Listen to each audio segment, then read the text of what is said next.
Yes, Mr. Hodge. Commissioner, the next witness is Mr. Byres. Mr. Byres, could I ask you whether you'd prefer to make an oath or take an affirmation? I'll take an oath, please, Commissioner. Yes, swear the witness, please. I swear by Almighty God I swear by Almighty God that the evidence I shall give that the evidence I shall give will be the truth, will be the truth, the whole truth, the whole truth, and nothing but the truth. and nothing but the truth. Do sit down, Mr. Byres. Thank you. Yes, Mr. Dick. Mr. Byres, is your full name Wayne Stephen Byres? It is? And your current business address are the Apra offices at 1 Martin Place, Sydney in New South Wales? Yes. And are you the chair and a member of Apra? Yes. Have you received a summons to appear at this round of hearings before the Commission? I have. And do you have that summons with you? I do. I tender the summons, Mr. Commissioner. The summons to Mr. Byres is Exhibit 7.144. And Mr. Byres, have you prepared a witness statement for this Commission dated the 27th of November 2018? Yes, I have. And do you have a copy, do you have the original of that statement? Yes, I do. Are the contents of the statement true and correct to the best of your belief? Yes. Mr. Commissioner, I tender the statement. The statement of Mr. Byres is Exhibit 7.145. No further. Thank you, Mr. Dick. Yes, Mr. Hodge. Thank you, Commissioner.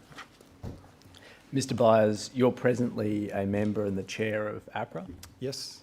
and you joined Apra in 1998 at the time Yes. of its establishment. Yes.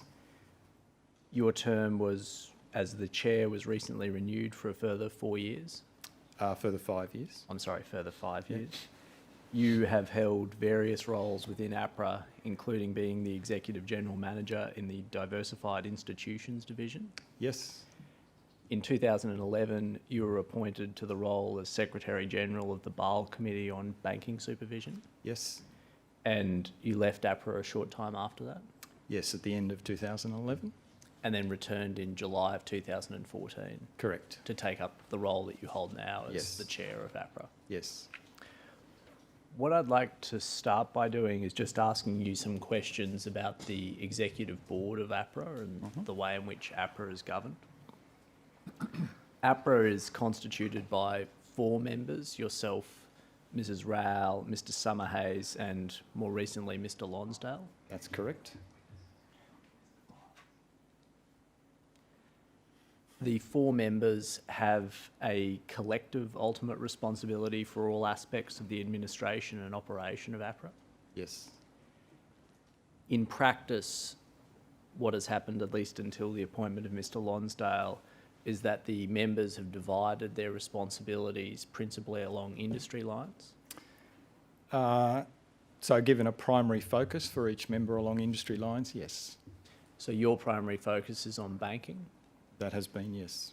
Mr. Summerhays' primary focus is on insurance. Yes. Mrs. Rowell's primary focus is on superannuation. Correct. And Mr. Lonsdale, now that he has joined the executive board, what will his primary focus be on? So John will have some role in responsibilities in relation to banking or authorised deposit takers. So he'll take some of the responsibilities that I previously had. And we've also asked John to take a lead member level responsibility for a range of issues that go across industries. Our work on governance, our work on culture, remuneration, enforcement, including the BEAR, and crisis management. I see. And the way in which APRA's operating model works, you explain in your statement, is that each of the members is required to keep the other members abreast of what it is that's going on within their areas of oversight. That's correct. But APRA, I think again you explain in your statement, doesn't have any processes or guidelines to determine whether a matter in one member's area of responsibility should be considered by the whole board. Well, there is a charter for the board that determines the sorts of things that the board would get involved in, but members are not normally, and particularly collectively, responsible for day-to-day supervision matters. I think if we just focus though for a moment on my question. One of the things you explain in your statement is APRA does not have additional processes or guidelines to determine whether a matter within any member's area of primary responsibility should be considered by the whole executive board. So I think that said additional, so additional to the charters and the other charters for other committee structures, etc. That's correct. The terms of reference. Terms of reference, sorry, yes. For the committees, is that right? That's what you're correct. talking about? Yeah. Sorry, that's what I meant. And the terms of reference define what the responsibilities are of the particular committees. Correct. In terms of what needs to be elevated up to the board, what is the process by which APRA determines, or the members determine, what should be elevated to them? I assume your question is if it's not obvious from the charter or the terms of reference of the committee. Typically, it would be issues that, so ad hoc issues would be those that have either significant resourcing implications, significant public interest, significant, might involve a significant piece of work, or may involve, for example, significant engagement with government or others. One of the things I think you explain in your statement is that what APRA relies upon is that all of the members are co-located in APRA's Sydney office. That's one of the things, yes. And by virtue of the fact that they are co-located, they can speak on a daily basis about what it is that's going on within their areas of responsibility. Yes.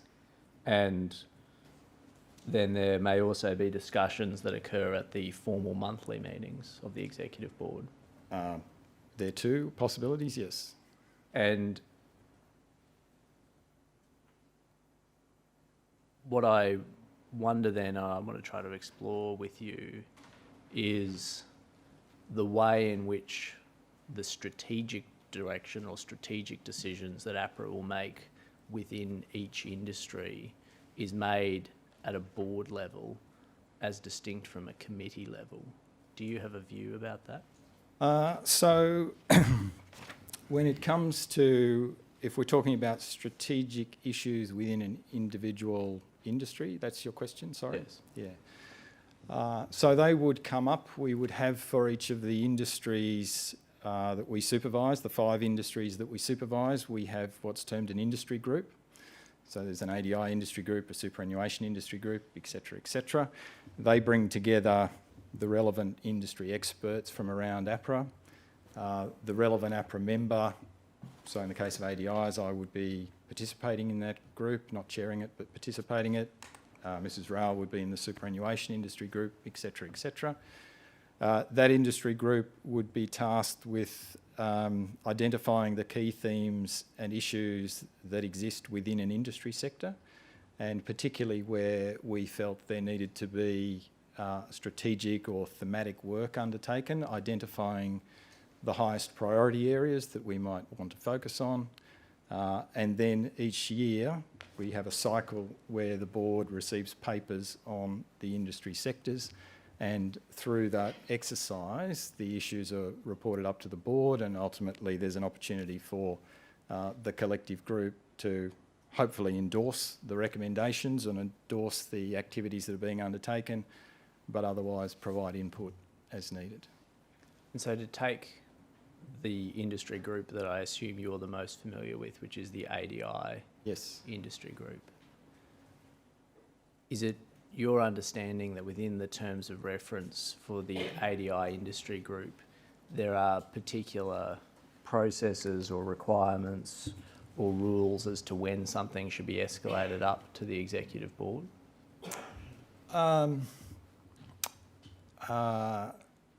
So other than the annual cycle, it will depend largely on the nature of the issue being considered. And whether, so if, for example, there was identification of a gap in the policy framework, or an issue that we needed to escalate to government because it related to legislation that we felt was needed, then those issues obviously would be escalated up. That's something that you'd expect to be escalated up. Yes. It's defined or determined by the individual decisions made within the group. That is, it's not defined according to there are particular types of decisions that have to go up. No, it's it's the nature, it's the materiality of the issue, and recognising that members sit on these groups, so there's an opportunity. If I think this is an issue that I think the other members would need to opine on, then I could weigh into the discussion and say I think it should be escalated. I see. And a layer down from the members, there are 6, I think, executive general managers, is that right? That's correct. And the 6 executive general managers report to the members. Yes. Presumably those 6 executive general managers are also divided according to particular industry lines? No. How are they divided? So we have, within our organisational structure, we have 2 frontline supervision divisions, which are responsible for the day-to-day interaction with the supervised entities that we have. We have one called diversified institutions, which is the large and complex end of, if you like, and another called specialised institutions, which is the smaller end and institutions that are single industry institutions. So we have 2 supervision divisions, effectively large entities, small entities. We have a division that is risk and data analytics, where we have our risk specialists and our data teams that are providing expert advice and, as the name implies, data analytics into the supervisors. Then we have policy and advice division, as the name implies, where supervisors, where our policy work is done and where supervisors would go if they were seeking advice on how to interpret policy or they wanted legal input, etc. Then we have obviously the corporate division, as the name implies, running the corporate, keeping the lights on in the organisation and making sure everyone gets paid, etc., etc. And then finally, what's termed enterprise performance division, but does a range of issues from our strategic planning, quality assurance, risk management, compliance, and some other special project work. So 6 divisions. And how many of the executive general managers would sit on one of the industry groups? I don't think any sit on the industry groups. I see. So in terms of decisions for a particular industry, the most senior person sitting on, say, the ADI industry group will be you? I'm the most senior person, yes, but I don't chair the group. There won't be any of the executive general managers who are sitting on that industry group? There are not. And then there'll be people who are below the level of executive general manager who sit on the industry groups? Yes. And one of them will chair Yes. the industry group? Usually a general manager. Yes. And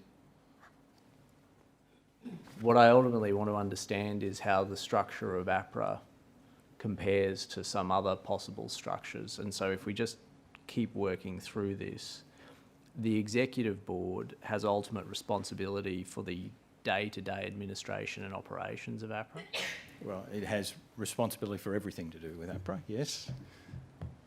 Well, that is, it has responsibility. You understand the distinction that might be drawn in some organisations between, on the one hand, the board of a regulator that might have responsibility for things like strategic direction, setting and approving policies and frameworks and things like that. And on the other hand, having somebody like a CEO who has a particular executive responsibility for the day-to-day administration of the organisation. I'm just trying to understand, we can just cut to the chase, how APRA's structure compares to that type of structure. So we have, as the name implies, executive board. I think if you look at the terms of reference for the executive board, it talks about organisational strategy, it talks about frameworks, it talks about monitoring performance. So it talks about the sorts of issues that I think you're alluding to might normally be filled by the board of a regulated entity that we would supervise.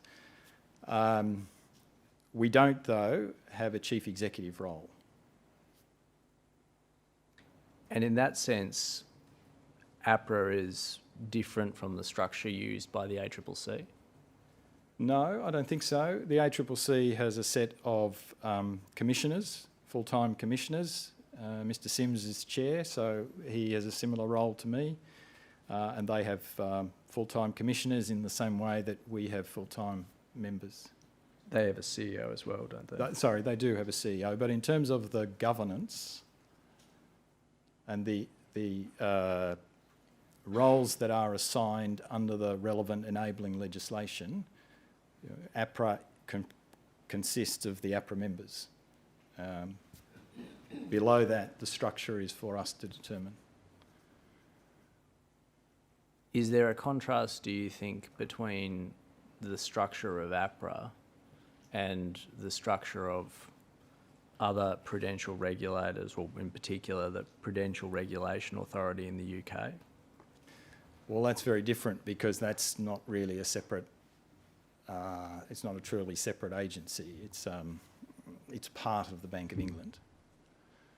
The day-to-day administration of the Prudential Regulation Authority is delegated down to a CEO of the PRA? Well, the head of the PRA is a deputy governor, so he is both deputy governor of the Bank of England and I'm not quite sure what his title is, but yes, he is the equivalent of chief executive. If that's not his title, it's something similar. Are there non-executive directors of the PRA? There are, I'm not quite sure of the structure. There is obviously the Court of the Bank of England, which is overseeing the entirety of the Bank of England, which has non-executives on it. I think there is some sort of board of the PRA, but I must confess I'm not sure of the current arrangements. Do you think Apra would benefit from having non-executive directors or members of the board? We had that. It was deemed not to be an effective governance structure. The HIH Royal Commission recommended that it be abolished and replaced with the structure we have now. At the same time, the government, back in 2002 or 3, the government did a review of public sector governance arrangements by John Urick, and he came to a similar view, not looking specifically at Apra, but looking at different agencies, that for agencies like ours, with the level of independence, but also in some cases lack of independence that we have, for want of a better term, commission or member model was the preferred structure. Do you think that what was encapsulated in both what came out of the HIH Royal Commission and the later review of general governance was this idea of responsibility for a particular industry being placed predominantly within the care of just one member of Apra? No, I don't think that was necessarily envisaged. I think that was a practical outcome of the 3 APRA members who were originally appointed to the job, thinking about how they would go about the task of dividing up the responsibility of managing the organisation, reflecting the background that those 3 members came from. One had a banking background, one had an insurance background. It was a natural division of responsibilities, and it proved, I think, over the subsequent period, there's been various iterations of the APRA members, and they have always felt, and we have continued to feel, that it is the optimal structure for balancing all of the things that we have to carry. One way perhaps of evaluating that would be to have an external review of whether that is the optimal way to govern APRA. Do you agree? But that's, if we're always open to having helpful advice. Well, that's what the Financial Systems Inquiry recommended, wasn't it? That there be an external capability review of APRA. Review, yeah. And there hasn't been one to date? No. There has been a capability review of ASIC? Yes. One of the particular issues that the capability review panel noted in their report in relation to ASIC was that they believed that a dual governance and executive line management role inherently undermines accountability. Yes. And that despite best efforts, individuals responsible for particular executive functions are unlikely to be consistently able to detach themselves from their concerns as an executive to take a fully independent and organisation-wide perspective when acting in their governance role to hold the executive team, including themselves, to account. I'll assume that's right. Do you agree with that view? Well, I think in essence what that was saying and what ASIC is now doing in response to that recommendation is moving to a model that is more similar to ours in that previously in ASIC they would have their operational divisions and particular members were responsible, or particular commissioners, sorry, were responsible for specific divisions. In the Apra structure, the divisions are run day to day by the relevant executive general managers and the members are sitting above. So I think the ASIC structure in some sense, as I understand it, the way Mr Shipton is taking things, is shifting towards our structure. I see. I think the way ASIC has framed it is that its commissioners will no longer have day-to-day operational and executive responsibilities and instead would adopt a strategic oversight review and external engagement role. Yes. That's the way in which you see Apra operating at the moment. Yeah, so if I try and explain my role a bit more, I'm not involved in day-to-day supervision. I don't take day-to-day supervision decisions, delegated decisions, authority that we have to make decisions under the Prudential standards, etc. Delegated, obviously important decisions to the executive general managers, but more routine decisions further down through the organisation. So I would not be, as a member, and this applies to the other now 3 members as well, not doing the day-to-day supervision decisions. I would not be setting supervision strategies for individual organisations. I would not be looking at approving individual risk assessments. My operation in respect of ADIs is trying to sit above that and think about the industry themes, the broader issues, how do we keep Apra fit for purpose, if you like, into the future. I think what is implied in what you're saying is you don't see a difficulty with having just one member of the board primarily focused on one industry. No, because it's not a complete authority to take charge of those issues. So if we are thinking about policy matters in banking, it's not as though ultimately they come up to me and I approve or disapprove them. They go to a policy committee. All of the APRA members sit on that committee. So as we're doing banking policy or we're doing insurance policy or we're doing superannuation policy, all of the members are involved in the shaping of that policy and ultimately the approval of that policy. So what we have in the assignment of the members to an industry is as much as anything, it's a lead face to the industry. So you will not hear me talking much about other things other than banking in the public domain. Mrs. Rowell, you will hear talk about superannuation. Mr. Summerhays, you will hear talk about insurance. The purpose is really to make sure that industry knows, in a sense, who is the point person, who is in charge, and it helps to be clear that institutions, you can't forum shop. There's a member, they're overseeing it, and they have the lead responsibility. I see. We might move then to another topic, which is culture and remuneration, and also related to that, governance of entities. Now, I think you'd agree that each of those areas of governance, culture and remuneration can have an effect on the financial stability of an institution. Absolutely.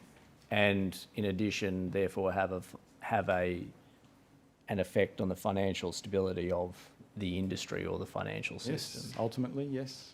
And failings by particular financial institutions in any of those areas, that is governance, cultural remuneration, can also act as drivers of misconduct. Yes. Now, Apra does work and has done work in each of those three areas, governance, culture and remuneration. Yes. But its focus in relation to each of those areas, at least historically, has been on financial stability as distinct from misconduct. So just to clarify, I would normally talk about financial stability as the system and financial soundness as the institution. So both financial soundness and financial stability, but yes is the short answer to your question. And APRA began its work on remuneration in the period immediately after the GFC.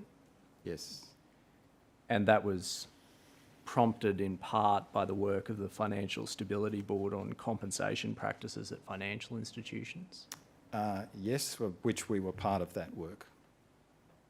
And ultimately, the FSB, I'm not sure if it's the FSB or its predecessor, the FSC, but in any event, FSB is correct. the FSB published its principles for sound compensation practices in 2009. Correct. And APRA incorporated those principles into CPS 510 in 2010. Yes. And APRA's focus on culture began more recently. Yes, probably the work on, in particular, risk culture probably started to emerge in 2013, 14, that period. In 2014, that was when you published the draft of CPS 220. Yes, I can't remember the exact date, but it was finalised in late 2014. I can't remember when the draft was, I think was first put out. Yep. the final standard came into effect at the beginning of 2015. Correct.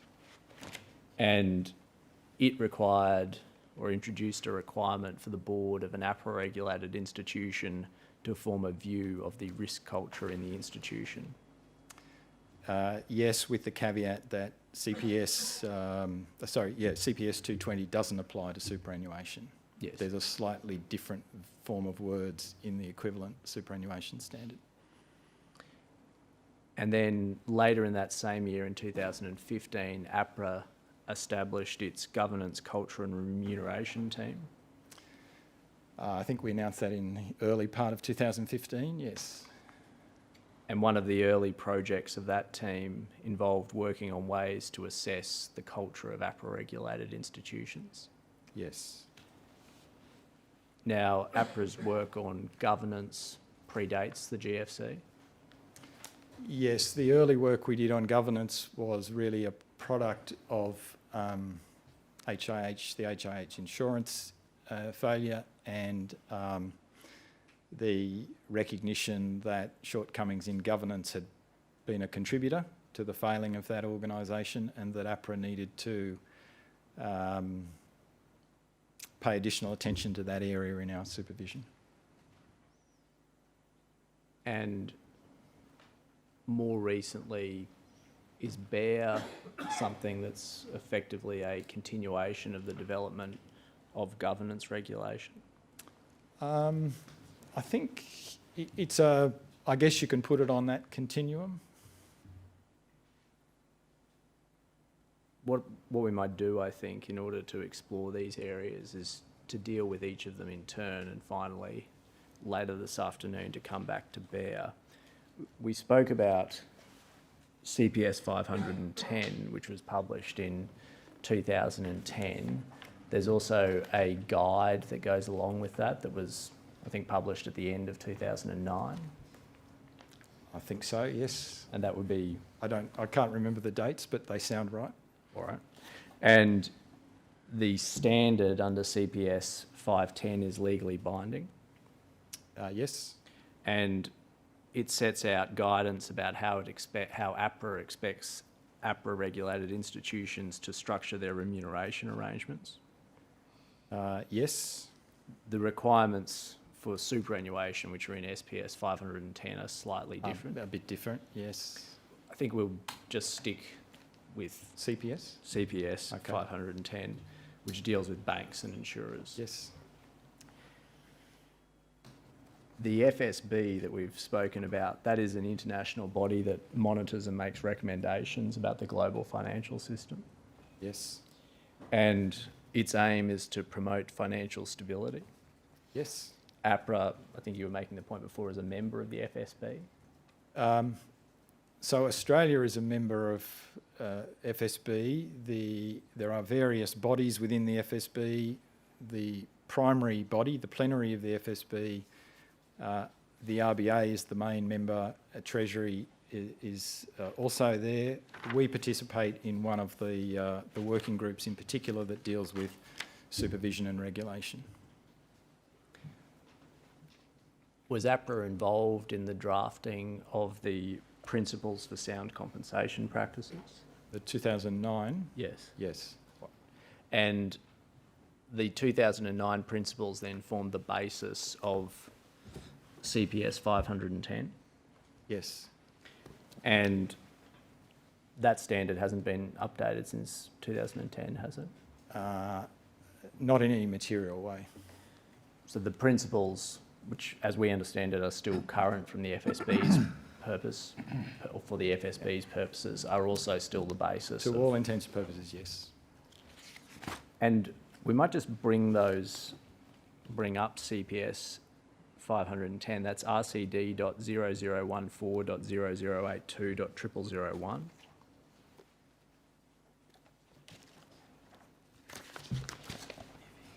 So this is the Prudential standard. Yes. And then if we go to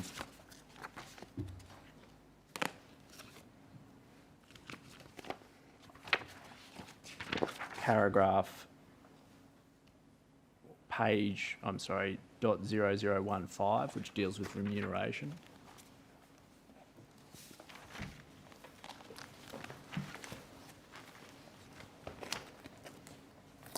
You address this in your statement and explain what the focus is of the remuneration policy. And I think you point particularly to paragraph 54 of the standard to begin with. Yes. And that explains that the remuneration policy's performance-based components of remuneration must be designed to encourage behaviour that supports the institution's long-term financial soundness and the risk management framework of the institution. Correct. And then in paragraph 55, which you also point to, you note that the performance-based components of remuneration must be designed to align remuneration with prudent risk-taking and must incorporate adjustments to reflect, and then there's 3 sub-paragraphs that we see there. And then the other paragraph that I think you pointed to in your statement was paragraph 56, which requires that the remuneration policy must provide for the board of the APRA-regulated institution to be able to adjust performance-based components of remuneration downwards if such adjustments are necessary to, and A is protect the financial soundness of the institution, or B, respond to significant unexpected or unintended consequences. Yes. And we had understood from your statement that the point or a point that you are making about these paragraphs is that they highlight that, at least as published, the standard is concerned with remuneration policies that protect financial soundness and financial stability. That was certainly the intent, and I think it's also, if you go back to the Financial Stability Board principles that from which they were derived, it's a similar sort of issue. It was coming out of the financial crisis, we were concerned about the safety and soundness of institutions, and this was a response to safety and soundness concerns. And so that's where the focus of the standard is. And the distinction that you're drawing is between focusing on remuneration policies as they affect conduct or misconduct, and remuneration policies as they affect financial soundness and financial stability. yes, you could damage the bank, you could be damaging customers. The focus of these issues is to what extent does this risk damaging the financial institution? And then if we bring up RCD.0014.0082.0090,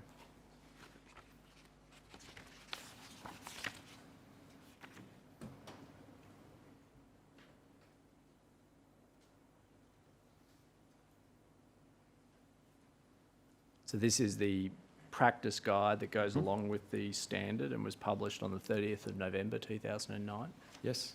And if we go to page .0107, this sets out the 9 principles that the FSB had set out in their paper. Yes? And the first 3 are concerned with effectively governance and how governance of compensation is to work, or ought to work. Yes?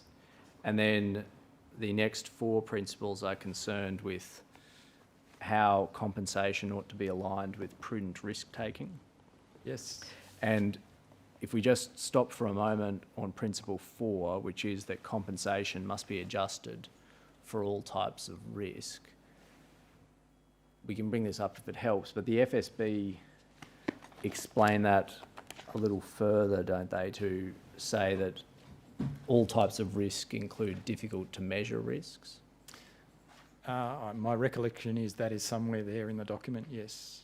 And difficult to measure risks would include things, and I think this is specifically called out by the FSB in 2009, liquidity risk, reputation risk and cost of capital. Yes. Would difficult to measure risk also include conduct risk? As a general observation, yes. But I think, you can tell me if I'm wrong, that a point you would make is back in 2009 and 2010, both you and the FSB were not focused upon conduct risk simplicity, you were focused upon financial risk. Financial soundness, that's a fair observation, yes. And insofar as there was any consideration of conduct risk, it was as something that might tell you something about the risk appetite or approach to risk of the organisation as it would affect financial risk. Yes.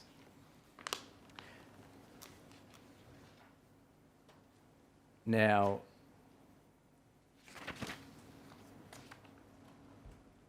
a little later, in 2014, I think,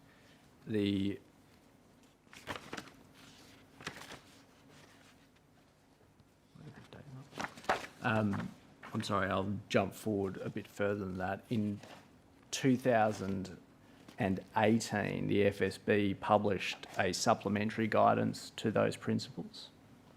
Yes, I think that was a year, but yes, they have published supplementary guidance. I can bring that up. That's RCD.0014.0082.0052. Yes. And we see this was published earlier this year. Yes. And this was now concerned with how compensation tools might be used to address misconduct risk. Yes. And again, we can go through the document if it helps, but broadly, it can be said the FSB was not suggesting that its principles were changing in relation to compensation. No, it was saying we should have a wider focus than just the strict financial soundness. And that the principles, as they had enunciated them in 2009, continued to apply. Yes, yes. But consistent with those principles, and in particular, the idea that remuneration ought to account for all types of risk, including difficult to measure risk, that would embrace misconduct risk. Yes, absolutely. The FSB took this up because of issues like LIBOR and other issues that were happening in financial markets where there was significant misconduct, and a recognition that the original set of principles were probably too narrowly drafted. I'm not going to disagree with you about this, but when you say too narrowly drafted, they haven't reframed the principles, have No, they? no, no. Well, maybe too narrowly focused, maybe a better term, but they were strongly focused on financial soundness. They deal with a range of things. They talk about what about if there needs to be government support for a financial institution. They're going to the heart of financial soundness. There's very little in the original principles, other than perhaps implicitly, that would lead you to think should be a strong focus on misconduct and conduct. And this is an attempt to, in a sense, make clear a broader focus is needed. Well, would you accept that the focus on conduct and conduct risk really comes about post-GFC with the emergence of events like LIBOR, Wells Fargo and other Other mis-selling issues. mis-selling? PPI had been brewing, well and truly brewing pre-GFC, but emerges with a degree of prominence. Yeah, post-GFC. I think you're absolutely right, Commissioner. The immediate post-GFC environment in 2009 and 10, which are the guidelines and the FSB guidelines, people were still trying to make sure the banking system didn't fall over. It was stable, sound, recapitalised. But as... Well, banks had fallen over in the Right. US and elsewhere. Thankfully not here, though, Yes, Commissioner. exactly. But you are right. But as people went back and then investigated how did this happen, where was this risk-taking, how was it so reckless, they identified a range of things which were unacceptable behaviours that didn't go to financial soundness but had adverse impacts on the broader community. And that's where the FSB stepped in again. Now, the FSB's publication of these supplementary guidelines in 2018 didn't come out of the blue. It had been in the work for some time. Correct, there was consultation document. So I wasn't quite sure of the date when you first referred to the document, because there'd been a consultation document, I think, a year earlier. And because of our role in the FSB, our APRA's role in the FSB working group, we'd seen drafts of this. We'd had people on the working group that was involved in drafting some of the material. And the work plan to develop this supplementary guidance, that had originated, I think, in May of 2015. Sorry, the FSB work plan? Yes. Yeah, I couldn't tell you the date, but I'm happy to, that sounds about right. In any event, it was a few years ago that the FSB set in place a work plan to try to address the issue of misconduct within financial institutions. Correct. And this then is one of the products of that work plan. Correct. And at the same time as the FSB was developing its thinking, was APRA also considering and developing its thinking in relation to how remuneration practices would affect misconduct? I think we were, as I think you alluded to before, we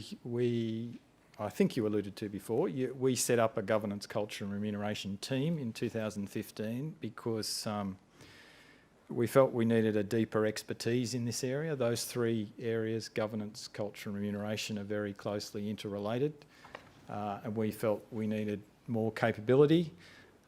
We wanted to also be better equipped to tap into the international work and work that our peer regulators were doing. So yes is the short answer. We were developing our thinking, but we were doing so by and large in parallel with other regulators and in forums such as the FSB. One of the things that APRA did last year was to commence a review of remuneration practices across a sample of large APRA regulated institutions. Correct.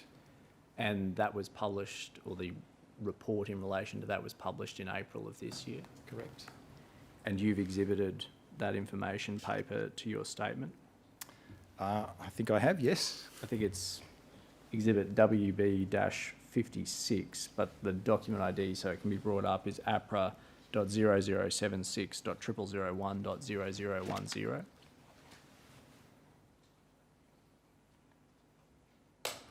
And if we then go to pages .0015 and perhaps actually bring up that page on one side of the screen and page .0016 on the other side of the screen.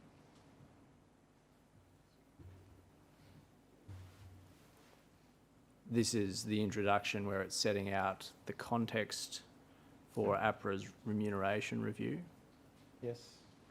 And in the fourth paragraph down, we see APRA's focus on remuneration is aimed at ensuring that remuneration practices, including the governance of remuneration outcomes, support prudent risk management and the long-term financial soundness of APRA-regulated institutions. In other words, the Prudential framework seeks to ensure that remuneration practices are supportive of a strong risk culture. Yes. And then if we take that down and pop up the next paragraph, we see here APRA addresses the link between financial soundness and misconduct, and says a number of recent reviews conducted by other financial regulators and industry bodies have also focused on remuneration largely from the perspective of limiting the potential for misconduct. The link between remuneration and misconduct is also of interest to APRA as a prudential supervisor, because conduct issues can provide additional insights into an organisation's attitudes towards risk more generally. Yes. And what I want to test with you is the extent to which this continues to represent APRA's view of the link between conduct and APRA's role. I think that's an area that's evolving. I think we started, as you said before, when our first standard was introduced, with one that had a very traditional, for want of a better term, focus on traditional financial soundness issues. We've expanded our thinking into risk culture and how to think about culture within organisations and the connection between remuneration and risk culture, and consistent with the work that's been done internationally, thinking about how we as a prudential regulator should think about misconduct and the way those two things come together. Can we try to tease out some of the ways you might think about it and look at or consider how you should think about it? One way you might think about it, which seems to be the most traditional way of thinking about it, is that the attitude of an organisation to the risk of misconduct tells a prudential regulator something about the attitude of the organisation to risk more generally, and therefore to financial risk. I think that's a nice summary of what we call the traditional view.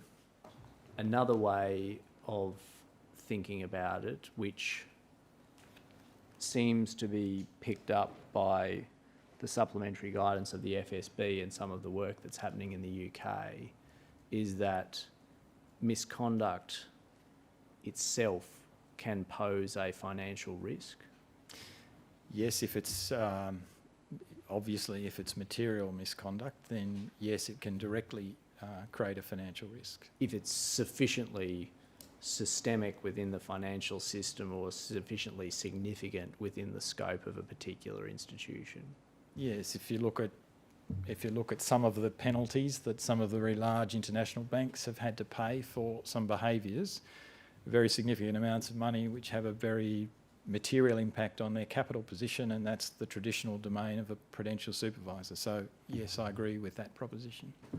And then the third way of looking at it is misconduct is a problem, and there are changes that might be made to the risk frameworks and culture frameworks and remuneration frameworks within an organisation that can minimise the possibility of misconduct, and those are frameworks that a prudential regulator like APRA looks into and attempts to manage.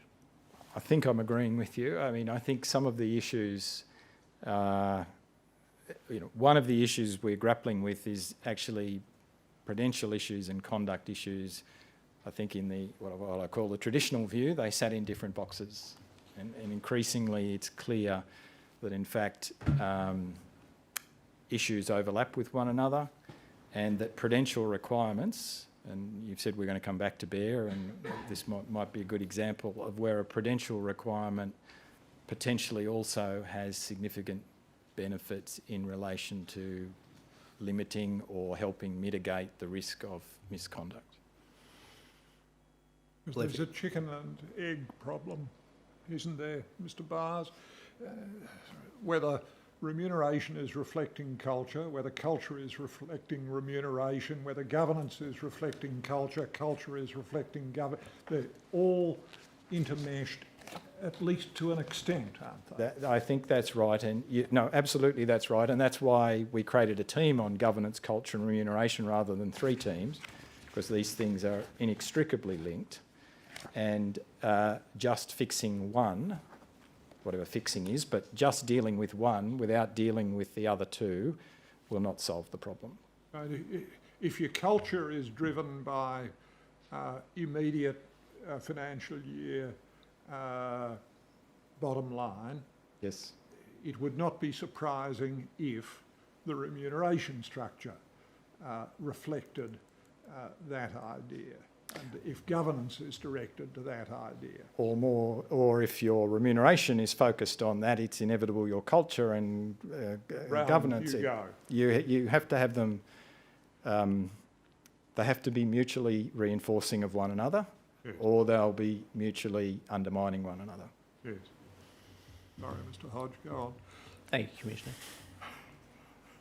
You, I think, Mr. Byres, address some of these issues in your statement, and if we bring up your statement and go to page 106,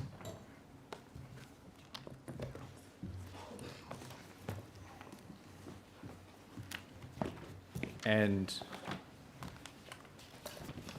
if we pop out paragraph 427, this is where I think you're making a point that you've already made this afternoon, which is the information paper had a particular narrow focus because of what it is that Apra was concerned about at the time. Yeah, I think I was just a bit sensitive to a criticism in the Commissioner's interim report that our information paper had a narrow focus, and he expressed some concern about that. And I was simply making Well, you get a word now, Mr. Byres. That's why you get your chance. And I was simply trying to make the point that the paper was responding to the standards. The standards have the traditional narrow focus. It was looking at application of the standards as they are. You might say, and I would say they need to evolve and improve. But that was why the paper had the narrow focus. Well, then if we bring up paragraph 429,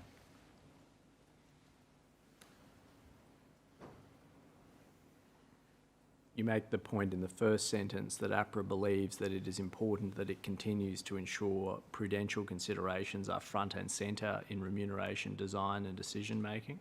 Yes. But then accept the point made by the Commissioner and what you've accepted today, which is thinking needs to continue to evolve and a broader examination of the issue is required. Absolutely, yes. And then in the last sentence, you go to what seems to be the heart of the potential issue, which is APRA is concerned with prudential regulation, but ASIC is concerned with conduct regulation. That's the fundamental architecture that we have, the starting point, the Twin Peaks model, yes. And so a concern you express is about the possibility of the responsibilities of the two agencies becoming blurred. Well, I think just to perhaps be precise about that, it's not necessarily my concern, and I don't actually think it's Mr. Shipton's concern if he was here. We think we can work together, but there is a lot of external commentary, for want of a better term, that the lines between APRA and ASIC are getting blurred. And so the point really is, as we step in more to looking at factoring in issues of misconduct and ways to mitigate against misconduct into the prudential regime, I'm sure we will get more criticism and more concerns expressed about the blurring, and we will need to work together to see how that can best be done, as I've said, without exacerbating those concerns. Can we try to tease out the detail of that? Apra has the power to set prudential standards, but ASIC doesn't. Correct. And there's, at least at present, no suggestion that ASIC would have the power to set prudential standards. Or probably for them, conduct standards rather than prudential, but yes, set standards, that's correct. And so if there are to be standards in relation to risk, culture and governance and remuneration that would address the possibility or the risk of misconduct, then those would presumably be standards set by APRA. As things currently stand, yes, and they would only apply obviously to APRA regulated institutions. Yes. And do you have a view at the moment as to whether APRA should change its prudential standards and guidance to expressly address the potential for poorly designed and implemented remuneration systems to increase the risk of misconduct? Sorry, could you repeat that question again? Yes. Do you have a view as to whether APRA should change its prudential standards and guidance to expressly address the potential for poorly designed and implemented remuneration systems to increase the risk of misconduct? Yes is the short answer. The slightly longer answer is it is our intention to take those FSB supplementary guidance, the learnings from the CBA Prudential Inquiry, the learnings from this commission, the learnings from a range of work that we've done, and improve the current set of prudential standards. And is there a time frame for doing that?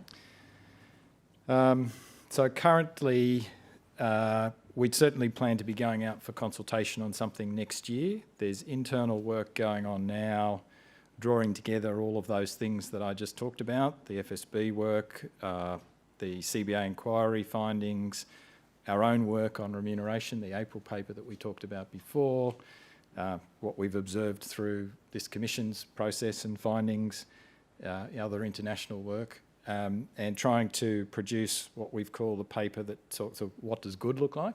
So taking all of that together, what would a really good remuneration framework look like? And we'd envisage going out for consultation on that. I hesitate to put a date on it, but because the staff will probably not be very happy at me. They're still working on it, but as soon as possible. Next year, certainly. And what role does ASIC have in relation to that? So we would be consulting with ASIC. The team that is driving the work is our governance, culture and remuneration team, as you might expect. They are engaged in they engage quite regularly with their counterparts in ASIC who are looking at similar sorts of issues. So we'd be getting the ASIC input and advice along the way. Does ASIC, as you understand it, have much, if any, expertise in relation to the relationship between remuneration frameworks and misconduct? I probably don't have a good picture. I know all I can say is they've got a team of people who are dedicated to looking at it and who liaise with our team. And for your team presumably has the expertise in relation to the design of remuneration systems and also financial risk? Remuneration and financial risk? The design of remuneration systems and financial risk. I think that's something that we've been thinking about for a while, yes. So we'd always like to have more expertise, but we think we can deal with the financial risk-taking side of things. And so is the potential gap there that you understand remuneration systems, ASIC understands misconduct, but actually attempting to bring those things together is something that at the moment there's nobody who has the full view of? No, I wouldn't say it's necessarily a gap. I think it's like most things. Most regulators would like to have more expertise, more resources to tackle whatever issue is on their plate. Can I ask you about some particular observations you make in relation to remuneration practices for senior executives at the moment, Yes. and in particular about long-term incentives and TSR? If we bring up paragraph 448 of Mr. Byres' statement, which is on page 110.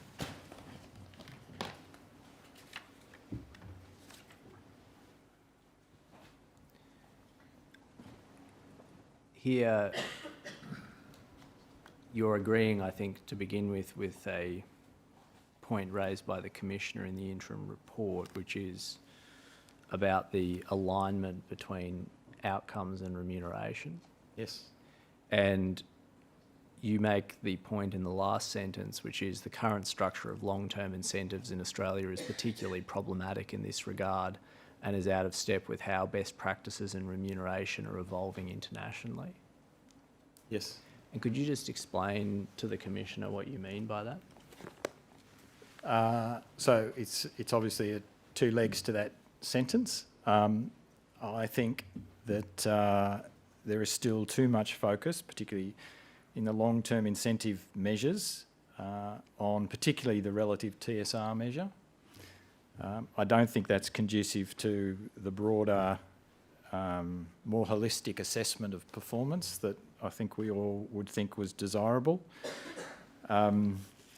So that's a specific issue to Australia. And then in relation to internationally, we are seeing a shift away from financial metrics towards a greater weighting given to non-financial metrics, sometimes voluntarily, but often because of new regulation that's imposing that shift. And we might come to the new regulation in a moment. You make a point, if we bring up paragraph 453 of your statement, which is on page 111, that Apra has been encouraging boards to move away from the current approach, but many boards report resistance amongst their investors to changing the current LTI model. Yes. And then in paragraph 454,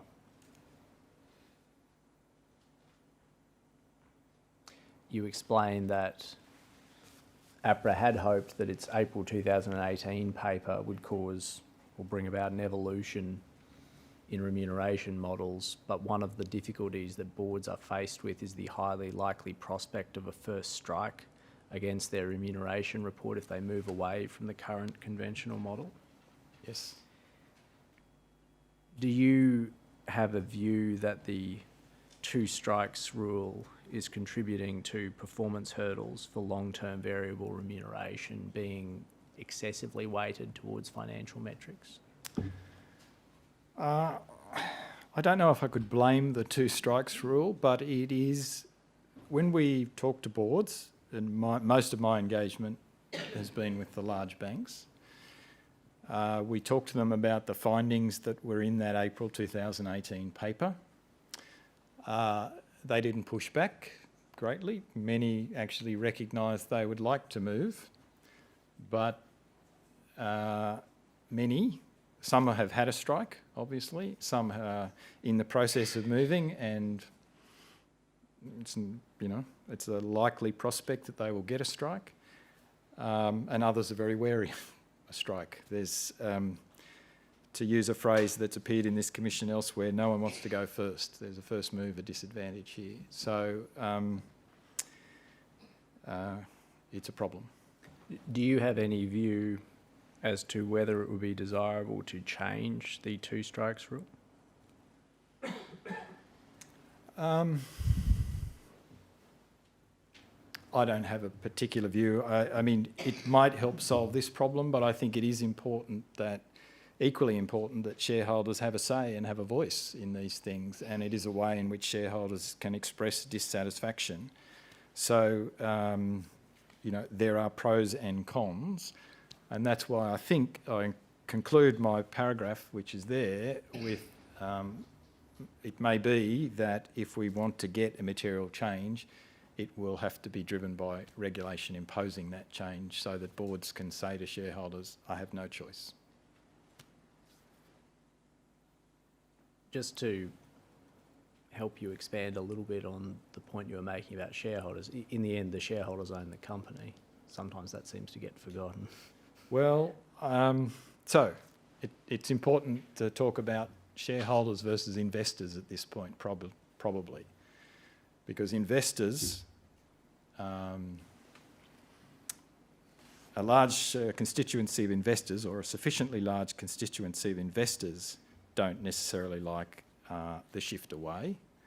But of course, the ultimate shareholders of all of us, in our super funds or wherever,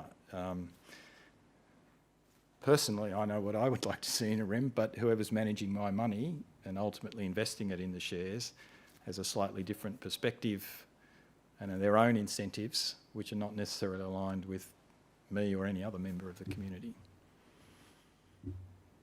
I think, though, a point that you're trying to make is the two strikes rule reflects something else, which is a decision made by government to empower shareholders of large companies to be able to have a say in relation to remuneration, and to remove that right from shareholders in order to address this specific issue might not necessarily be the logical way to deal with it. And if there was any mistake, my view about regulatory intervention is not a suggestion to get rid of the two strikes rule. Your view is if there's going to be regulatory intervention on this issue, it has to be more targeted and concerned just with this issue.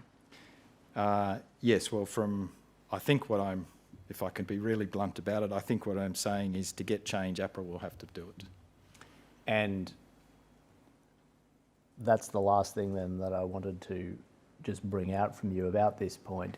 The regulatory intervention that you're talking about is not a enactment of some new statute. It's a change to the Prudential guide or the Prudential standard that Apra sets in relation to remuneration. Yeah, so I mean, if government wanted to change the statute in some way, that's fine. If they wanted to institute something in the Banking Act, that's fine. And in the BEAR, they have done something in relation to bank remuneration in the law. So if the government wished to do that, that was fine. But absent that, if I look at the problem and I look at the issues that we have called out and this Commission has called out and the FSB has addressed, then I think it's a rewrite of the Prudential standards to give a more, for want of a better term, a more holistic focus to performance and risk than what's currently there now. And does that mean rewriting the Prudential standards in order to limit the extent of links between long-term variable remuneration and financial returns or pure financial returns? It's about, yes, it's about, I mean, I've used the phrase a more holistic, a more comprehensive sense of what is performance.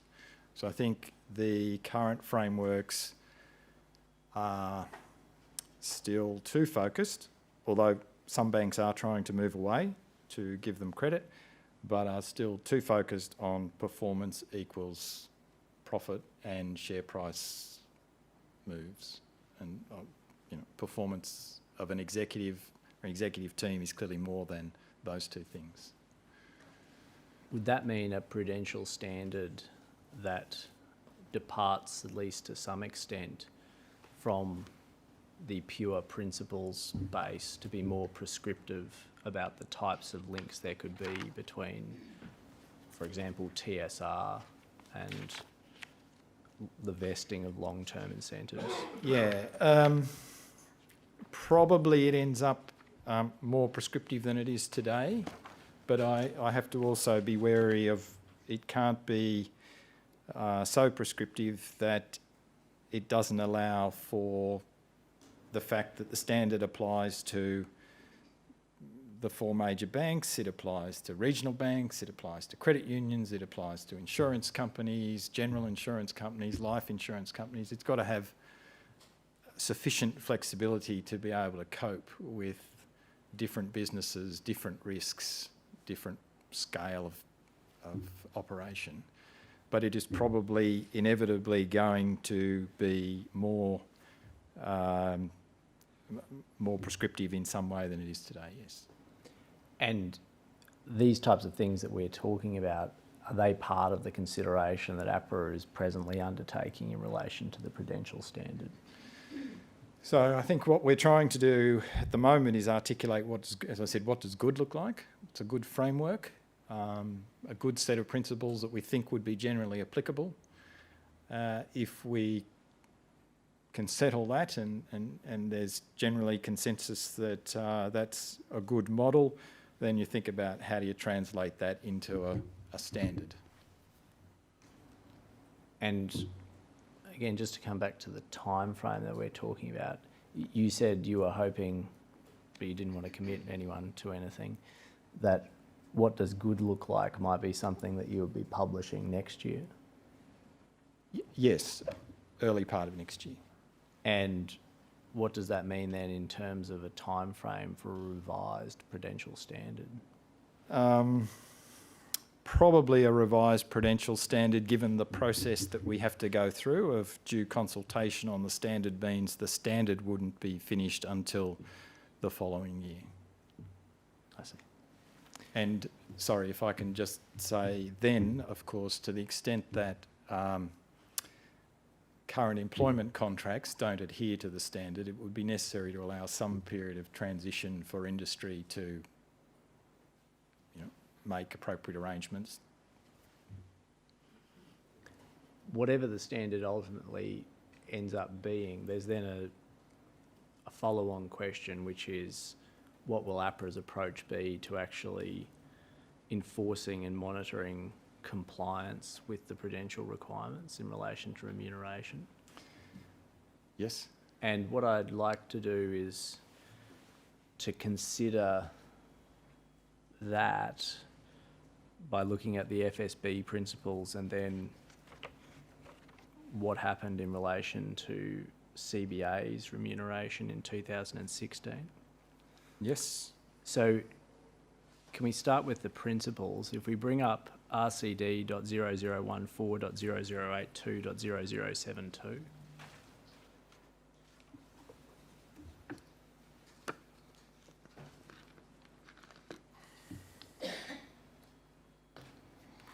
and then if we go to page bring up actually page .0075 and .0076 on the screen.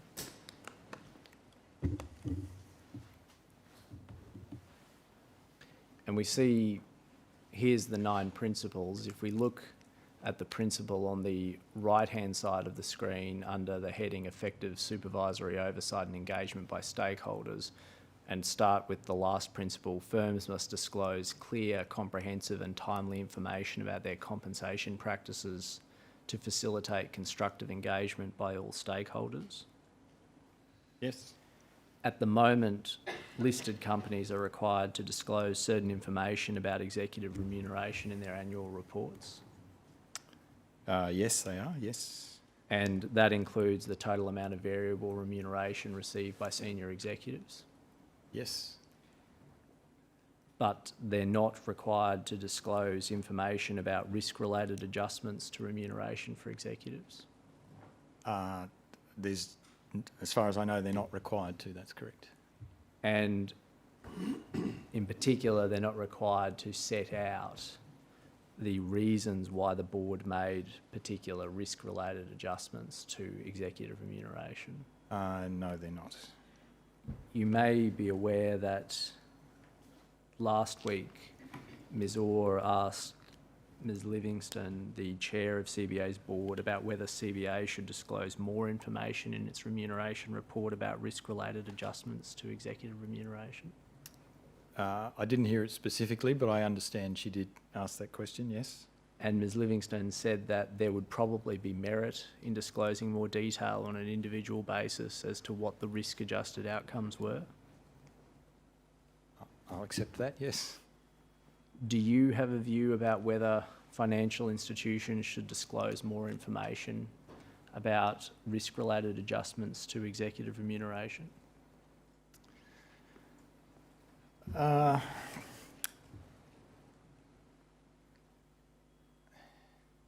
think there are pros and cons.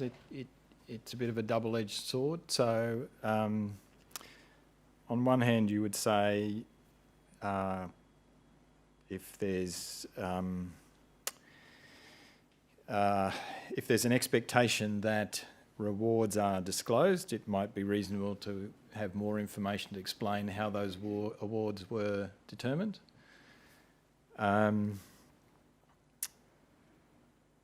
There will be sensitivity about these issues, obviously, and in some cases the disclosure, I guess the thing that's in the back of my mind is the risk that the disclosure in and of itself actually deters people from making adjustments because of the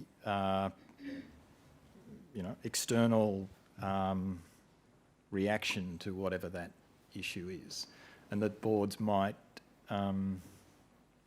they may wish to penalise someone, but they may not wish to have that broadcast more broadly. So that would be my only question mark. It's a bit like a disclosure of remuneration more generally. People think it's good, but I think my observation would be disclosure of remuneration has meant across the system it's got higher and more generous. So the disclosure is good, but an outcome has been a race to the top. And my reservation about more and more and more disclosure would be that question of whether it may actually lead boards to be more reticent to exercise discretion. Can we try to just pull out a few of the ideas you're talking about just to make sure we've itemised them all?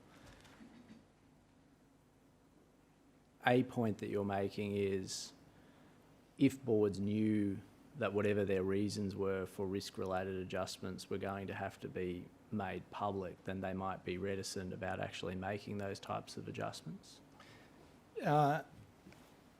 It obviously depends on the level of detail, but the more and more detail, and particularly the more and more it becomes associated with individuals, and it becomes a game or an exercise in naming and shaming, boards may not feel that's appropriate. And then what seems to go along with that is it may ignore the potential consequences or the potential effects on the individual employee, and in particular, as you say, the amount of detail might vary. People might make assumptions about an individual's direct involvement in conduct when in fact they've been penalised because it was their group, for example, that has engaged in the conduct. So just so to be clear, these are all possibilities. I'm not Yes. saying they would be the outcomes, but that strikes me as a possible reasonable outcome or possible outcome. And on the flip side, a potential benefit for the company might be, as I think Ms Livingstone said, it would send a powerful message about the way the institution responded to misconduct. Absolutely. And it may also then help to set a standard, a behavioural or ethical standard within the company, because this approach is made public and everybody knows what the consequences are. Absolutely, yes. On the other hand, it may be that it's quite possible to achieve and instill that type of culture within an organisation without needing to publicly name and shame your senior executives. Well, maybe just to clarify here, there's an issue of showing that people have had a consequence, and to some extent that could be evidenced simply by the amount. There is a meaningful downward adjustment. That would be, I think, if for example, there was some bad outcome, some inappropriate behaviour, some inappropriate risk-taking in a particular line of business, and it was clear from the numbers that relevant executive had clearly been penalised. That sends a message without having to write chapter and verse. This was the board's consideration. So all of these things, it's a question of detail. I think as much as anything, it's evidence that there has been material adjustment rather than necessarily having to, as I said, write chapter and verse on why there was adjustment. Can we look I'm sorry, Commissioner, did you want to ask something about that? And then can we look then at Principle 8, which is just above that paragraph, which is about supervisory review of compensation practices must be rigorous and sustained, and deficiencies must be addressed promptly with supervisory action. And presumably that is what Apra aspires to do. Yeah, that's why we've been trying to build the capability in the governance, culture and remuneration team to be better equipped to do this. What I'd like to consider and get your view about is what happened in relation to CBA's executive remuneration in the 2016 financial year. Yes. You know, that was, well, the decisions in relation to that executive remuneration were the subject of criticism in the final report of the Prudential inquiry. Yes. And are you familiar with those decisions? Not of individuals, but Broadly. there wasn't much negative adjustment made to anyone in the CBA in that year. Now, Ms Livingston said in her evidence last week that she and her fellow directors at CBA regard the process that led to the remuneration outcomes in that year as significantly inadequate. Yes. And she described the actual remuneration outcomes as inappropriate. I'll assume that's correct, yes. In any event, you know that the outcomes were the subject of criticism by Yes. the Prudential inquiry. Yes. And at the time of those 2016 outcomes, ASIC and Apra had announced or had ongoing investigations into CBA's life insurance business. Yes. And there were a number of other issues in relation to CBA that became public over the course of the following year. Over the course of 17, yes. But CBA was already aware of those issues back in FY16. Yes. And that included issues like the compliance with anti-money laundering and counter-terrorism financing laws. Yes. And the charging of fees to customers for a service that hadn't been provided. Yes. And the mis-selling of credit card insurance. Yes. And do you know whether Apra was aware of all of those issues within CBA in August of 2016? I think so. And we understand Apra had concerns in 2016 about the effectiveness of CBA's operational risk management framework. Yes. And it believed that CBA's operational risk management framework was not identifying, escalating and addressing significant operational risks. Yes. And it was concerned about a number of persistent, significant risk issues that were not being addressed effectively by CBA's operational risk management framework. Yes. And then in August of 2016, CBA announced its executive remuneration outcomes. Yes. On the 22nd of August 2016, a principal analyst in APRA's Diversified Institutions Division prepared a memorandum for the general manager of that division, and I'll just bring that up. That's APRA.0095.0001.0022.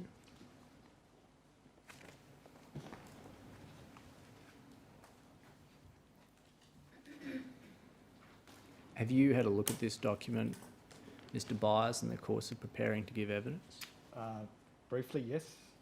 And we see that the memorandum says that the remuneration outcomes for the CBA CEO were broadly consistent. I'm sorry, I'll work from the top. You'll see the memorandum says that CBA has in place a group-wide remuneration policy that generally adheres to the principles established in CPS 510. Yes. And then you see the third bullet point down, the CEO's performance-based remuneration was derived based on principles broadly established by the institution to align remuneration outcomes with prudent risk-taking. Yes. But then the memorandum identifies that the supervision team does not have visibility over the application of these principles to determine specific remuneration outcomes in particular reporting periods. Yes.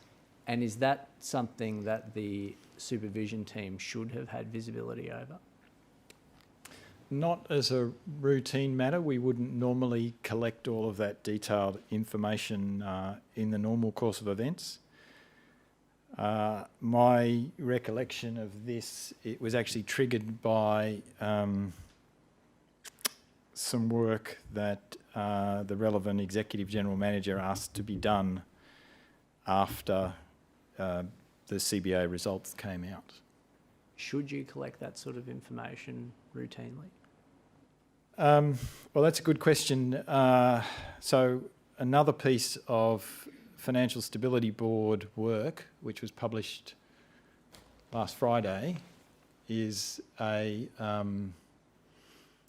I've forgotten what it's called, but essentially it's a set of data that it is recommended that supervisors collect on a routine basis to understand to this sort of detail on how remuneration decisions are being taken.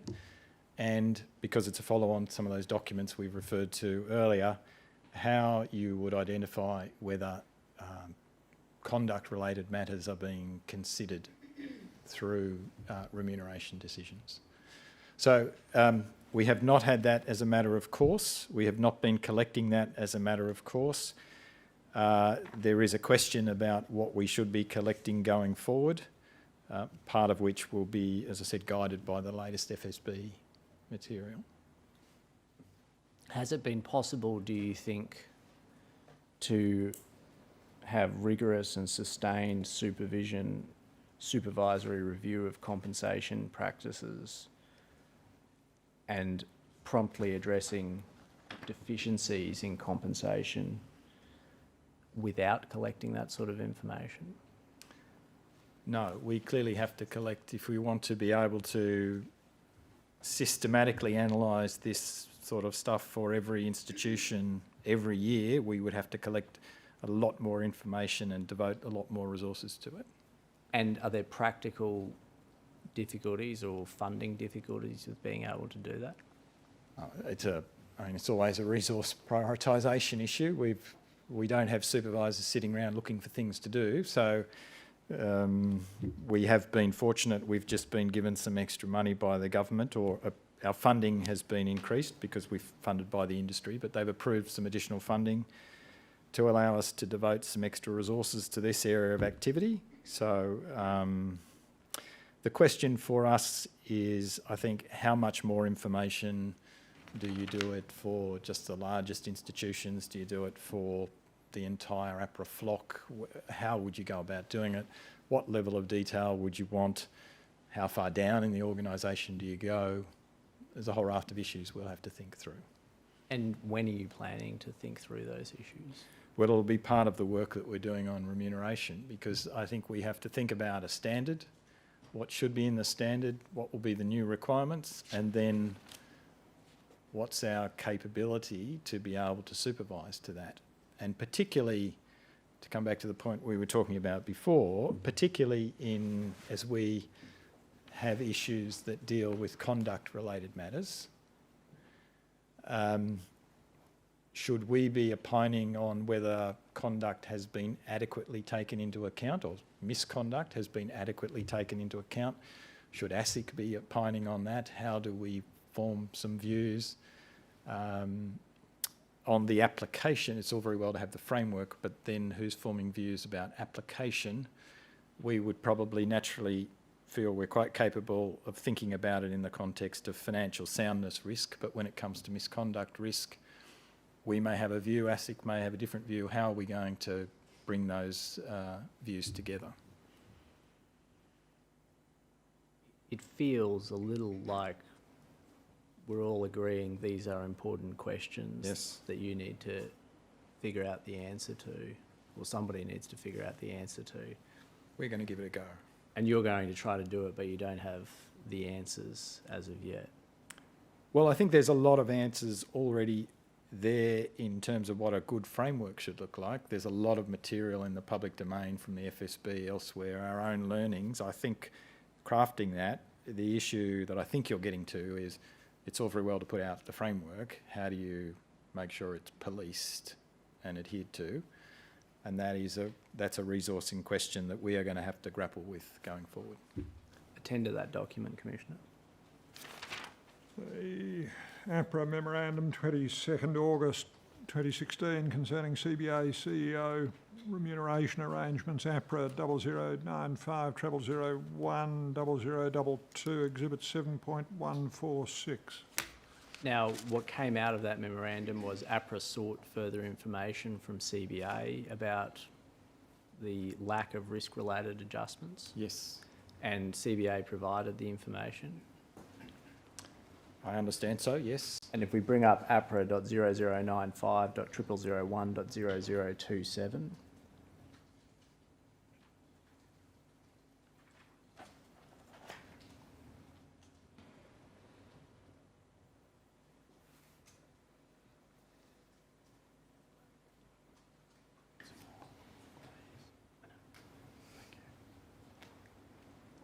so this is then a further memorandum prepared after the information had been provided, again going up to the senior manager to explain what was revealed by CBA's response.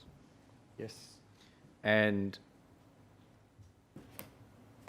can I draw your attention particularly to two paragraphs in the middle of the page where it says, despite a number of matters being raised in the board's risk management declaration and continuing investigations taking place regarding CommonSure, the group CRO assessed that there were no risk matters that should impact on the award of variable remuneration to the CEO or group executives. Yes. This raises a question about the threshold applicable to the risk gate opener and if it could be enhanced by taking a more holistic and forward-looking view on risk management effectiveness. Yes.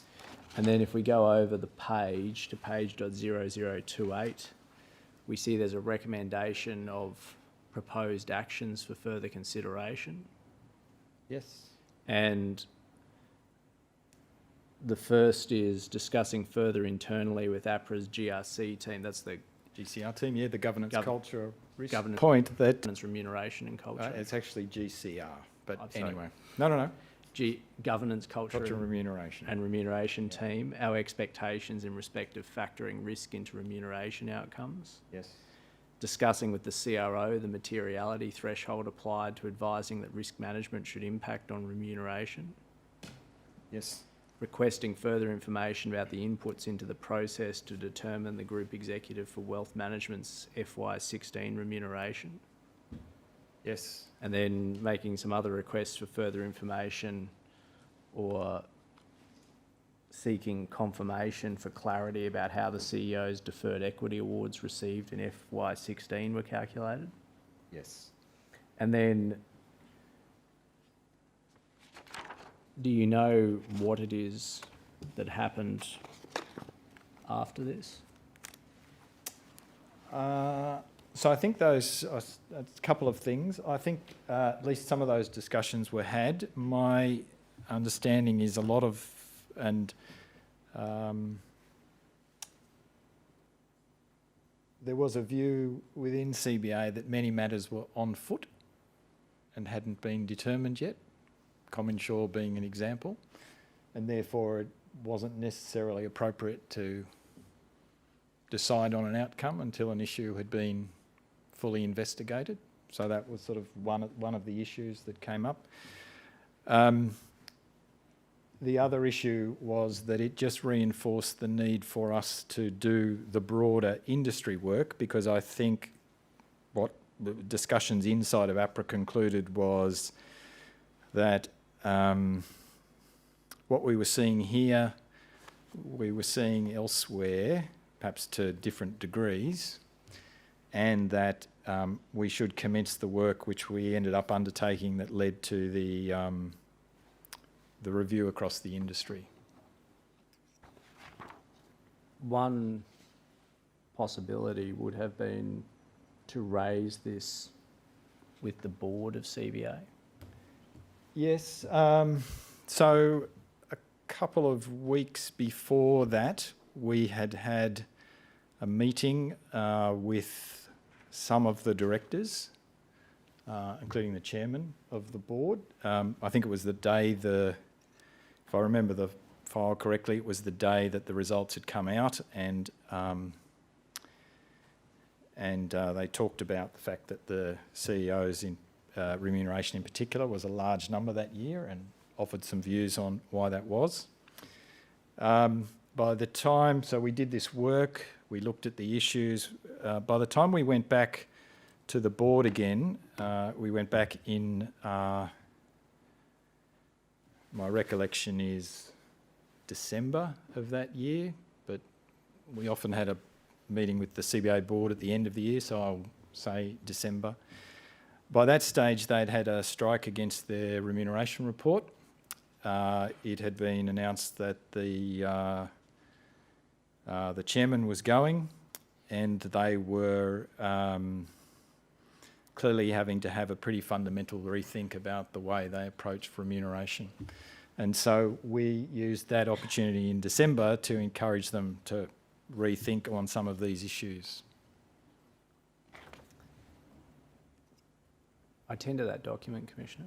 APRA Memorandum 25 October 16 concerning CBA CEO remuneration arrangements, APRA 0095 0001 0027, Exhibit 7.147. Do I understand, Mr. Byres, that you recall that this was an issue that was raised at your meeting with the CBA board in December of 2016? Not this specific issue. I think what happened was in the passage of time between the results announcement and the earlier discussion that I referred to, which I think was on the day or the day after the results announcement and the remuneration report was published. By the time we went to the board in December, they'd had the strike against the remuneration report and were pretty despondent, for want of a better term, about what had happened, and quite reflective of what they were going to need to do differently in future. So it was an opportunity for us just to reinforce the point that they did need to, what worried me, perhaps if I can just take a slight step back, what worried me was they had made some steps in 2016 to try and reduce the financial metrics in the scorecards and have more focus on staff and customer related metrics in the scorecard, and that had been voted down. And my recollection of most of the discussion that we had at that December board meeting was me saying, well, I think that's actually, you're doing the right thing, so please don't give up on that or give up on that direction. I see. Can I show you the briefing paper that was prepared in advance of your meeting with the CBA board? That's APRA.0095.0001.0040.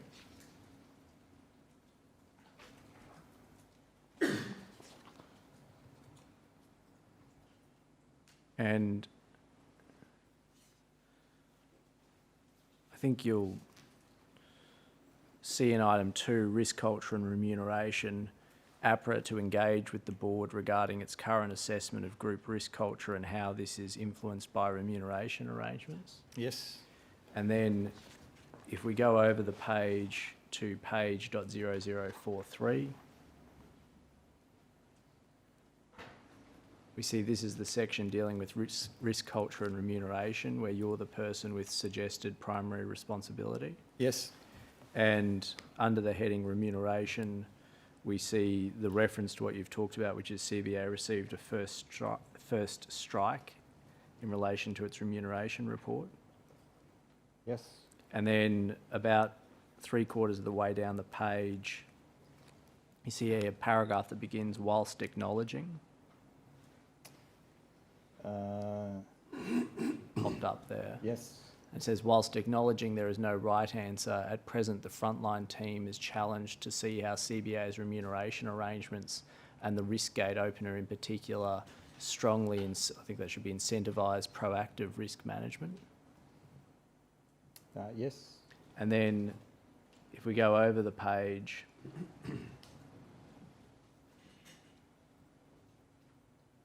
we see at the top, however, we have been informed that from 2017, CBA is moving from a risk gate opener approach to a risk moderator approach, as currently applies in Bank West, in part to seek to create incentives for good risk management. Yes. Attend to that document, Commissioner. Briefing paper for CBA board meeting of 6 December 16, APRA 0095 0001 0040, Exhibit 7.148. But then it seems from the notes of the meeting, which we can bring up, which is APRA.0096.0001.0013.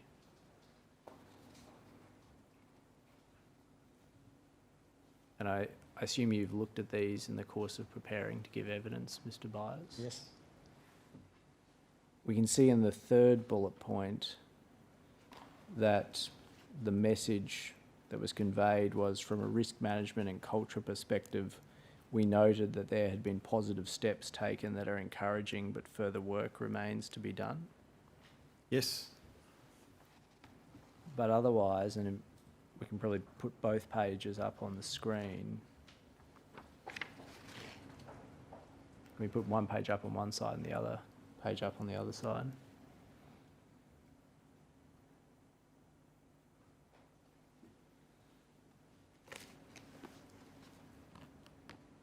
There doesn't seem to have been a discussion or an issue raised as to what exactly had happened with CBA's 2016 executive remuneration. No, that's probably fair. The discussion was dominated by the results of the strike and how they were thinking about what they were going to need to do in response to that strike. In hindsight, do you think that APRA should have moved earlier to raise concerns about CBA's remuneration practices with CBA?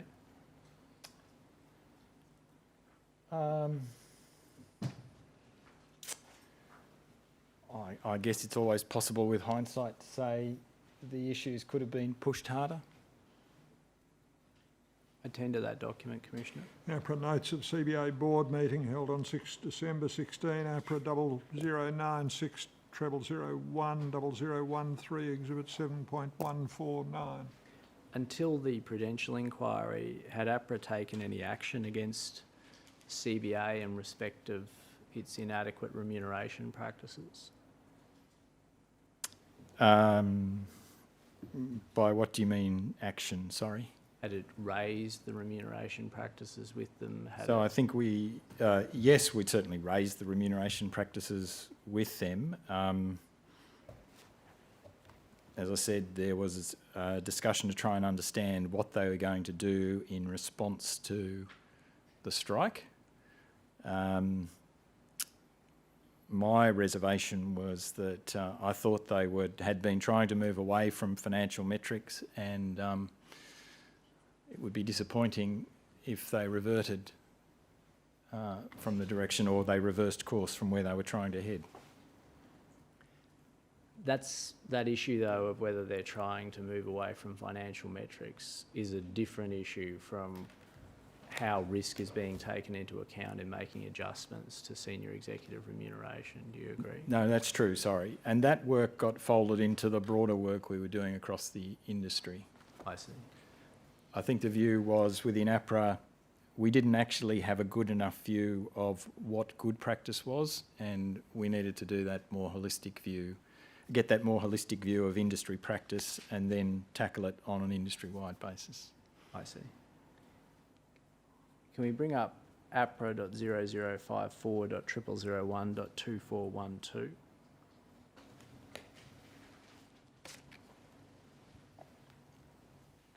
See, this is a document titled Reflections Following Prudential Inquiry, Supervision Perspective Only. Yes? And this is a document prepared by Mr. Douglas. Yes. And what was Mr. Douglas's role? He was a principal analyst within the CBA supervision team, and he was, so before the Prudential inquiry started, and he was the engine room of the Secretariat for the Prudential inquiry once it got underway. I see. And if we go to page .2415,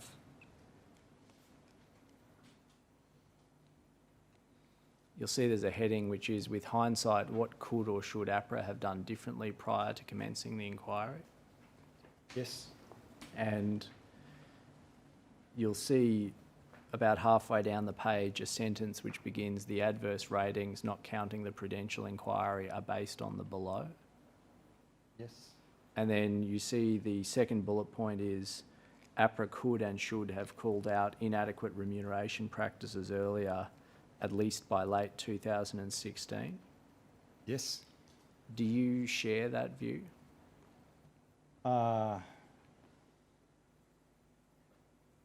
Yeah, I think that's a fair assessment. James was tasked with doing a look back and say, with the benefit of hindsight, what do you wish you'd done differently? And I think that's a fair comment. We could have. And should have. And should have. Yeah. And have you turned your mind then to why you didn't do what you could and should have done?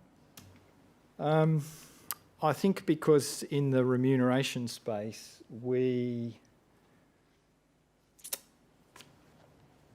as I talk a little bit about in my statement, we didn't have, I think we are better now, but we didn't have a lot of expertise in remuneration. It was an area that is not the natural forte of a Prudential supervisor.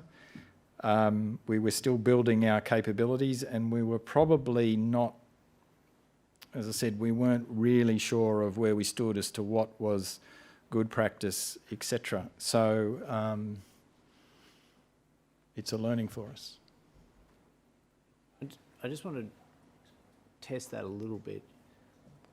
The problem with the remuneration practices, or the application of the remuneration policy in 2016, had been identified by APRA. We've seen the memorandums already. It was certainly an issue that we thought it doesn't look as though sufficient adjustment is being taken. So the problem wasn't identifying the issue because the issue had been identified. Correct. The issue had been flagged and called out, yes. So the problem then seems to have been with actually challenging the institution about the issue. So I think that's true. The questions were asked. The response, at least to some of the issues that were being looked at the time on behalf of CBA, was these issues are not yet resolved. It's not quite clear what the conclusions are. We don't quite know who to attribute accountability for yet. So they remain open issues. The issue didn't go, we didn't push beyond that point. Do you think there's anything to learn about APRA's willingness to challenge institutions on issues like this? The issue that I think this just brought home the fact that this was not an area where we had sufficient expertise to really be confident challenging. If this had been, I don't know, at the same time this was happening, we were talking to CBA a lot on mortgages. Mortgages are bread and butter. Credit risk is bread and butter for a Prudential supervisor. We're pushing very hard on those issues. This was an area that was, our expertise was still relatively new in the GCR team. We don't have, certainly didn't have then, the same capability and skills, and therefore confidence to push as hard as we would for what I'd call a traditional Prudential issue. And those traditional Prudential issues are ones where it's possible to measure things? Not necessarily. So obviously financial metrics, yes, we're very good at that. That is the bread and butter. But the work we've done on mortgages is around systems and controls. It's not measuring things per se. It's about how do you make decisions, how do you make judgments, how do you set a policy framework that translates into processes, that translates into people doing things. So, that particular area is a long-standing area of expertise for any Prudential supervisor. We've had a long-established credit risk team that provides really strong advice to our supervisors on what does good look like and what we should push on and where we should push. This was an area where we didn't have the same capability, and so we were less sure of our ground as to what it was reasonable to demand. Well, didn't have the same capability about what? About remuneration narrowly identified? You had a deal of skill and experience about systems, Yes. the way in which things were translated from high-level articulated idea down to nitty-gritty outcome. Now, Yes, so were you Commissioner, looking at this only through the lens of remuneration, do you think? my comment is sort of specific to the detail of remuneration. So is it legitimate and is it indeed common practice for a board to say, I am not going to make any adjustment to Executive X because a matter is under investigation, and it would be premature for me to make any sort of adjustment whatsoever until every I is dotted and every T is crossed on a investigation? Or is it actually sort of evident that even if we don't know whether the problem is a small, a medium or a large one, I don't know what the final consequences will be. I know there is some issue and I'm going to take if you like, an interim step, and then I'll work out how to balance it all up later on. And I just don't think we had enough knowledge of industry practice, enough expertise in this area to have confidence about, was CBA actually doing something that was unreasonable, or was CBA doing something that was actually quite conventional practice amongst directors in the way they thought about the issue? Yeah.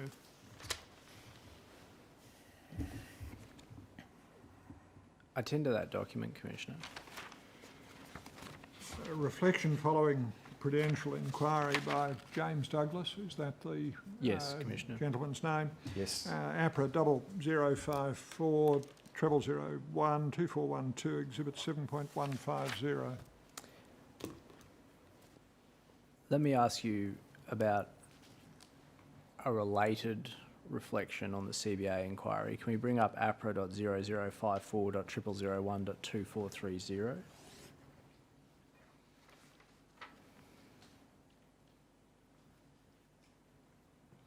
So this is part of an executive board paper for APRA. You'll see it's dated the 19th of June 2018. Yes. And this is also considering implications for APRA's supervision practices following the CBA inquiry. Yes. And if we go to page .2434, I think you've exhibited this to your statement, haven't you? I think I have, yes. And you see the last issue on the page, which is supervision mongrel. Yes. The CBA supervision team were aware of most of the issues identified by the CBA inquiry, with the inquiry providing absolute clarity of evidence to support the findings, Yes. stronger support of supervisory gut feel, together with strengthened supervisor tenacity and more. Can we go over the page? Frequent use of sanctions could be considered, and then if we come back, what's then said in the next column is supervision mongrel is an attitude rather than a framework issue.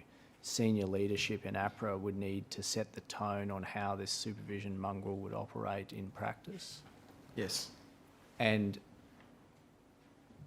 do you have a view as to, without needing to put it in terms of supervision mongrel, whether there was a problem within the CBA supervision team with its willingness to act on gut feel and demonstrate tenacity in relation to CBA?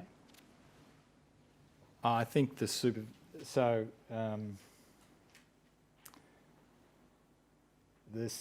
supervision team was actually, I think, demonstrated a great deal of tenacity. There were a raft of issues that they were pursuing, and they were at loggerheads with CBA on a number of fronts. So I would never in any way question the tenacity of the supervision team. They were doing a good job, and the CBA inquiry, I mean, obviously it went deeper and broader, and so it found some extra things, but the starting hypotheses that the supervision team provided the panel as they went about their task were, I think, proved to be spot on. Well, the implication of what's written here may be that the problem is not so much at the supervision team level.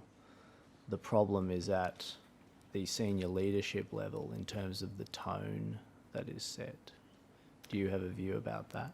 Yeah, I think so. Perhaps I should just say that supervision mongrel phrase.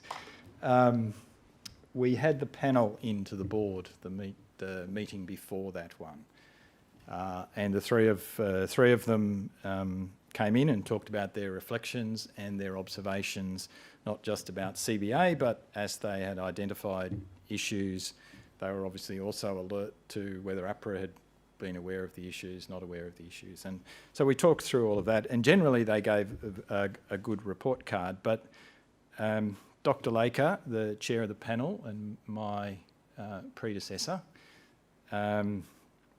finished the session with some parting words about just rallying the troops, and the fact that we'd had the inquiry shouldn't be seen to be in any way a failing of Apra, and that it was really important that supervision teams pursued issues aggressively, even when the institution concerned was pushing back quite aggressively.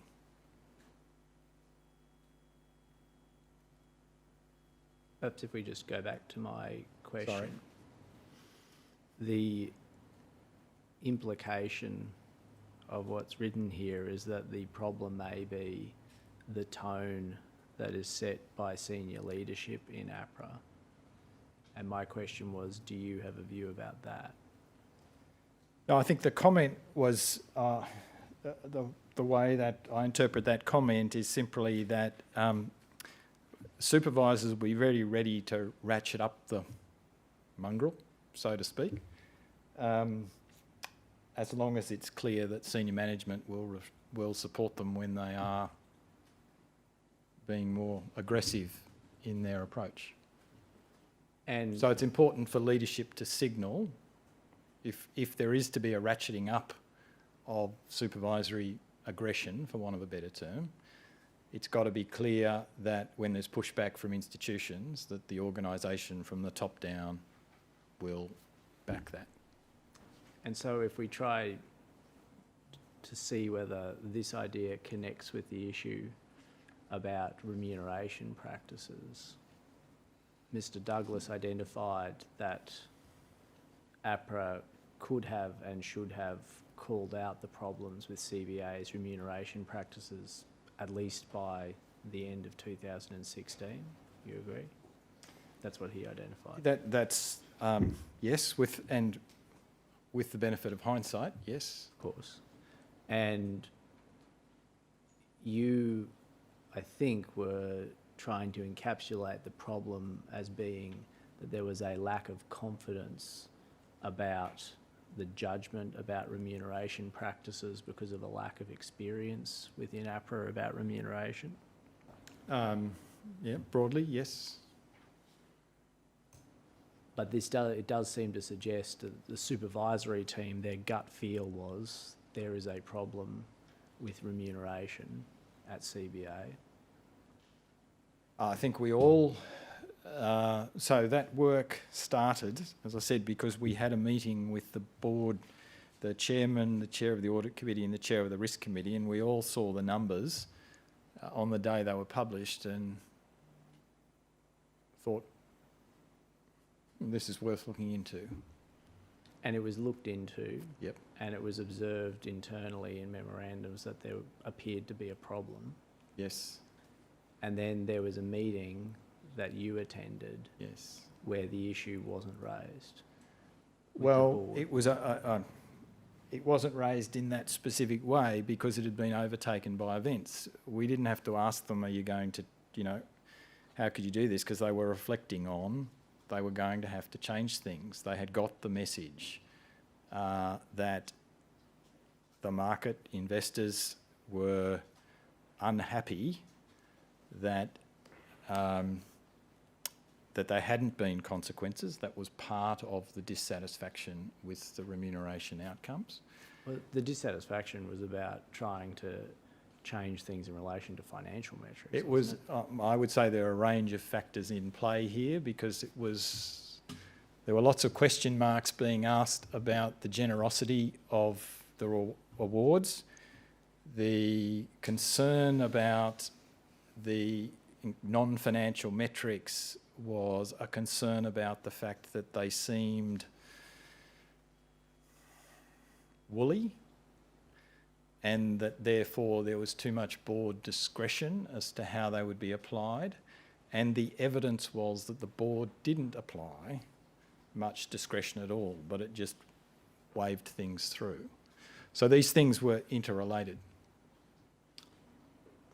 I don't want to spend too much more time on this. I want to give you a chance as best you can to think about this, because you recall earlier when we were talking about CBA's remuneration practices, you made the point, first, they'd had a first strike against their remuneration report in 2016. Yes. Second, that the board was slightly shell-shocked by that. Yes. Third, that the message you wanted to convey to them was stay the course, you should do the thing that you're proposing to do, which is to change, or make the change away from financial metrics. Yes. But then now what you're saying is, oh no, or I think you're saying, sorry. Go on. actually the strike against the remuneration report was also about failing to take into account making risk-related adjustments, and they'd also got that message, and that was a message you actually wanted to reinforce. Yeah, but so we went to that meeting without thinking we actually had to rub their nose in it. They had got the message. There was also a new chair coming in who was pretty determined to change things. So there was nothing to be had by banging the table there. The discussion was, how are we going to go forward from this point? Do you know whether Apra has taken action against a financial institution for failing to comply with CPS 510?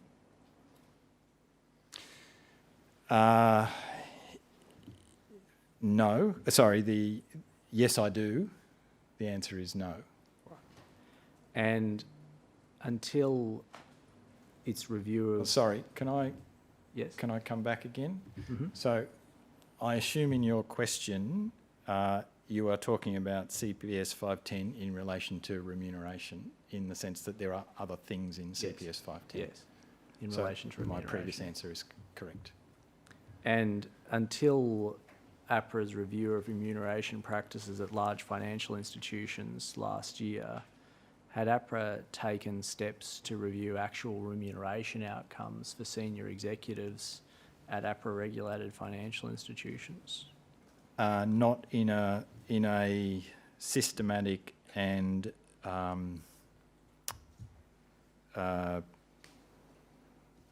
not in a systematic way, and not in a way that looked at individual by individual cases. And I think the point you were making before was, until very recently, it lacked the confidence about its understanding of those issues to be able to do that. It lacked the confidence because we lacked the expertise. In the future, where, say, APRA sees that decisions about risk-related adjustments to remuneration are, to take the CBA example, being made on the basis of a high-level statement from the CRO that no adjustments are necessary, will APRA take some action in response to that? So, premised, I think, in your question is an assumption that you disagree with the CRO's assessment. So if we, as we develop our expertise... Well, sorry, perhaps we should just clarify this. The CRO recommended no risk-related adjustments. Yes. And if we conclude that that's a erroneous assessment... Well, let's just stop. The other part of that is that what Ms Livingston said last week was the information that was provided to the board in support of that was inadequate. So hence the reason why I described it as a high-level statement from the CRO that no adjustments are necessary. So it's not just whether the conclusion is wrong, it's about what information is it's provided. about the quality of the material that the board has. Yes.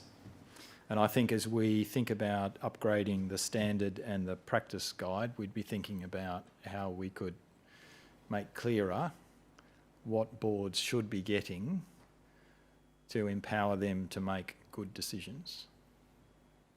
In the UK, the FCA reviews individual remuneration adjustments at large firms on a line-by-line basis for misconduct events to ensure policies are being consistently and robustly applied. I understand they do it. I don't know for how many executives they cover, but I understand they do some sort of assessment, yes. Is that something that APRA would consider doing?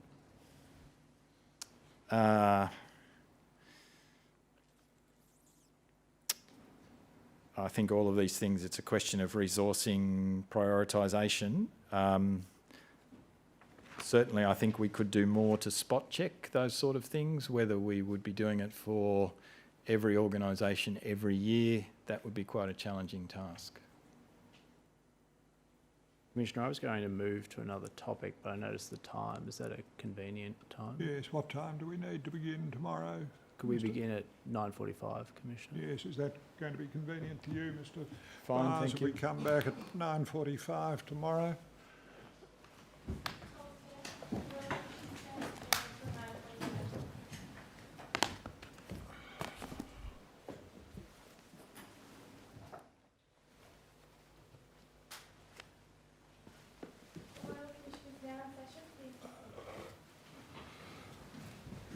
Yes, Mr. Hodge. Thank you, Commissioner. Just before I continue with Mr. Byres, yesterday I referred to a document which was a June 2018 board or executive board paper in relation to the CBA inquiry, which was APRA.0054.0001.2430. I tender that document. And that document will become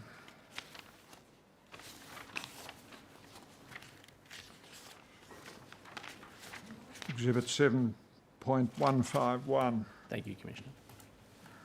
Mr. Byres, yesterday we were discussing remuneration. What I wanted to turn to now was to talk about what APRA has done in terms of developing its approach to culture. Yes. One of the things that Apra is concerned about for an entity is its risk culture, and that's because, as you explain in your statement, as a result of undesirable behaviours and attitudes towards risk-taking and risk management, the viability of an APRA-regulated financial institution itself might be threatened. Yes. And you say in your statement that APRA has chosen to focus specifically on the prudential aspects of risk culture rather than the broader concepts of risk culture or organisational culture as a whole. Certainly that was our starting point, yes. And does it follow when you say that was our starting point that there's now a change that's underway in terms of how APRA is going to approach risk culture? Well, I think it's reflective of some of the discussion we had yesterday, that the initial focus was very much on risk culture as it related to financial soundness, in the same way that the initial focus of remuneration was on financial soundness. As a result of, as I say, or we've seen in recent years, there's a need to think and apply that concept of risk culture more broadly.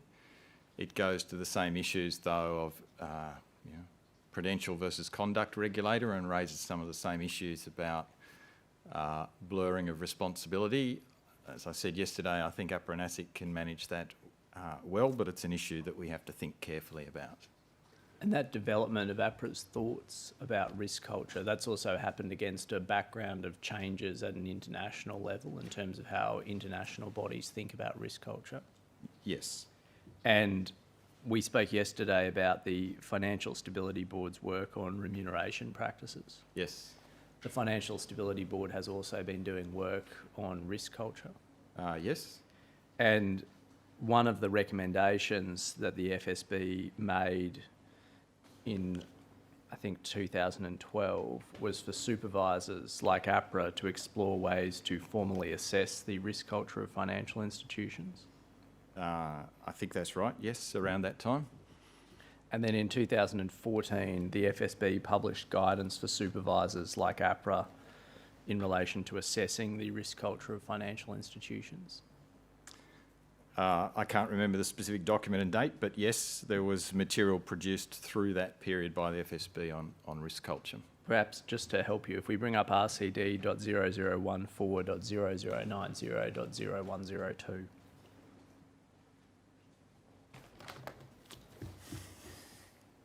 So this is the FSB's guidance that was published on the 7th of April 2014. Is that what you're thinking of? Yes. And by this time, some supervisory authorities in other jurisdictions had begun taking a more active role in assessing the culture of financial institutions. Yes. One regulator that had begun taking a more active role was the Prudential Regulation Authority in the UK. Yes, I think that's right. And another was the DNB in the Netherlands. Yes, the Dutch Central Bank, yes. And the DNB was probably the most advanced in this area. Certainly, yes, they went furthest, fastest, that's true, yes. And can you just explain to the Commissioner what was the nature of the work that they were doing? Reflecting the fact that their financial system had essentially imploded, their large banks, ABN AMRO, ING, etc., had all had to be rescued effectively by their governments. They had had a very serious financial crisis. So they were thinking very hard about how do we avoid getting into this situation again. The Prudential Regulatory Supervisor and Prudential Regulatory arrangements are in the central bank in the Netherlands. So the DNB was tasked with thinking about a range of measures, reforms that would prevent these sorts of things happening again. And they went quite assertively into the area of culture and risk culture. And they created a team within the DNB, within the supervisory area of organisational psychologists and alike, with which to make assessments of culture within financial institutions. Now, APRA's own focus on risk culture effectively began in about 2014? Yes, so there was in 2013-14 there was thinking about this issue. There was, I think, in the SPS 220, the risk management standard in superannuation, there's a sort of brief reference to people's behaviour and understanding in relation to risk management, but the word risk culture really appeared for the first time in a very prominent way when CPS 220 that we talked about yesterday was produced. And there was a lot of debate about what was the role of the board and others in formulating and giving effect to risk culture within organisations. I think what we spoke about yesterday was the draft of CPS 220 was released in 2014, Yes. and then the final standard was published in 2015.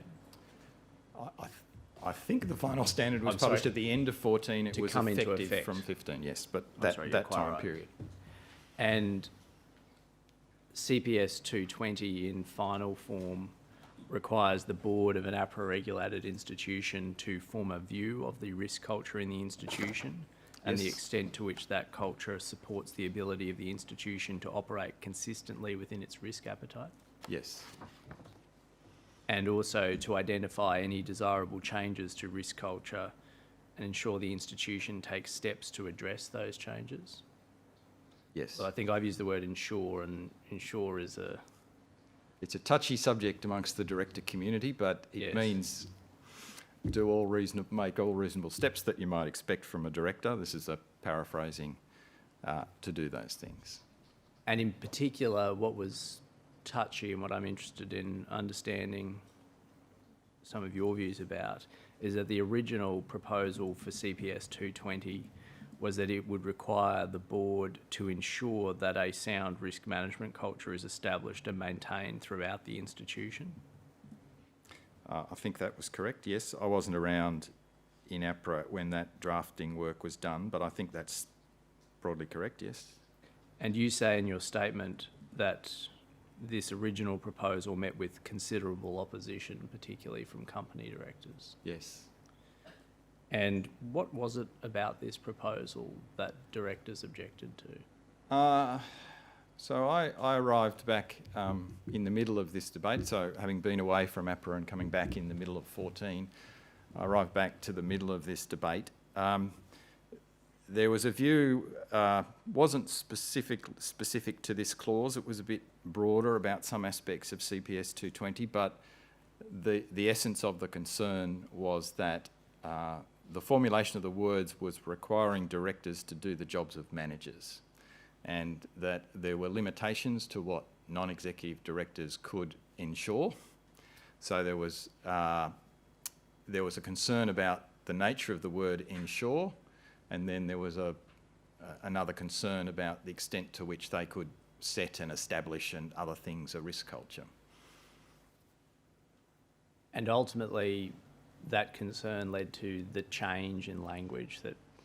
Yeah, I mean, essentially we said, okay, we accept that as part-time non-executive directors, it will be management ultimately that sets the tone from the top, manages the business day to day, sets and has the most influence on the culture. But a board can't absolve itself from the responsibility of at least forming a view as to what the risk culture is in the organisation. The board sets the risk appetite. The board should have regard to what they sense the risk culture to be, and if they see there's an inconsistency between those two things, they should task management with action to address that, and that's the essence of where we landed. And how does APRA's supervision go about trying to make sure that boards form a view of the risk culture within the organisation? So we have been developing, as with remuneration, trying to learn ourselves in this area because it's not an area where we had the natural great wealth of knowledge. And so it was part of the creation of the GCR team that we talked a lot about yesterday. And the initial work was some work done by that team that led to a paper that was produced in October 16, I think, but where they conducted an exercise where they went across the industry and looked at how were boards forming these views, how were boards going about, what information were they getting, how possible was it for them to form a good view. Part of that work, I have to say, was instigated by the directors who said, well, you want us to do this job, it'd be good if you told us, you know, some ways in which we might be able to go about it. I see. Is it fair to say this approach differs markedly from the approach in, say, the Netherlands, where the regulator is itself forming a view about the risk culture within the organisation? Yes, I'd say the Dutch, if I look internationally, I'd say the Dutch are something of an outlier, or certainly furthest along on the spectrum. And, you know, we're developing a process that I think is more, what I'd call more normal amongst our peers, but different people, no one's exactly the same. I see. We might come back to that in a moment when we talk a little further about the GCR. I just wanted to ask you some questions about something else that was published in 2015. You're familiar with the Group of 30? Yes. And that's another international body that does, amongst other things, work on culture in financial institutions. It does a range of things. I mean, it's not an official body in the same way the FSB or any of the other standard setters are. It's a private sector, in a sense, independent group. But yes, they have done some work on Well, a culture. private sector group with a few heavy hitters in it, shall we say, Mr. Byres? No, sorry, I didn't mean in any way to No. diminish them, just that within the official structure, if you like, they're not endorsed by a government. Yes. In July of 2015, the Group of 30 published a paper called Banking Conduct and Culture, a Call for Sustained and Comprehensive Reform. Yes, And you're familiar with that paper? yes. And presumably APRA was aware of it at the time I was interviewed for it, so yes. and would have considered the views that were expressed in the paper. Yes. I just wanted to ask you about a couple of aspects of that. Can we bring up the paper, which is RCD.0014.0090.0018?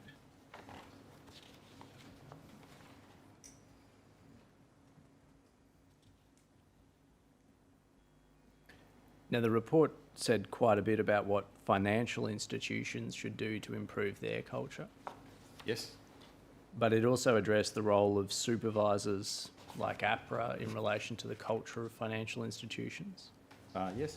And if we go to page .0083,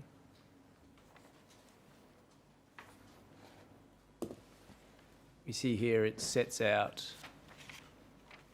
what is described as the supervisor roadmap for assessing conduct and culture. Yes. And what I'm just interested in understanding is some views you might have about the approach that's put forward here. If you look at the first section, which is overall approach, you see what's explained is, since culture, conduct and values are about behaviours, the authorities should be committed to an approach of using supervision rather than rules and regulation to deal with conduct and value issues. Yes. And presumably that is consistent with the view that you would have about the approach that should be taken by a Prudential supervisor. Yes, I'd say that's what we're trying to work towards, yes. And then you see the next sentence says, supervisors should look on cultural questions as root cause analysis and intervene when they see demonstrably serious problems, as opposed to making culture a generalised additional supervisory add-on. Yes. And I'll come back to that idea in a moment. If we take that down and then bring up the section which is called supervision. And you see it says it is essential that there be enough supervision resources and with the right skill sets / seniority and expert support if needed to engage constructively with banks on these issues. Yes. The main objective should be early problem identification and bank-led corrective action. Yes. Conduct and values should be part of mainstream supervisory processes as opposed to a separate add-on. Yes. And what that seems to suggest is that the assessment of cultural questions should form part of the ordinary supervisory work of a prudential regulator like Apra rather than being an add-on. Yes. And what it also seems to suggest is that the process of supervising culture would necessarily involve the regulator forming its own view about the risk culture and problems within the organisation in relation to culture, as distinct from simply trying to monitor whether the board is forming a view about culture? So I think you want to do both. If that's your proposition, I agree with that. I see. And so in terms of doing both, that means that for a prudential regulator like Apra, Apra would need to form its own view about risk culture within the organisation? I mean, I think so. If I think about how a supervisor might look at it, you are going to quite often be looking at information which is bank information or insurance company or whatever financial institution it is. You'll be looking at what is going up to boards, what are they seeing? You'll be testing it against the word we used yesterday, gut feel, and testing whether there's an alignment there or whether you think, in fact, that the information is painting a picture that's different to what the supervisor may, him or herself, experience. Just want to make sure I've understood that. That seems to be very focused on what is the quality of the information coming up to the board for the board to form its view about risk culture. That seems to be slightly distinct from the idea of the supervisor forming their own view about risk culture and then trying to intervene to proactively prevent problems. Maybe I'm not quite understanding the question, but if you went to any supervisor in Apra now and said, tell me about the culture of the institution that they are responsible for supervising, they would all give you an opinion. They could all give you an opinion. But there's a strong element of my experience, my gut feel, my intuition. You want to supplement that, if you can, with data points and more objective measures, and then try and synthesise those things into an Apra view. And the data might well reinforce your gut feel. It might actually say, actually my intuition's not quite right and I've got to modify it. But somehow, I think if I'm getting to your point, yes, Apra would have to form a view.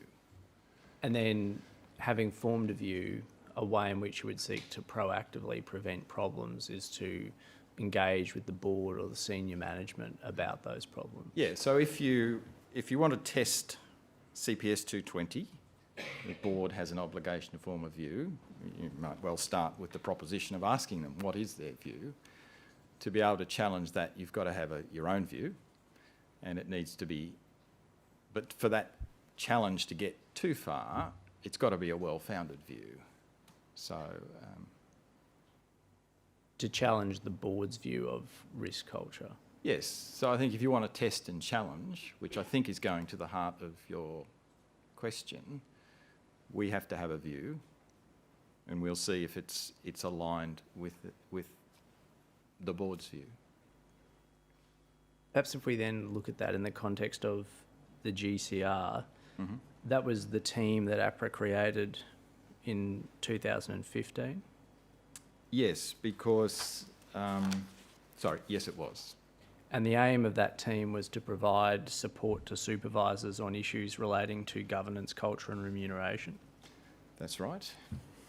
And did APRA have to also make changes to the size of its supervisory teams to enable them to undertake the type of culture assessments that seems to be envisaged by the FSB and the group of 30?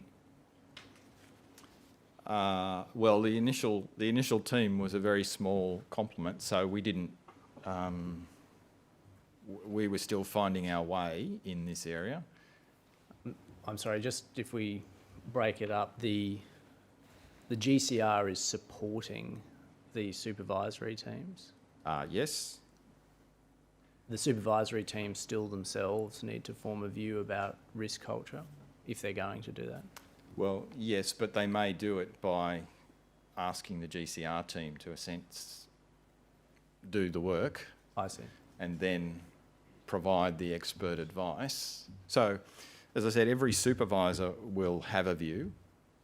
If they've had sufficient engagement with the regulated institution, they'll all have an opinion. I assure you they all have an opinion. But if they want some extra support, extra advice, they may get assistance from GCR team, or they could, in fact, ask the team to do an exercise. And the way we did the initial pilot work that led to the October 16 paper that I referred to before, we really did that just with the GCR team doing it itself. I see. And the GCR team initially, I think, was 3 people.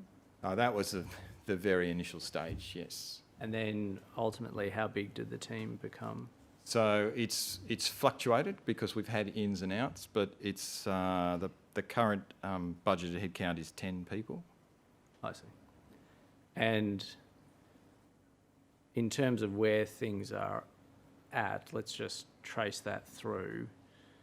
There was an information gathering exercise that the GCR team did in late 2015 and early 2016. Yes.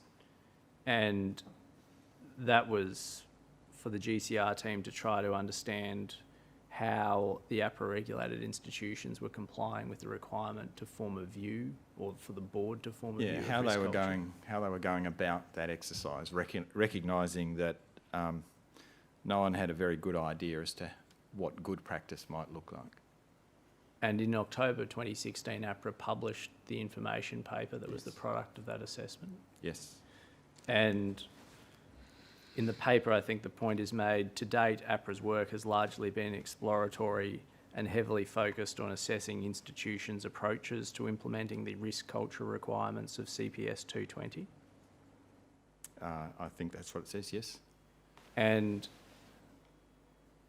perhaps if we bring up part of the report just so we can look at it, it's RCD.0021.0035.0059 and go to page .0081.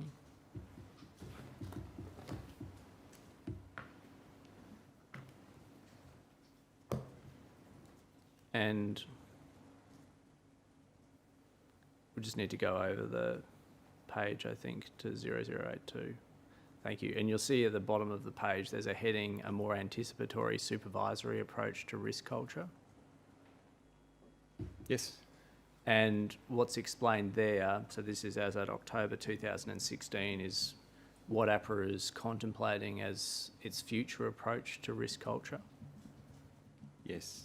And it said, although APRA already considers risk culture as part of its ongoing supervisory activities, APRA intends to refine and sharpen its approach to assessing risk culture. Conducting pilot risk culture reviews will form a key component of this work. Yes. And this is then, you can see in the next paragraph, something that's anticipated to be a more intensive review. Yes. And what that seems to indicate is by late 2016, APRA had decided that it would shift to more active supervision of the risk culture of APRA-regulated institutions.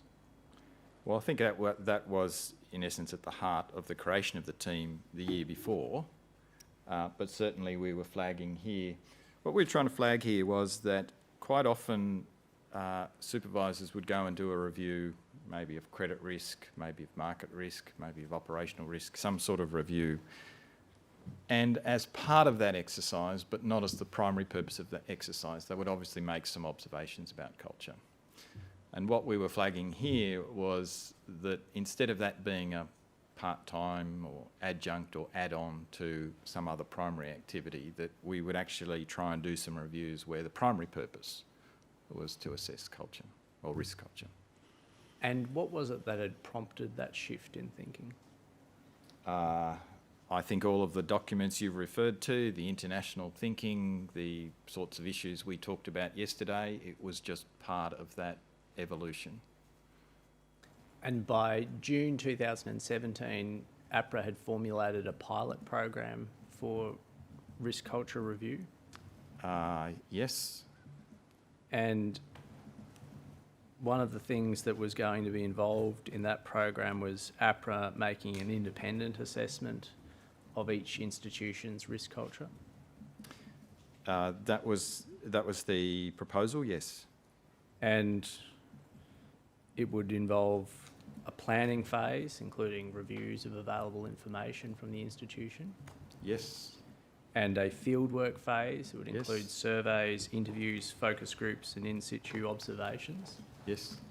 And an analysis phase where APRA would then analyse the results of the information it had collected.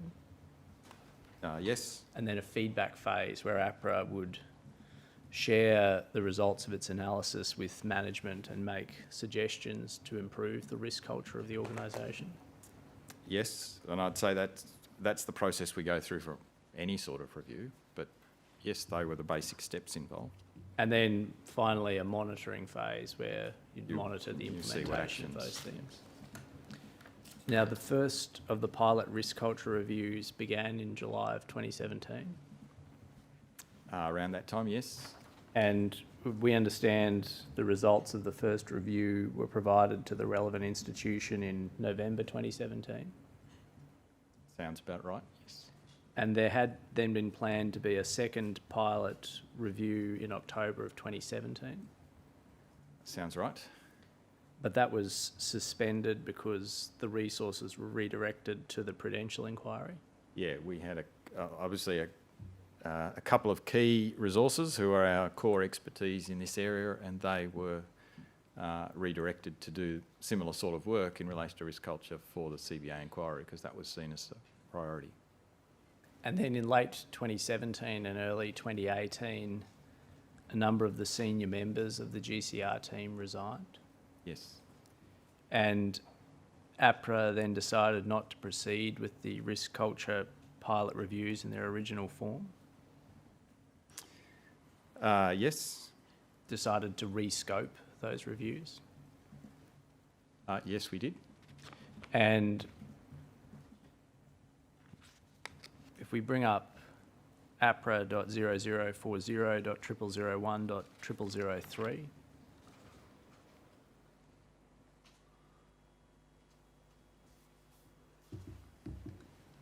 this is a presentation that's explaining how it is that the risk culture pilot reviews are to be refocused. Yes. And if we go to page .0009,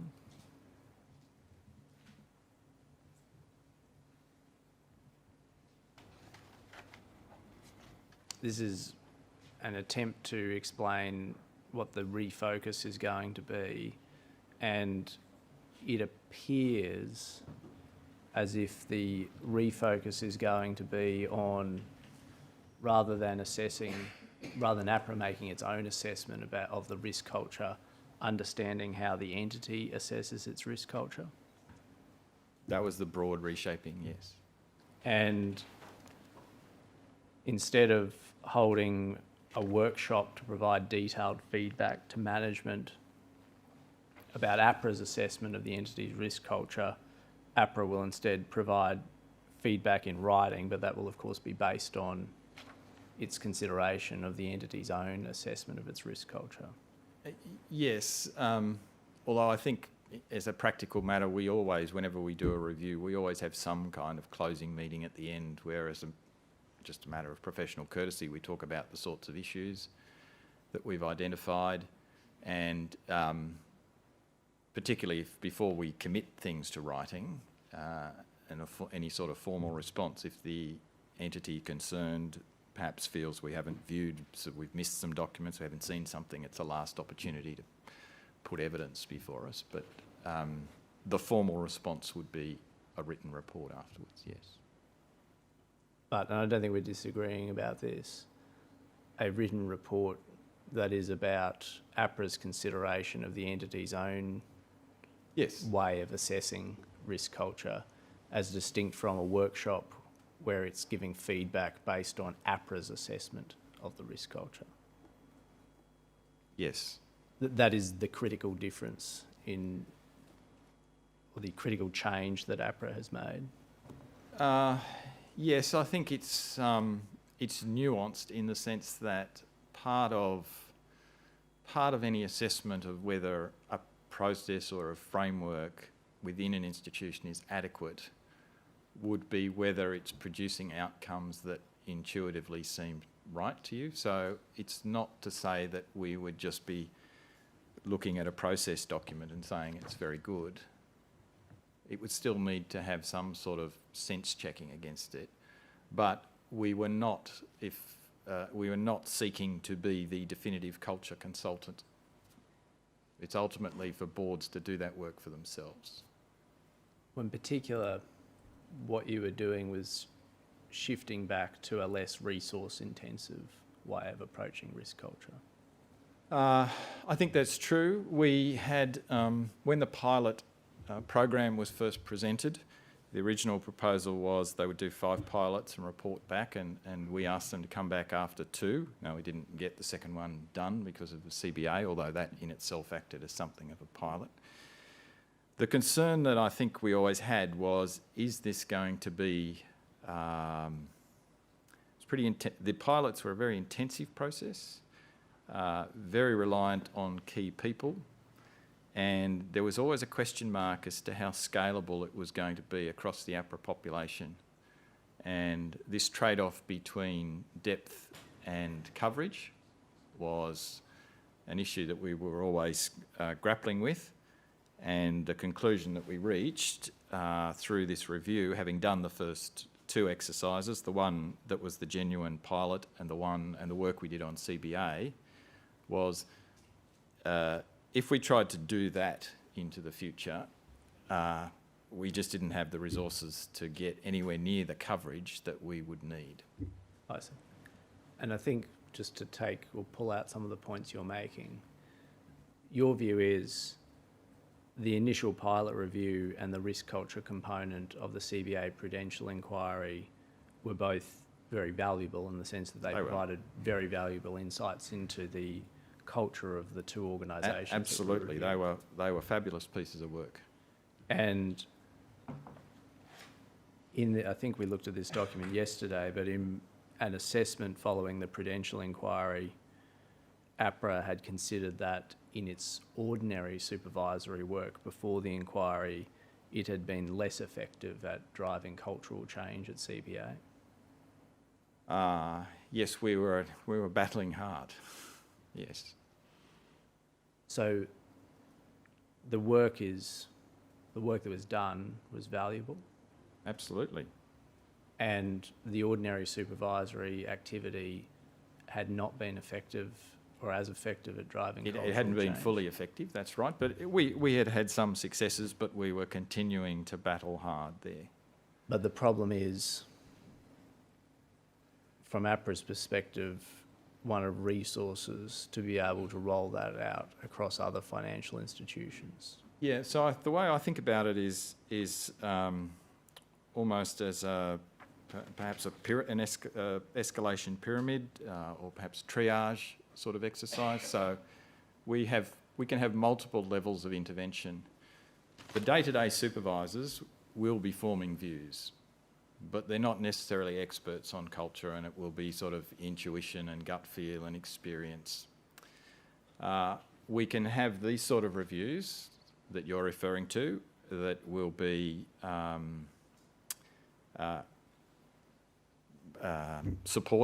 strongly supported by the GCR team, that will go to an extra level of depth and bring, through the GCR team, bring an important element of cross-industry perspective, because a supervisor may be able to compare their current entity with one they supervised before or another one that they're currently supervising, but they don't have the full industry breadth that the specialist team would have. So we can do the first level, which is the supervisor only. We can engage GCR and do this sort of work. It doesn't preclude us, if we felt we had a real problem or this work that we had done had come to the conclusion that there was something very poor about the risk culture of the entity, from going and doing one of those deeper exercises. It would probably require us to perhaps utilise external resources to support us doing that work, but we have sufficient powers that if we thought we wanted to go and do one of those really deep sort of exercises like in the CBA review, we could do that. It would just, as I said, it would probably require us to hire some external resources to help us do that exercise. Well, is the premise for that there is not now observed to be a deep problem? No, I wouldn't say that, Commissioner. I think... Well, it seemed to me that was the premise implicit in what you were saying. No, I just want to pull that out and see whether that is the premise. No, that's not the premise. But I think we would say that boards are now highly attuned to this issue, so are devoting time and attention to this issue.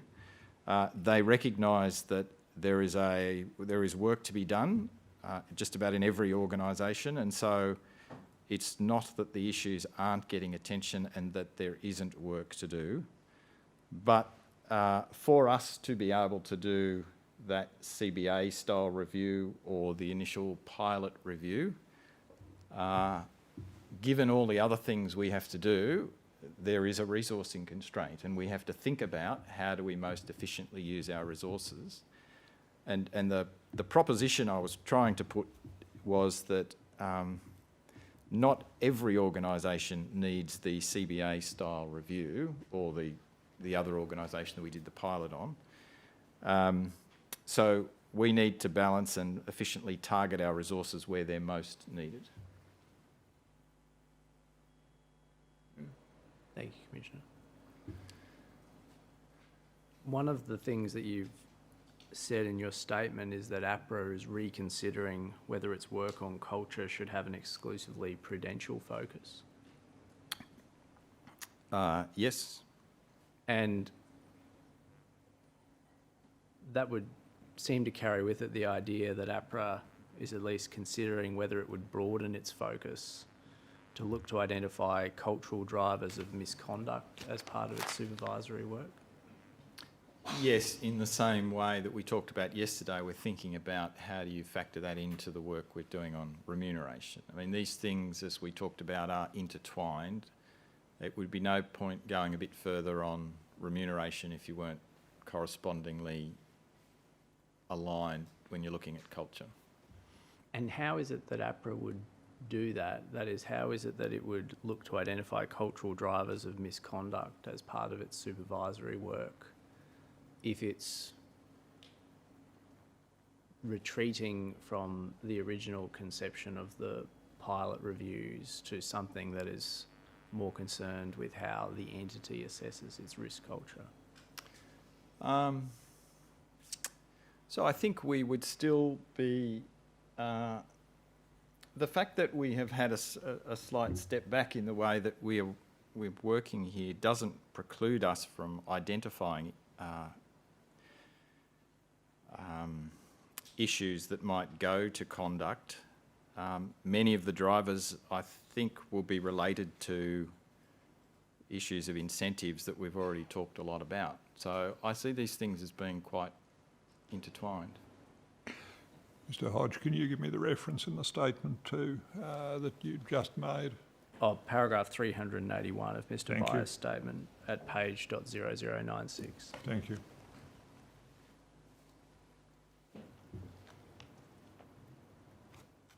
Perhaps if we just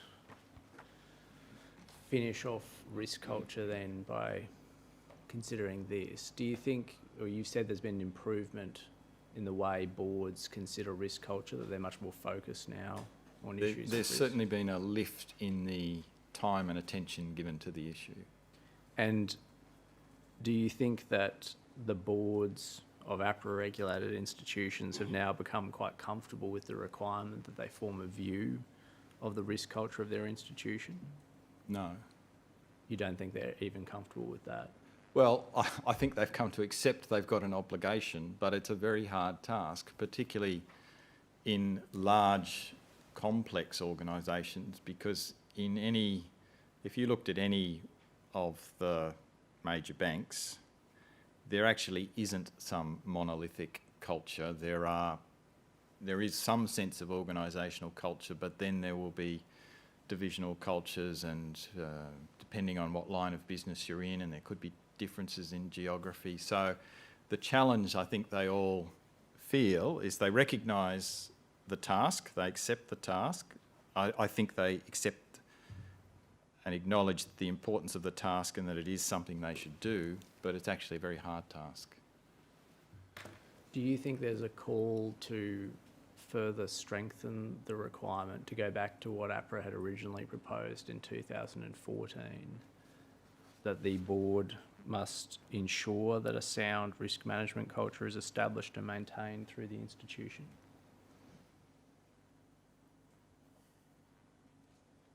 I'm not sure that that's...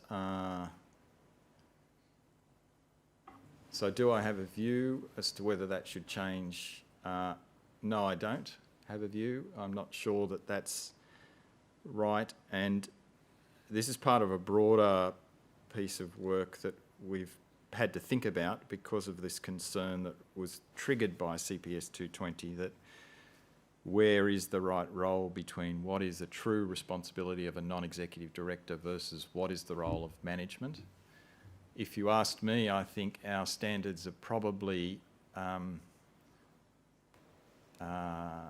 so they're very good at describing what's the role of the board. They actually don't put a huge emphasis on actually what is the role of the chief executive and management in these particular spaces. And so the answer may not be to more strongly mandate the role of the board. It may be to, perhaps part of BEAR, etc., to more strongly articulate the obligations of management to fill in the total picture.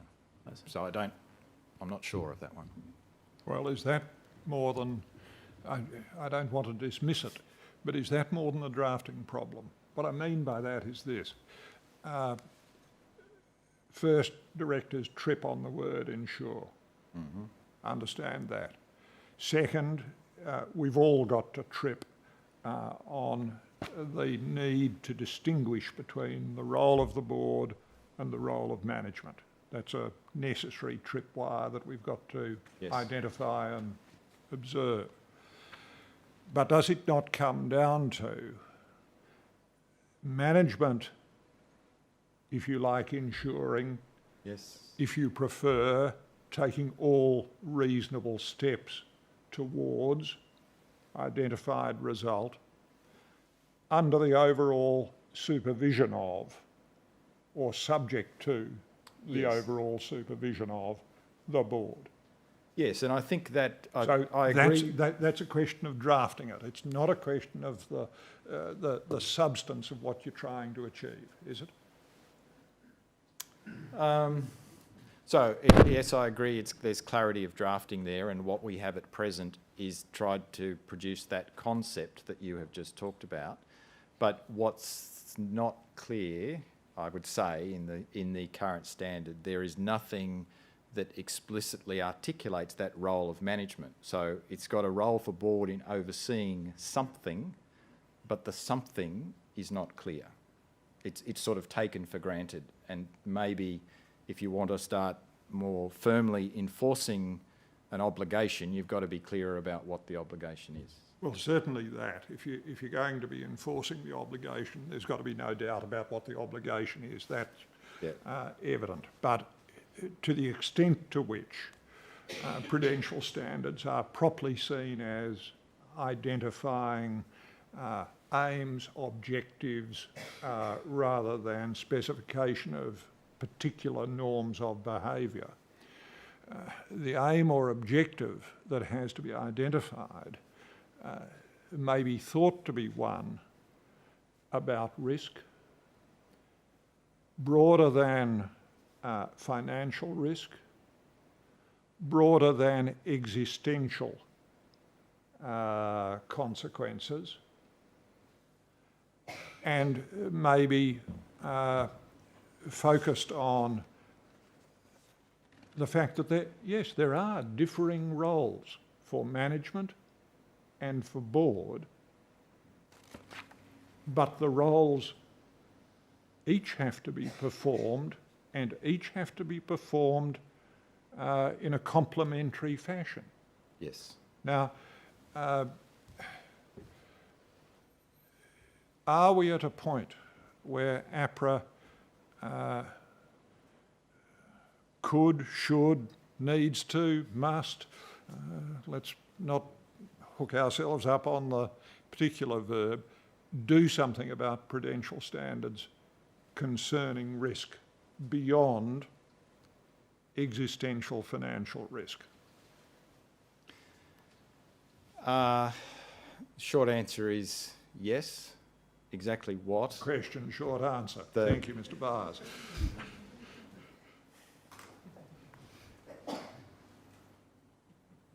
Thank you, Commissioner.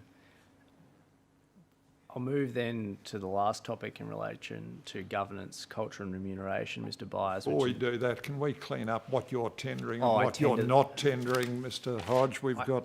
I tender only the document that I just brought up on the screen, Commissioner, which is an APRA document. I So the can- G30 piece we have already, Those are all public documents. public I can- documents. I'll tender them if you want, No, Commissioner, but I've got enough. it's So, APRA.004.0.0001.0003. That's the risk culture. refocusing risk culture, pilot reviews, April 2018, Exhibit 7.152. Thank you, Commissioner. Mr. Byres, I want to move then to talk about BEAR. BEAR came... Sorry, forgive me then, Mr. Hodge, if I can just intrude one further step about culture. We've spoken about G30, Mr. Byres. I assume you saw that this morning the G30 most recent paper came out of embargo, and that paper says particularly that, amongst other things, at page 6, I think it is, with the ongoing Royal Commission investigation and pending recommendations, I interpolate in this country, as well as continued revelations of retrospective misconduct among Australia's financial institutions, we anticipate that the Australian banking industry is only beginning its long journey to repair its conduct and culture. What do you say about that proposition? Because the next question will be, what's APRA's part in it? Yes, thank you for warning me. I think, I think that is a fair statement, that there is a long journey to go. So therefore, to your question, what's our part in it? I'd probably highlight a few things. I could probably highlight a number of things, but I'd put it under a couple of broad themes, if I could. So the first is thinking harder about the issue within all of these things within the Prudential framework, thinking harder about the issue of accountability. BEAR is an example, but BEAR only applies to one industry sector. But the general concept of clarity of accountability, or more to the point, the problem of diffused responsibility and no clarity of accountability has been at the heart of many problems that have happened. No one had responsibility, no one's actually taken responsibility for issues. Boards have not known how to apply consequences because it's not clear who was responsible for things. So a strengthening of accountability. Secondly, if I look at the issues that the multitude of issues that were produced through your January requests for people to bring out and confess their sins, and I mean there's so much there. My reflection on, and I certainly haven't read it all, but as you just look at it all, you can't help but think that compliance and audit functions are not strong enough in organisations. So these issues persist too long before they are detected. And it's evident also in ASIC's breach work that issues can go for such a long period of time in organisations without being identified. It's probably fair to say that the Prudential framework, if you look for references to compliance and internal audit, they're fairly cursory and short. And we'll need to think about how we give them more prominence in our assessment of risk management, because it has traditionally been, as you've said, the sort of financial soundness perspective. But audit and compliance have to be at the very forefront, because regulators can't find all this stuff. We can't be the first line of defence. So accountability, stronger control mechanisms to detect issues early, get them rectified while they're small. And the third thing is, we've talked all about yesterday, is incentives and the flip side of incentives, consequences.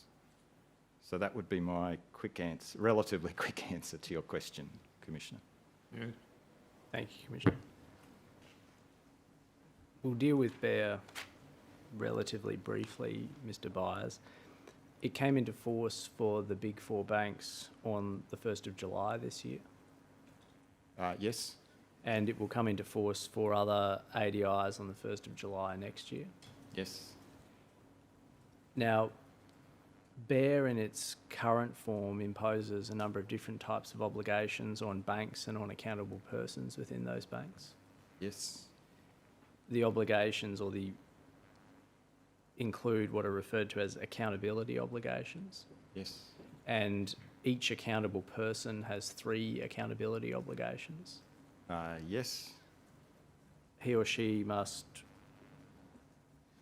conduct the responsibilities of his or her position as an accountable person by acting with honesty and integrity and with due skill, care and diligence. That's one, yes.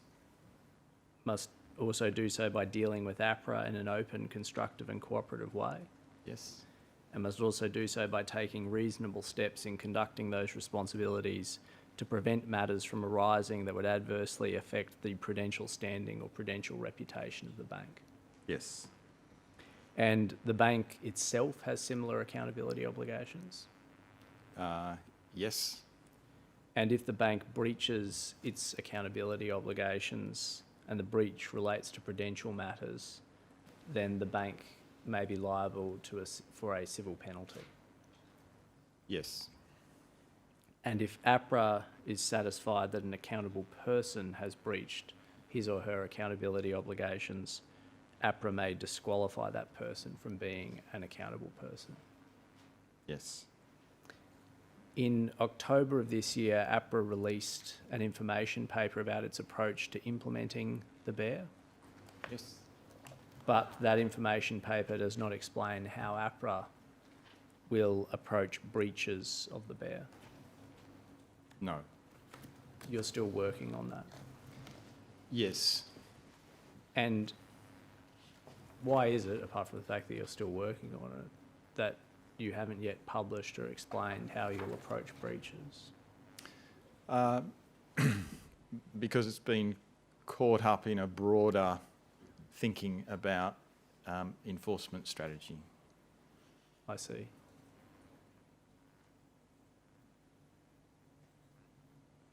All right, so just so I'm clear, the reason that APRA has not to date explained how it will approach enforcement of BEAR is because that has been caught up as part of the broader review of enforcement strategy. Yes, there was some work done. We've certainly developed what we think is a framework internally if we had to do something tomorrow. But given that we're undertaking a broader review of approach to enforcement, it didn't make sense to put out something on Byres if then subsequently we were going to change that in some way. Would it not have made sense to put out something before the 1st of July 2018 about your approach to enforcement of Byres? That is, before it actually came into effect for the Big Four? It would have been nice to do, I suppose, yes. And do you have a view as to why that didn't happen? That was just resourcing. I mean, Byres has been an extremely demanding process for us to get up and running on day one. The timetable was relatively short, and we wanted to make sure that we had a credible implementation on day one, recognising that inevitably we would adapt and evolve as need be, but resources were applied to the primary task of getting the accountability statements, the accountability maps, the registration all in order so that at least the system was operational on 1 July 2018. I see. You've said publicly that Apra will need to be satisfied that a contravention is material before it brings proceedings. Yes, well, you don't, I mean, obviously you don't disqualify people lightly and you don't start civil penalty proceedings lightly, so it would be, by definition, material. Can you give an example of what would be a material contravention?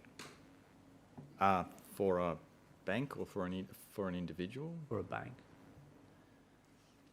Well, I think the two examples that I often talk about, because they're in the public domain, I think the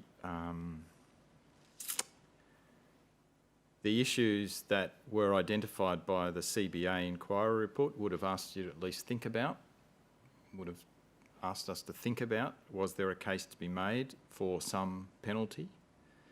The other one, which is a very public case but some time ago, was the NAB FX options episode, where it was clear that there were significant failings in governance and oversight in that organisation, and questions about, or that could have gone to Prudential standing. So they would be two cases that I think are ones that you would be looking, at least asking the question about whether a penalty was warranted. So in the case of the CBA Prudential inquiry, what are the particular matters that would be causing you to, had Byres been in place, to ask the question, is a civil penalty Well, I don't warranted? think it's a particular matter. I think it's the collective of it I see. that would say, clearly something, it's not necessarily any of the individual issues in and of themselves or by themselves, but the collective picture is clearly, was clearly of concern. And I'm not saying that we would have, I'm saying, but it would be the sort of case where you would reasonably say, well, does this meet the test of jeopardising the prudential standing and prudential reputation of the bank? And what about for individuals involved? If Byres had been in place earlier, do you think that any of the matters revealed by the CBA Prudential inquiry would have at least given rise to the question of whether Apra should seek to disqualify somebody from being an accountable person? That's a tricky question, because one of the things that I think is at the heart of many of the issues, not just at CBA, elsewhere, has been the lack of clarity about who was actually accountable for things. That was a fundamental part of the problem. No one seemed to have ownership of issues. So what the Byres does is makes very clear the accountabilities for individuals. They accept those accountabilities and then makes very clear that there is a serious consequence if you fail them in a material way. I understand. The point you're making being, without the benefit of accountability statements, it's difficult to say in the case of the CBA Prudential inquiry who it is that ought to have been held accountable for any of the failures. That's right, because you end up with people saying, well, it wasn't me, it was him or her. In APRA's submissions in response to the interim report, it has said that there will be benefits to adopting a similar accountability regime across other sectors of the financial system, Yes? and that would include insurers Yes? and superannuation companies or trustees. Yes, it might need to be tweaked to the sort of unique circumstances of superannuation, but in concept, yes. Meaning tweaked in order to perhaps disentangle the idea of prudential issues. It's just some of the things that in super, for many super organisations, the vast bulk of things are actually outsourced. And so you might have to think about how you clarified some of the responsibilities, because you're not actually, you don't have your own executives necessarily running things day to day. And what about extending it to other financial services companies? Look, beyond the APRA regulated sector, you're probably aware the UK regime is the one in which the BEAR regime was modelled, but it's different to the BEAR regime in 3 dimensions. One, it covers a wider range of institutions and goes beyond what we would call the APRA regulated flock. 2, it goes... Capturing what sort of other institutions, Mr. Byres? Oh, other investment firms, investment banks, stockbrokers, other sorts of financial intermediaries. Yes. It goes for a wider range of institutions. It goes to a wider range of conduct. And in that regard, it's important that to note that therefore it's a dual administered regime by both the UK PRA and the UK FCA.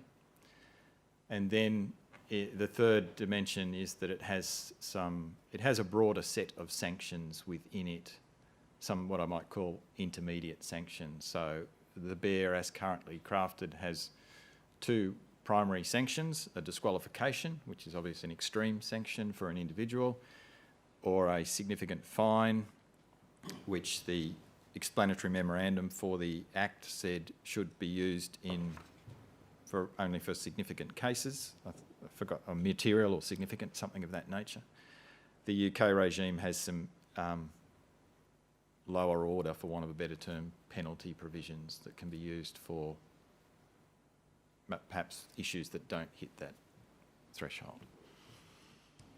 Can I just focus on one idea there, which is that the UK regime is jointly administered by both the FCA and the PRA.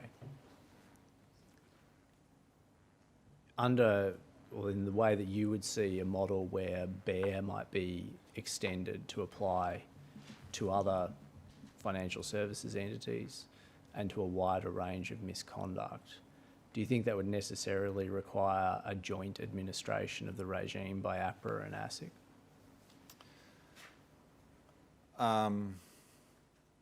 Sorry, could you repeat the question? Sorry. Yes.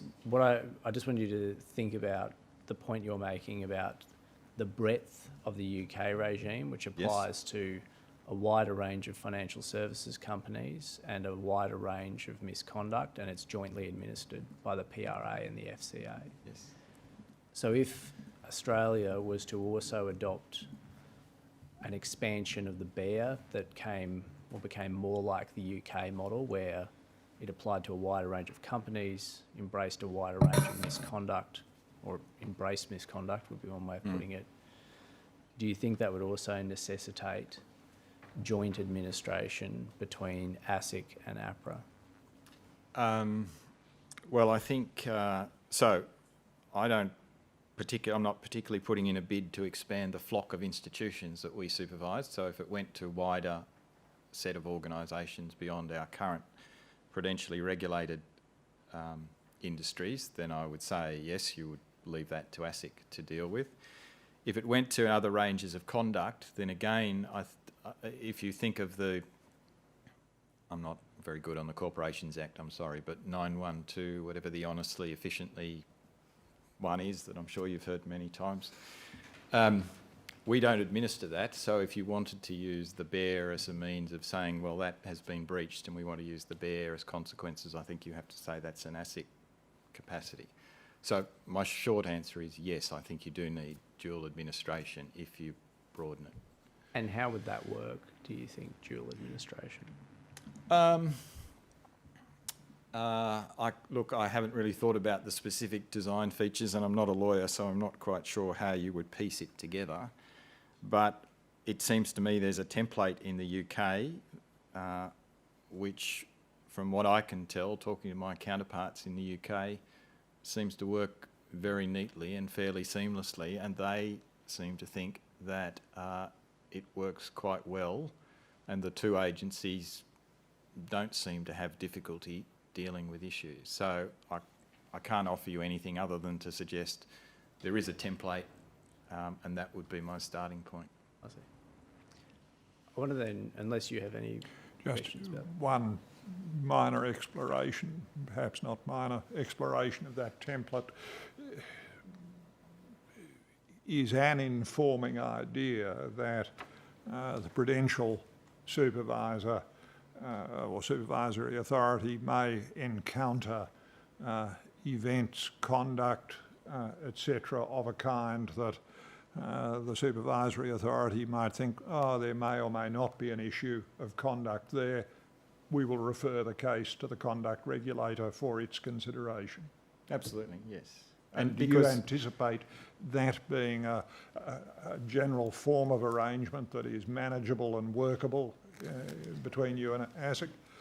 The general answer is yes.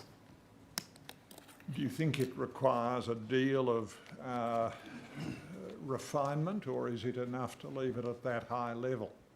No, the only thing that we would want to make sure of is the way there are some, and again, I'm not the lawyer, so I apologise, Commissioner. There are some... Not many people apologise for that fact, Mr. Byres. Go on.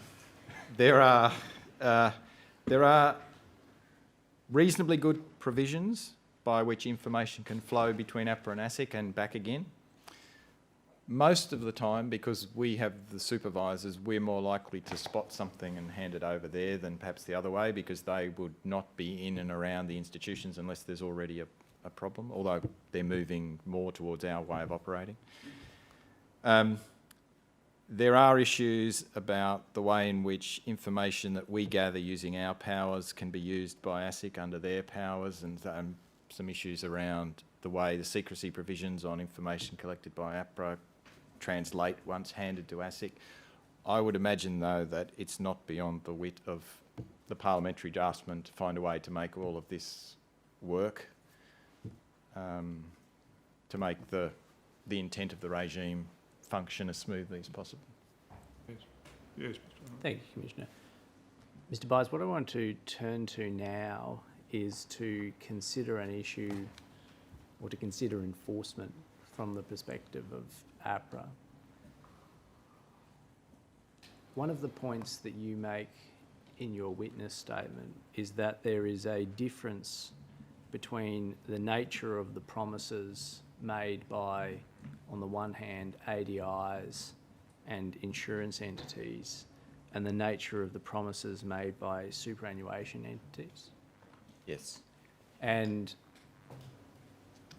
the difference seems to come down to this, that the nature of the promise that is made by an ADI to depositors and by insurance entities to policyholders is fundamentally a promise with a prudential character. It is a promise that at a point in time in the future, the entity will have the financial capacity to pay a defined amount to either the depositor or the policyholder. Correct. Whereas in the case of superannuation, save where we're talking about defined benefit schemes, which for the most part There are on their less way and out, less. or Yes. exist less and less, it's a different promise. It's not a promise to pay a fixed amount of money at a point in time in the future. It's a promise to receive money and to manage it and deal with it in a particular way. Correct. And in particular, to deal with it for the sole purpose, or in accordance with the sole purpose test, and also to deal with it in accordance with the covenants set out in Section 52 of the SIS Act, to act in the best interest of the members, to prioritise the interests of the members. Yes.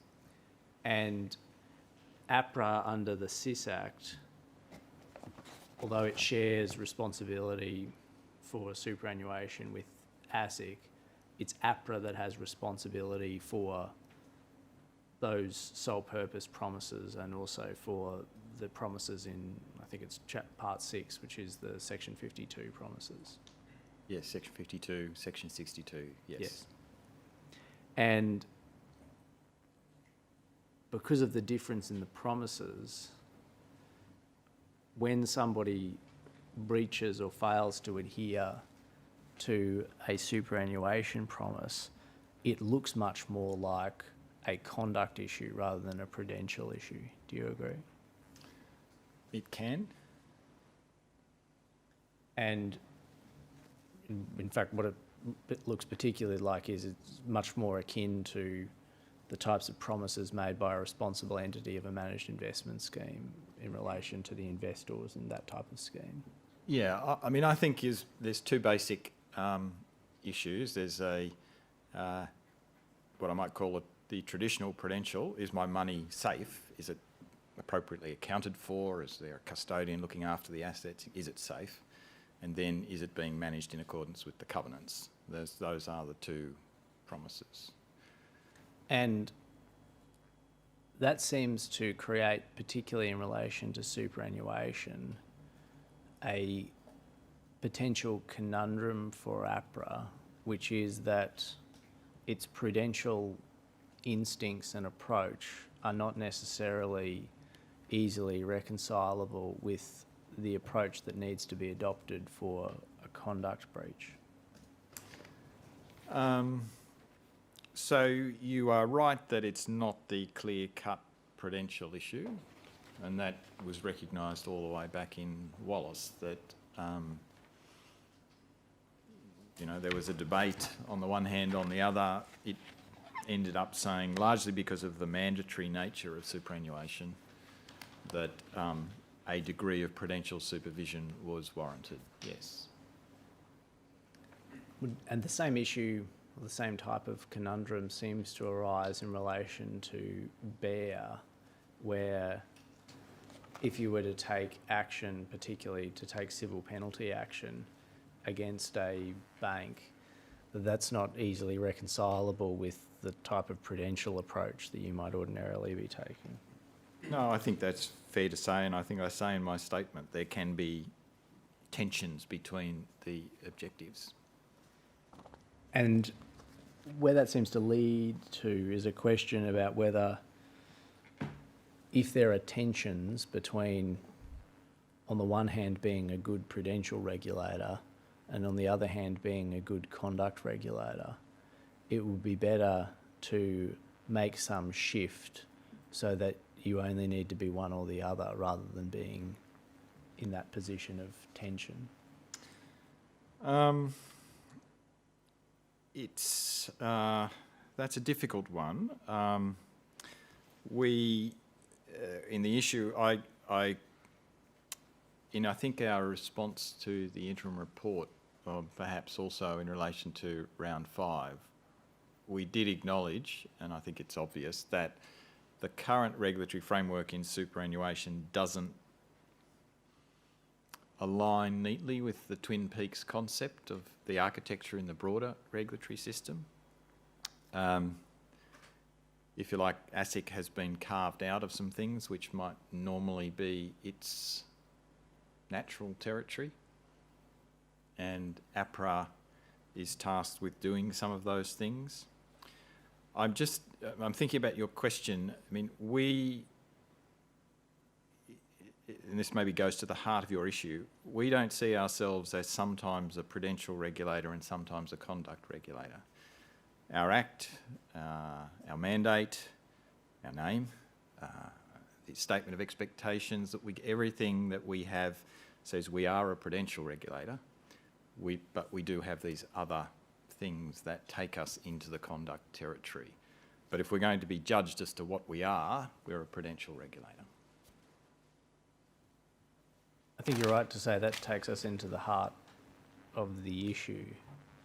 But the issue is you are a prudential regulator that has then had some conduct regulation tacked on to what it is that you do. Yeah, but I think it's because these, as we talked about yesterday, it's not as simple as saying we can put prudential matters in this box and conduct issues in this box and say one box belongs to Apra and one box belongs to ASIC. There will inevitably issues that have both prudential and conduct dimensions to them. And in the superannuation space, it's been said, well, APRA should take carriage of those. Or it is the case that APRA is obliged to take carriage of those because of the way the legislation is at the moment. Yes. But the question of whether APRA should be tasked with taking carriage of those is obviously enough a live question, Yes. given the things that we've looked at. And I take your point, or one of your points, to be you can't actually draw or readily necessarily draw a bright line between here's the prudential bit of the SIS Act and here's the conduct bit of the SIS Act. That's right. Yes. And therefore, trying to just say we'll just shift these bits away from APRA over to ASIC may be problematic because they will include some prudential elements to them which APRA is best placed to dealing with. Yes, I think that sort of simple saying, oh, well, I'll redirect this clause to somewhere else. I think there are ways that you can if you wanted to rebalance, and that's the if, there are potentially ways that you could rebalance. Assuming you still took the view that was Wallace and the Cooper Review and Murray, which all concluded that there needed to be some degree of prudential supervision of superannuation, then there are ways in which you could reassign the roles. But I think you'd have to sort of think through pretty carefully to make sure that it didn't jeopardise the core prudential task that APRA would still presumably be left with. For example, one thing that might be done, and I'm interested to hear your view about, is that civil penalty consequences would be introduced for a breach of the covenants in Section 52. Yes, I think that proposal's currently That's right. under consideration. And the entity which would have responsibility for those civil penalty consequences or for bringing a civil penalty proceeding would be ASIC rather than APRA.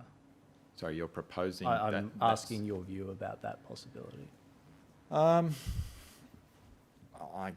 guess it's a possibility. It then becomes, I suspect, problematic for the industry who are saying, well, we are, unless you're saying you're going to carve the whole of Section 52 and say ASIC is now responsible for that piece of the Act? We don't necessarily need to do that, do you? You can have it continue to be the case that you have responsibility and ASIC has responsibility for enforcing those provisions. Yes, so you could say, one option would be to say, well, APRA, you supervise to Section 52, and if you find an infringement of some sort or another, in the mechanism that I talked about with the Commissioner before, we find a way to hand that to ASIC as to prosecute. And do you think that would fit more comfortably with your role as the prudential regulator and ASIC's role as the conduct regulator? At face value, it would be more attuned to the Twin Peaks model. my only reservation as I think about it is that one of the ways that the average Prudential supervisor, sorry, none of our Prudential supervisors are average, they're all very good, but one of the ways that the Prudential supervisor gets action is by always having the ability to threaten that there could be a stronger sanction.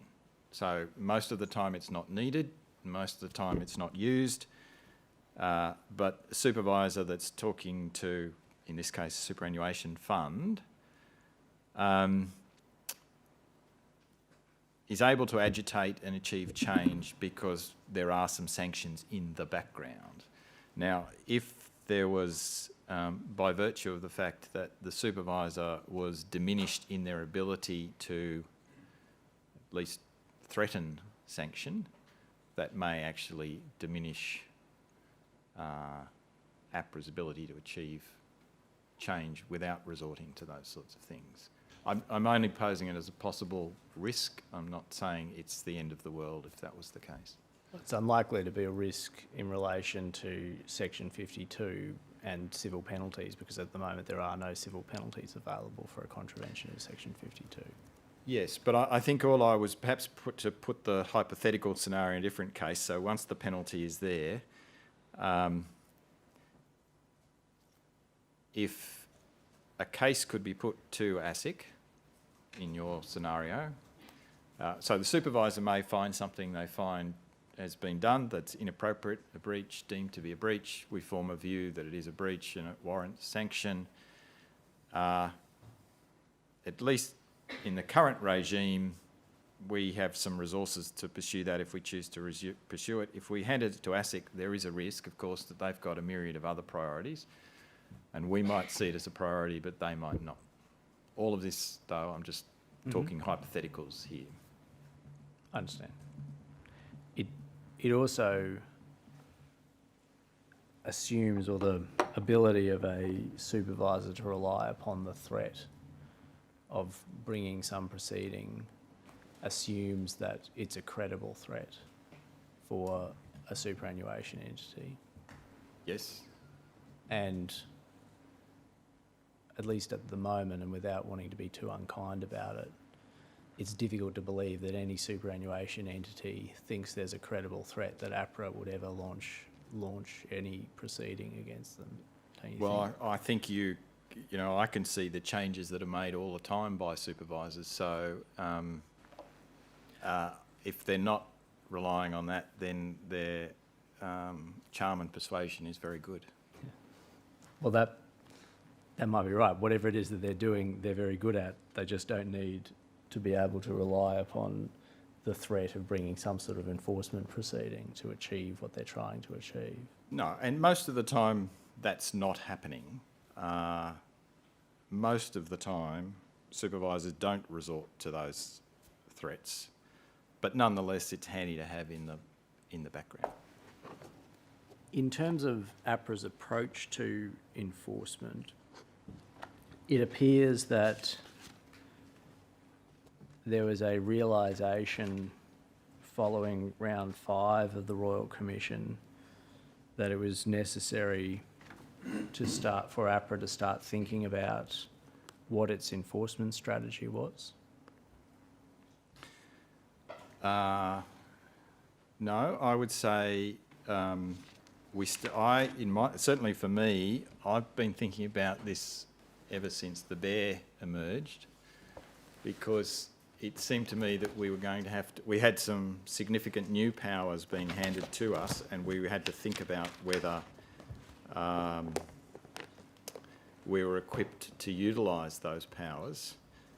There's no doubt after the range of issues emerged in round 5 that gave impetus to pushing that work along, and it was also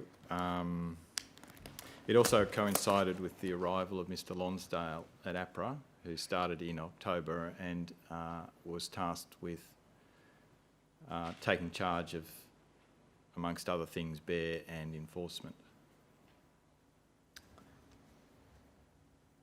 Well, just in terms of the proposition that you've been thinking about it since you took over Bear. Between then December of 2017 and July of 2018, what was the work that was being done about enforcement? Well, I think the work that was being done was devoted to, are we getting a process, do we have a process that would allow us, if we needed to make decisions about Bear, do we have a decision process in place? Are we clear about how we would escalate an issue in the organisation? Who would make decisions under Bear? So that was where the time and attention was devoted. But from my perspective, I've, for my sins, been around Apra for a long time, and I can remember when we had the disqualification power that Bear reintroduced to Apra. And we tried to undertake a number of disqualifications, and for various reasons, they were overturned at the AAT. And so it seemed to me, and then the power was changed shortly after that.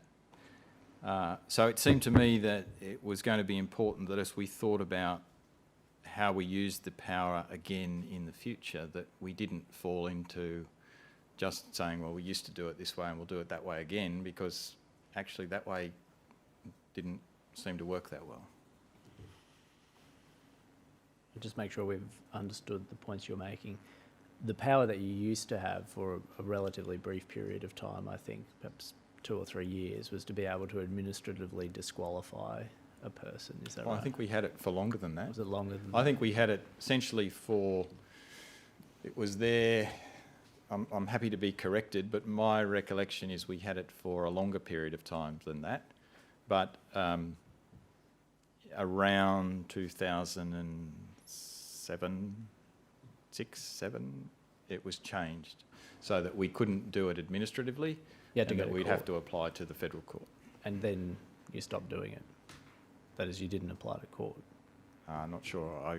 I don't think we've applied, no.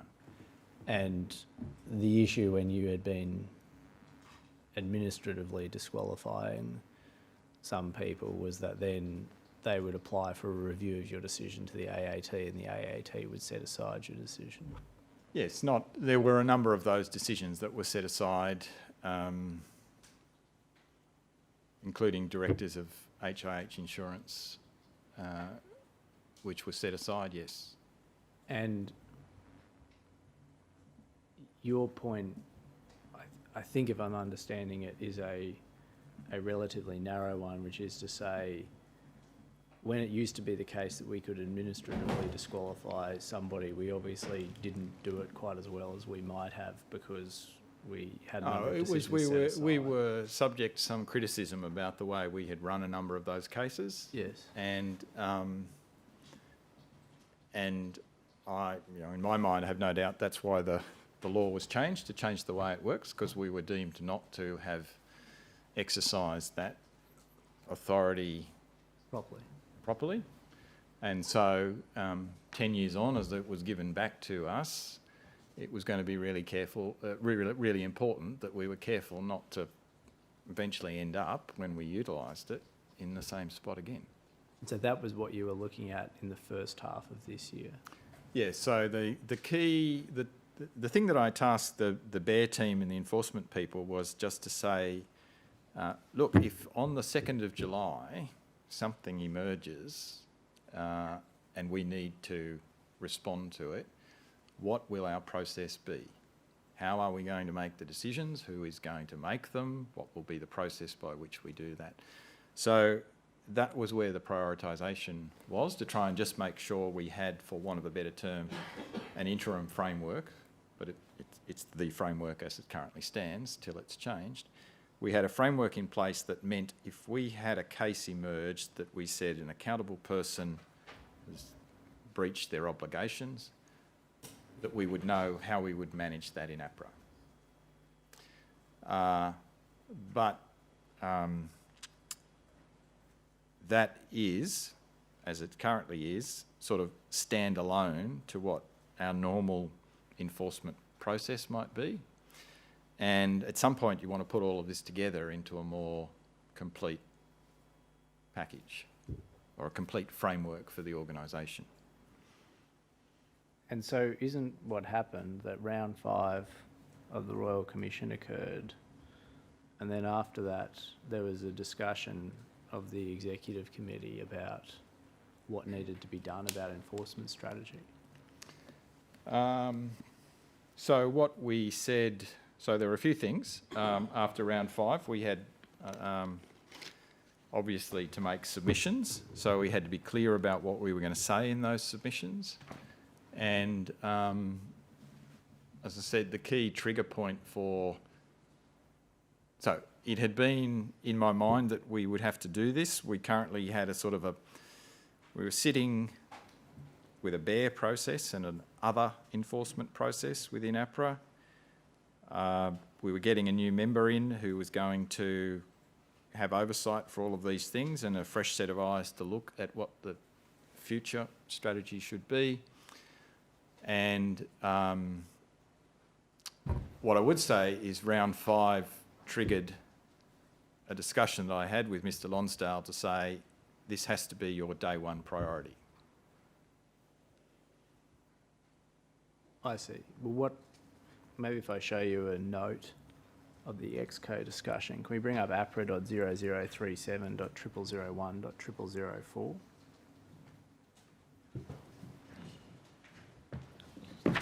So this is a document that was produced to us. The metadata says that the date of this is 28 August 2018, so after round 5, and presumably when you were preparing some submissions, but also more generally considering what your response was going to be to round 5. Yes, I wrote that document. Oh, you wrote the document? I wrote it. And so then you see there's a heading at the top, which is feedback to Royal Commission after round 5, needs some top-down direction on some issues. Yes. And what did that mean? So we had a team of people who were tasked with putting together the submissions in response to round 5, both the individual case studies and the policy questions that came out of round 5. And what we were trying to do was give some top-down direction to that team. Okay, here are the key issues, and this was, you know, my list of issues that I just sort of stream of consciousness sat down and wrote them all out. And these are the issues that we, you know, as the EXCO, are we all clear? Because there's no point having a team just go away and start doing some drafting and then I have a view, Mr. Summerhays has a view, Mrs. Rowell has a different view. We needed to give the team clear direction up front on a range of these issues. So then we see on enforcement the issues that you had identified. The first one was, what is enforcement strategy and why is it appropriate? Yes. And did APRA have an enforcement strategy at that time? I don't know that we've got a document that says this is a strategy document. There's a enforcement documentation that talks about how we do things, yes. And then the second question that you posed was, could, should, will enforcement strategy be reviewed? Yes. So at that stage, you hadn't made the decision to review your enforcement strategy? I think that was more... No, I think we had, because I'd well before this spoken to Mr. Lonsdale about this would be one of his tasks on starting at APRA. Would be reviewing the enforcement strategy? Yeah, looking at it in the context of we have these new responsibilities under BEAR, we're going to have to think about how we apply them. That will have implications, I think, for supervision and enforcement more generally. And so, yes. Why do you think you would have tried to get the other members of the board on to agree that one of the issues you would need to consider is could, should, will enforcement strategy be reviewed if in fact you'd already decided to review the enforcement strategy? So this, just to be clear, the reference to EXCO is the board and the 6 executive general managers, so Yeah. it's the group of the top 10.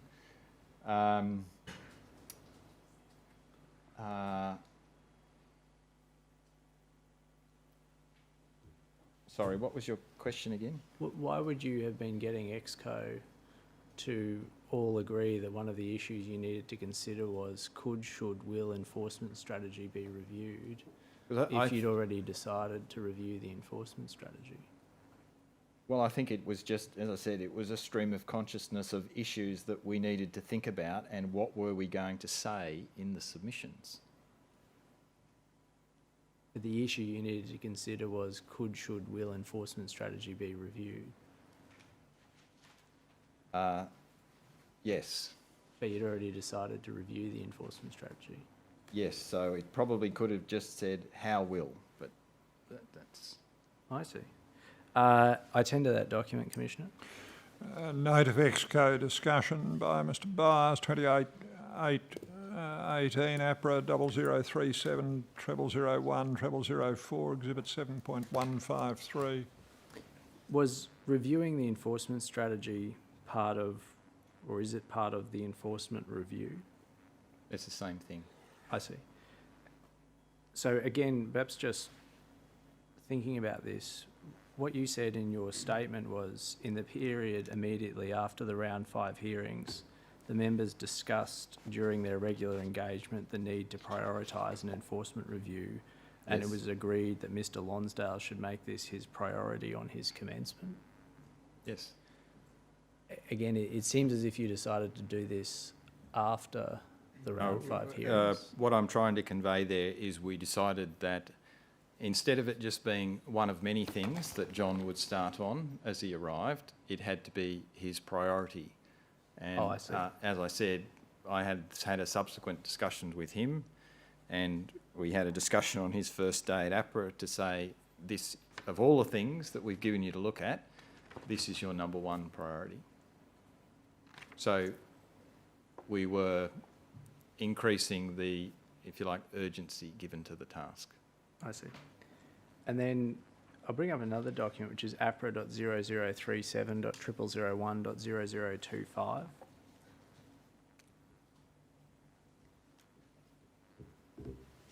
So this is a document titled, What is APRA's Enforcement Strategy and Why is it Appropriate? Yes. Have you seen this document before? I think I saw it for the first time last night. I see. The metadata that we have from APRA for this document says it's dated the 18th of October 2018. Does that sound right to you? I have to say, as I said, I've never seen the document until last night, and I'm not sure on the basis on which it was prepared. I see. You don't know whether this is actually APRA's enforcement strategy or not. Look, as I read through it last night, I thought it was a reasonable articulation, but it's not a, for want of a better term, it's not a board-approved document or a board-approved articulation of the strategy. But Does it seem problematic to you that APRA, given its conduct role in relation to superannuation, would not have a board-approved enforcement strategy? as I said, I think the general approach to enforcement's probably articulated within the enforcement manual in various ways, but having I can take your point, having a single pager that articulates strategy would probably be useful. You were asked some questions in your statement about Newless, the NAB trustee, and the potential breach of Section 52(2)(c) of the SIS Act. Yes. And I'm interested, and we'll return to this in a moment, but do you have a view as to whether deducting fees from members' accounts where it's not authorised and no service has been provided is dishonest conduct? I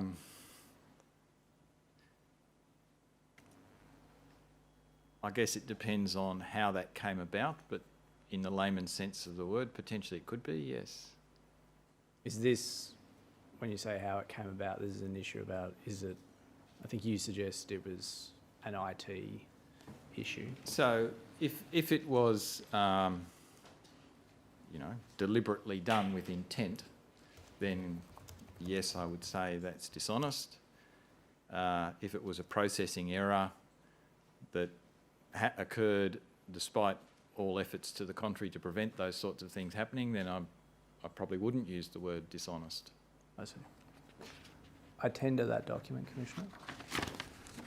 What do I describe it as, Mr Hodge? Well, a document titled, an APRA document titled, "What is APRA's enforcement strategy and why is it appropriate?" I just wanted to check the basis on which it was produced to us. I had thought of draft enforcement strategy, but I wouldn't cavil with that, Commissioner. looking across more at Mr Byres rather Oh, look, than you. that's fine. I'm thinking if it was produced in late October, you said? Yeah, it's, the metadata says that it's from Yeah, mid-October. so it is probably a document that was being produced in the context of the enforcement review that Mr Lonsdale initiated. So, APRA draft enforcement strategy. okay, thank you. APRA 0037 0001 0025 Exhibit 7.154. Now, Mr Lonsdale assumed his position in October of this year, Yes, I think it was the 8th. and you said one of his areas of responsibility was to consider enforcement by APRA. Yes. Mr Lonsdale was appointed for his policy expertise, having worked as a Deputy Secretary at Treasury. I think John has a broad range of skills and experience, so I don't know the specific reason, but yes, that would be one of the reasons, his policy expertise. And in conducting the enforcement review, he's going to be supported by a secretariat, Yes, and there's also going to be an external advisory panel. yes, And the panel is to be, the external panel is to be comprised by the former New South Wales Supreme Court Judge Robert Austin, yes, the ACCC Commissioner Sarah Court, yes, and Professor Dimity Kingsford-Smith. yes. Now, undoubtedly, they are all preeminent Australians with leading expertise in relation to this. Is there a reason, though, why you wouldn't have an external panel conducting the review rather than it being done internally? No, nothing other than we thought this was the most efficient and effective way to do it, and we needed to make sure that whatever comes out of this fits with and meshes with our supervision approach. The two things have to be, there has to be a continuous spectrum, if you like, and so we wanted to bring together within the group that is working on it a mix of lawyers, there are some supervisors, people from our enforcement area, litigation. So a group of people designed to think about enforcement within APRA. And we thought that was best done by an internal team with lots of disciplines within the group and some external people to provide some, outside perspectives. Obviously, Bob Austin, who prominent in the legal profession, Sarah Court from the ACCC, who heads up their enforcement function in the ACCC, so a regulatory enforcer, and Professor Kingsford-Smith, who's done a lot of thinking about regulation and how things work. And I don't suggest in any way that these people are not extremely well qualified and at the top of what they do, but they're not the ones who are doing the review. No, they're not the ones doing the review, but they will in a sense be challenging what's coming out of the team and the process. So the whole point of them is to give us feedback. Their positions are unpaid positions. Other than perhaps some incidental expenses, but yes, they are doing it voluntarily. The commitment that they've been asked to make is to attend up to 3 meetings Yes, in Sydney. yes, The substantive work for the review is to be undertaken by the Secretariat. yes, Under the project plan for the review, the external panel won't receive a copy of the draft report. oh, I'm sure they would. Well, and I'll bring that up. If we bring up apra.0071.0001.0003,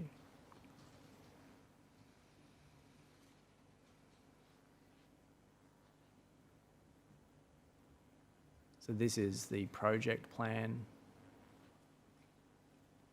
for the Yes, conduct of the review, and you see the key milestones. yes, So there's to be the initial meeting of the external panel in week 4,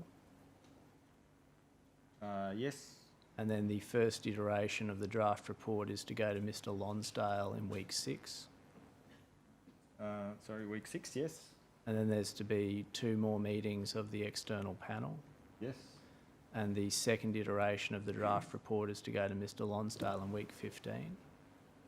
yes, And the draft report and recommendations is to go to the members, which is you Yes. and Mr. Summerhays. Mrs. Rowell and Mr. Lonsdale himself, yes. Yes. And then the final report is to go to you. To the 4 of us, yes, again. Yes. Yes. And then there's, if we scroll down the page, we can see there's a process timeline.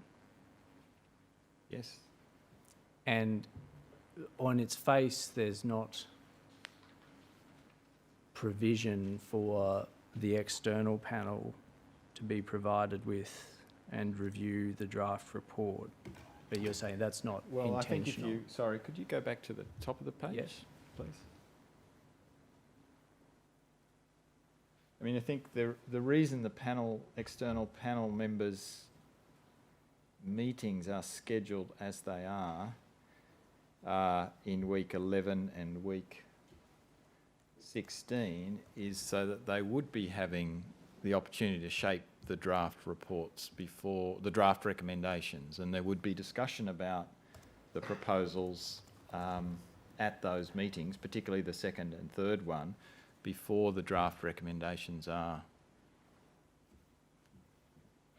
finished at the end of February. I said that's your intention for what will happen with the report. So just to be clear, that's the way I read that plan, and I think I'm absolutely sure Mr. Lonsdale would be wanting their input on the recommendations as things are developing, and I'm sure actually those 3 individuals would be wanting to know what's happening. They've lent their names to this exercise. They'd want to be informed of how it's shaping up. And will their response to the report be published? I don't think it's envisaged that they would produce a response to the report. I think they're an advisory panel. My understanding, without going through and looking through all the working papers in detail, is they're not actually producing a report. They're providing advice, they're looking at the draft material, they're providing feedback and comment, they're a sounding board, but ultimately, we have to own this. The challenge with that seems to be that ultimately it's a report being done internally albeit with at least the ability to meet 3 times with an external panel to review your approach to enforcement, Yes. as distinct from getting an external view, a truly external view, and report on your enforcement approach. Yeah, so that is true. And, for example, with the ASIC capability review, that was done by 3 external people. Yes. And with the Apra Prudential inquiry, that was led by 3 external people, then supported by Apra team. Yes. Why not, when you have 3 potentially available to you, they may not be able to make the time commitment necessary for them to do the review, but if you potentially have 3 of the leading experts on areas fundamental to how you go about conducting enforcement available to you, why not have them review you? Well, those 3 experts, I think the first issue is they are not available to us full time. Obviously, Sarah is a commissioner of another agency. She has a full-time job. We've been very lucky that Mr. Sims, as chair, has allowed her to participate in this exercise. Dimity Kingsford-Smith has teaching and other obligations she has to fulfil. Professor Austin has his obligations. So why not those 3? Well, simply because they're not available. We want this job done. I mean, it's a big task. We want to take it very seriously. Dare I say it, the proof in the pudding will be that we have committed to publish the results. So we're not trying to do something in-house and then say to everyone else, don't worry, we've done a review and we'll do something different in future. We've published the terms of reference, very clear of what they are, what we're looking at, the questions we're asking, and we've committed, even though we don't know what the answer is going to be yet, we've committed to publish the results at the end. So people will judge us then on the basis of what's the product. Do you have any inherent objection to opening Apra up to external scrutiny, to have an external capability and enforcement review done? No, we've been asked this many times, do we have a fundamental objection to a capability review? The answer is no. The government, after the FSI inquiry, the government decided it would do a capability review of ASIC first. It did that. Well, the only thing we have said is that because in the last 18 months we've been subject to a number of reviews, including in particular a recently completed review that was very extensive by the IMF, that there was simply an organisational capacity that we didn't want multiple reviews all happening at the same time. That's the only thing we asked for, not to have multiple reviews happening on top of one another. Now you have both your IMF review and your own enforcement review. The IMF review is done. Oh, I see. It's finished. So now there's no obstacle to having external reviews? No, and we've said publicly, I've been asked this question when I've made parliamentary appearances, and I've said we have no objection. Don't tell us about that. I've said publicly we have no objections. Is that a convenient time, Commissioner? Yes, if I come back at what, sort of 1:45, Mr Hodge? Yes, thank you, Commissioner. Yes, I'll just take a break, Mr Byres.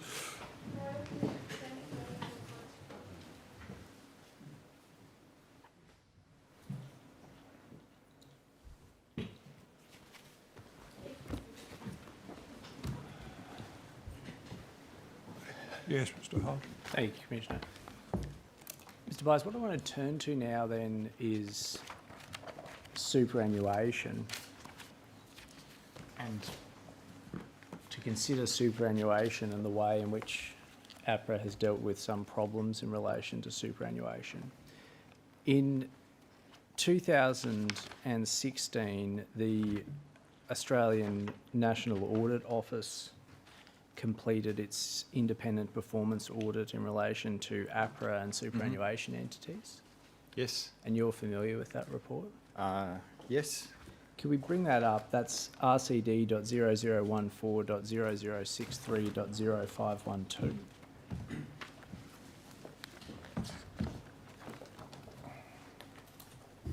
And if we go to page .0518, we see the objective of the audit was to assess the effectiveness of APRA's processes for the prudential regulation of superannuation entities. Yes. And the audit identified quite a number of problems with APRA's processes for the supervision of superannuation entities. I think it had 4 recommendations and a few suggestions, yes. Well, if we go over to page .0519, we see the last 2 sentences of paragraph 5. In recent years, similar superannuation entities have received varying levels of supervision, and higher risk entities have not consistently been subject to more intense supervision. And then it goes on to say further, many of the activities reviewed by the ANAO were late and not recorded in the issues and document management systems, and APRA has limited external reporting of its supervision of the superannuation industry. See that? Yes. And then if we go over the page to page .0521, paragraph 15, we see APRA does not have a quality assurance framework. It does not undertake independent reviews of supervisors' work, such as financial and qualitative analysis of interactions with entities. Yes. And in 16, there is limited oversight by APRA's executive of the implementation of supervision activities, and APRA can better specify its key performance indicators to measure the timeliness, quality and implementation of superannuation activities. Yes. And then there were 4 recommendations that were made, which we Yes. see that APRA agreed with all of them. Yes. And then if we go over the page to page .0542,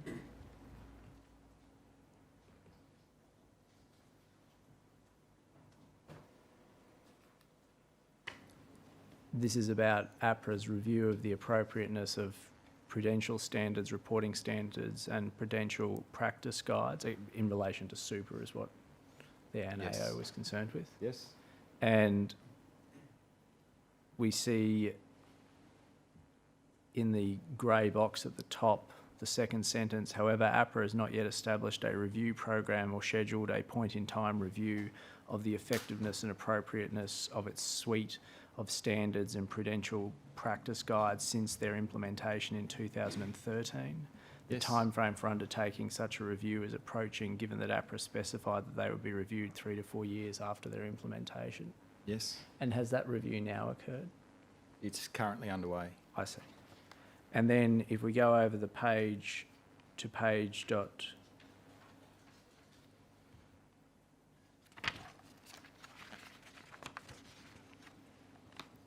.0557, this is explaining or dealing with how APRA goes about identifying and dealing with industry-wide superannuation risks. Yes. And if we look at paragraph 4.11, we see the ANAO's analysis found that risks were listed on the register for periods between 3 and 15 months before scoping papers were provided to the superannuation industry group for approval. In 3 of the 4 papers, activities had been initiated in response to the risk prior to the approval of the scoping paper. None of the papers identified delivery dates and responsible officers for all activities. Without clear strategies and plans for managing heightened industry risks that identify outcomes, delivery dates and responsible officers, it is possible that relevant actions are not undertaken to address risks and that APRA is unable to assess its progress in managing risks. Yes. And has this issue of how APRA will go about dealing with scoping studies for industry-wide risks been addressed now? Yes. and how has it been addressed? So, so we have a general process by which what we call heightened industry risks are identified and managed through the industry groups. We also probably the previous financial year, so maybe 18 months ago, developed for each of the industries that we supervise what we termed an industry strategy, and designed to identify what would be the priorities for the industry over a 12-month and a 4-year time horizon, designed to give more structure to this very issue. I see. One of the other issues that the Audit Office identified was the failing to record actions in AIMS. Yes, yes. And AIMS is the centralised record keeping system that Apra was using. It was a AIMS stands for Activities and Issues Management System. Yes. And APRA's still using that system? No. What's the system that it's switched to now? It's now called Q, just the letter Q. And one of the problems that the ANAO identified, if we go to page .0567, was that when they, and we can see this most clearly in table 5.2, when they looked at the extent to which actions arising from prudential reviews of superannuation trustees in the period 1 July 2013 to 24 March 2016 had been recorded in AIMS, Yes. that had happened to an extraordinarily limited extent. Yes. And that was contrary to what was supposed to occur? Yes and no. So AIMS was a system that had been developed back in 2003, I think. It was a very old, clunky system that supervisors absolutely detested using because it was very unfriendly, it was unhelpful. They found they put a lot of information in, they found it very hard to get information out. And so formally it was still there and it was available to be used. And so when I said yes to your question, it was officially the system. We hadn't yet developed the replacement system. But the no bit was that management was tolerant of people using spreadsheet or other systems because AIMS was so unhelpful in being able to extract information. I see.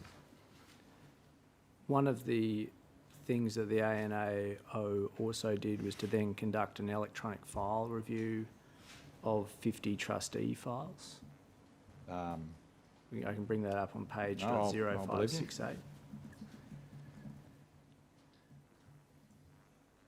And that included, we see in paragraph 5.8, an examination of 117 prudential reviews that were recorded in Q for the period 1 July 2013 to 24 March 2016.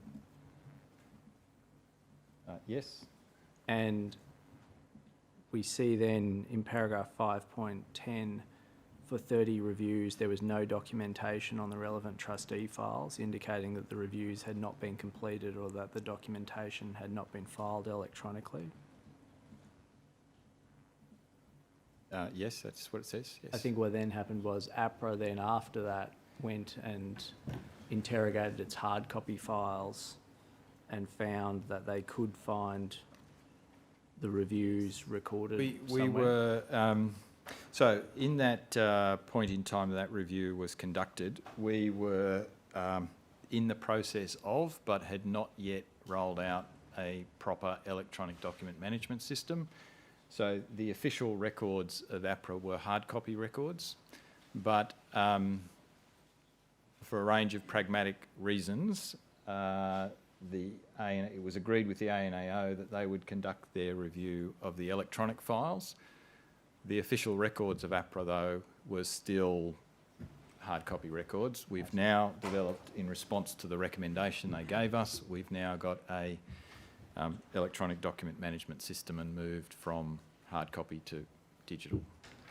And then we see in paragraph 5.11 that the ANAO also reviewed 492 quarterly risk reviews with completed status. You see that? Yes. And identified that 46 had in fact not been completed, Yes. and 183 reviews had either been, and we see the first bullet point, completed late and as part of a cluster, or the second bullet point over the page, copied from previously completed quarterly risk reviews with no change. Yes. And over the page as well, we see on paragraph 5.12, the worst instance of clustering was 7 reviews being completed on the same day for an entity with an oversight SOARS stance, indicating that this entity had not had quarterly risk reviews completed for almost 2 years. Yes. Now, there were 2 other issues identified by the ANAO that I want to particularly draw your attention to. One, if we go to page .0572,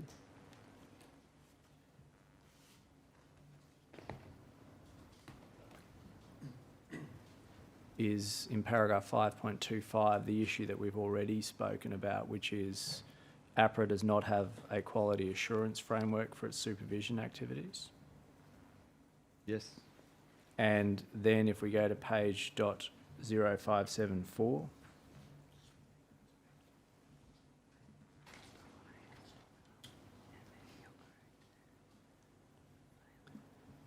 and we see in paragraph 5.36, there's an issue raised by the ANAO about APRA's external reporting. And in particular, it says APRA's performance results are reported at an aggregate level across all of the industries that APRA supervises and provide little insight into the effectiveness of APRA's supervision efforts within individual industries, including superannuation. Yes.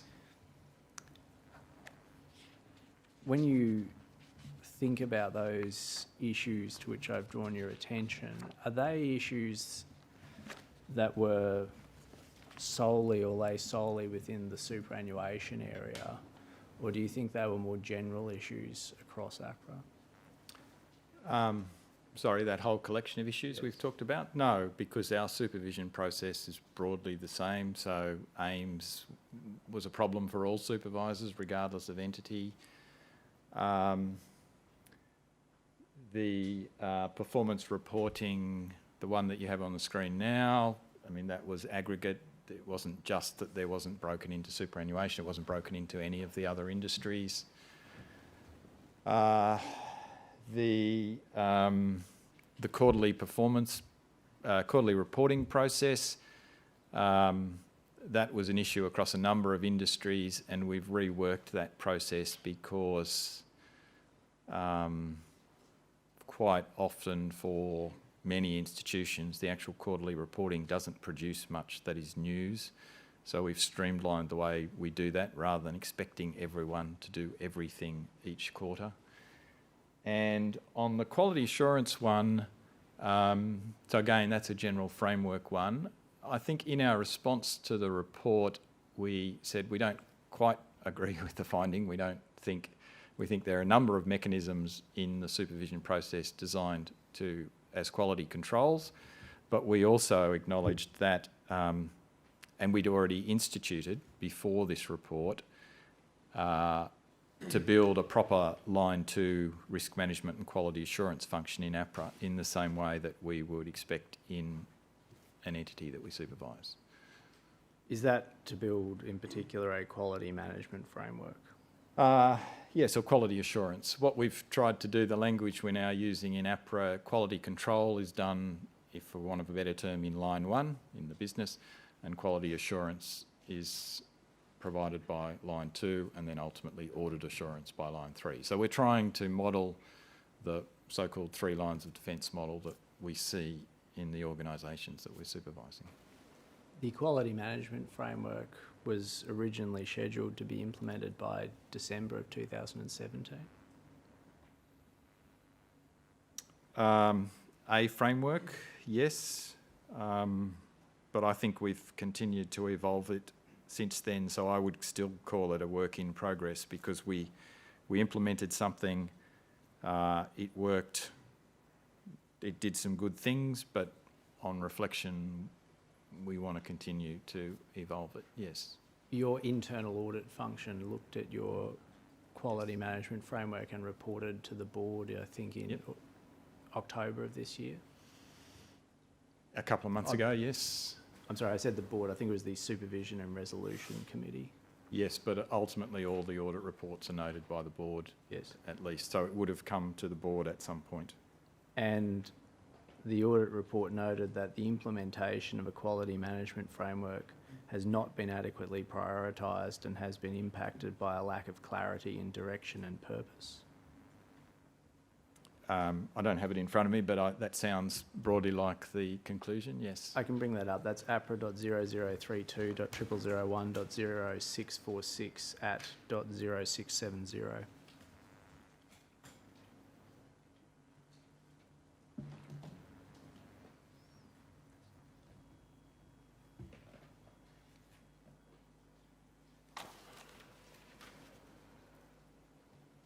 If you look about halfway down the page, the second bullet point, you see the implementation of a quality management framework and agreed action arising from an ANAO audit and a strategic initiative deliverable has not been adequately prioritised and has been impacted by a lack of clarity in direction and purpose. Yes. And do you have a view as to why it is that happened, that there was an inadequate prioritisation of the quality management framework and a lack of clarity in direction and purpose?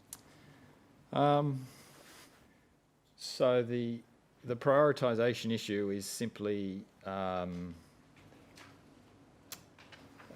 factor of competing priorities and resources, and the fact that we had some changes in leadership in that area during the period. And I think the issue around lack of clarity in direction and purpose is one we've struggled with a bit, because I think what we've had in Apra, and we've tried to continue to adhere to, is I won't say it's the bear regime, but we've tried to be very clear that accountability for supervisory outcomes is with the supervisor. And there has been this question of how does the challenge process work? So if the line 2 people challenge the line 1 people about a review or an assessment or a conclusion that's reached, ultimately, what's the process by which the outcome, either a change of view or not, is determined? Because ultimately we still want the supervisor to own the conclusions, and we don't want to have a situation where a supervisor says, well, I'm responsible for supervising this entity, but everyone else is telling me what to do and I don't agree with it. So we've grappled with how to get those accountabilities right, an appropriate level of challenge, but then maintaining an ownership of the issue in line 1. And that issue of how things get challenged and consistency of approach to supervision, those are issues that were also raised by the ANAO. Yes, it's a constant challenge. Did you find it helpful to have the ANAO go through and identify all of these issues in relation to your approach to supervision?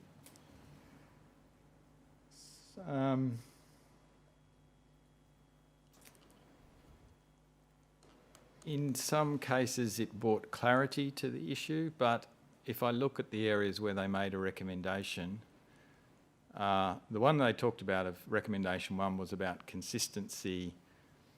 We looked at those. We didn't necessarily agree with all the conclusions. But we did sharpen up some of our documentation, so that was helpful. The issue around aims and electronic record keeping, we had projects in train to build those systems, so it was easy to agree we should do something because we were doing it. We did the quality assurance function. Again, we'd appointed a CRO and started on that work in 2015, so it supported work that we were doing. And the fourth one about reporting, fair comment. And the challenge for a prudential regulator is what are actually the good metrics to publish on those issues. So it provided useful checks. It provided, for me as the chair, some interesting independent insights and analysis, some of which I was aware of, some of which identified where we had more work to do. Attend to that document, Commissioner. Now, the ANAO report as well, or what? That's a public document, Commissioner. Right. Supervision and Resolution Committee, 2 October 18, internal audit, supervision, quality controls and quality assurance, Apra 0032 0001 0646 becomes Exhibit 7.155. As you know, there were a number of issues that were raised during round 5 about superannuation and how it is that Apra had responded to some of those issues. Mm-hmm. And you were asked some questions about some specific issues that came out of round 5 to Yes. address in your witness statement. Yes. And I want to just ask you about some of those. The first one is concerned with Newless and fees for no service. Yes. Now, we understand Apra has now received notice of fees for no service issues across more than 10 RSE licensees. I don't know the answer to that, but it wouldn't surprise me if that was right. Yes. Do you have a view now as to whether fees for no service is a systemic issue within the RSE licensees that you regulate? Well, I think the evidence that's already been produced through the ASIC reports indicates it's a widespread and significant problem, yes. Do you have any view as to what the extent of the problem tells you about the adequacy of APRA's supervision of RSE licensees?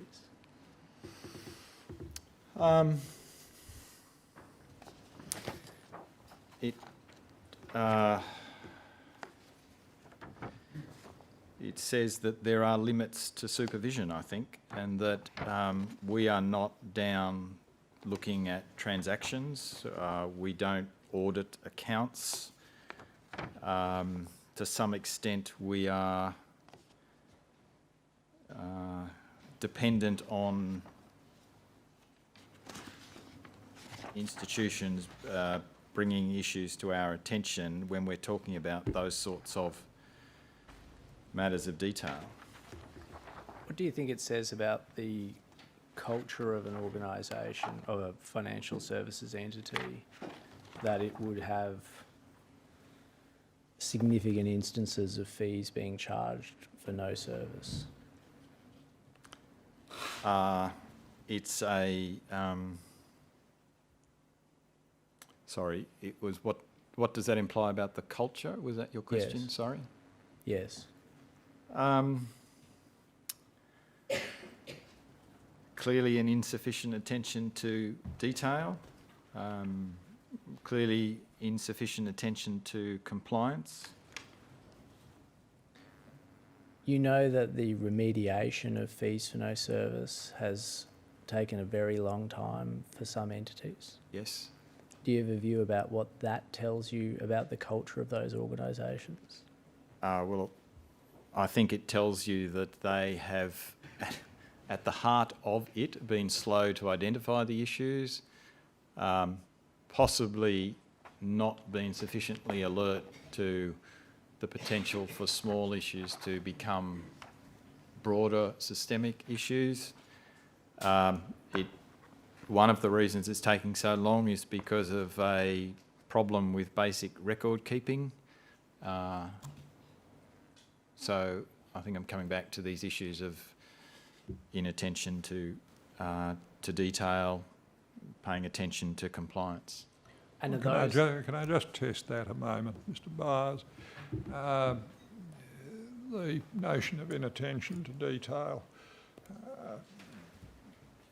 Money would come in to the entity as amounts that had been deducted for payment of fees. Yes, Money would go out in payment of fees. yes, There'd be a difference, there would be, yes. not a small difference. It's turned out to be a very large difference. Well, turned out to be, and it was a large difference at the time. Now, is it inattention to detail not to notice that money in, money out are different to the extent that we're talking about here? I don't pretend to know the intricacies of the accounting system, but there would be money coming in, money taken out of accounts, going into some sort of holding account within the general ledger. Money would go out. There would be residual sitting in that general ledger. Periodically, that would be cleared out. Cleared out where?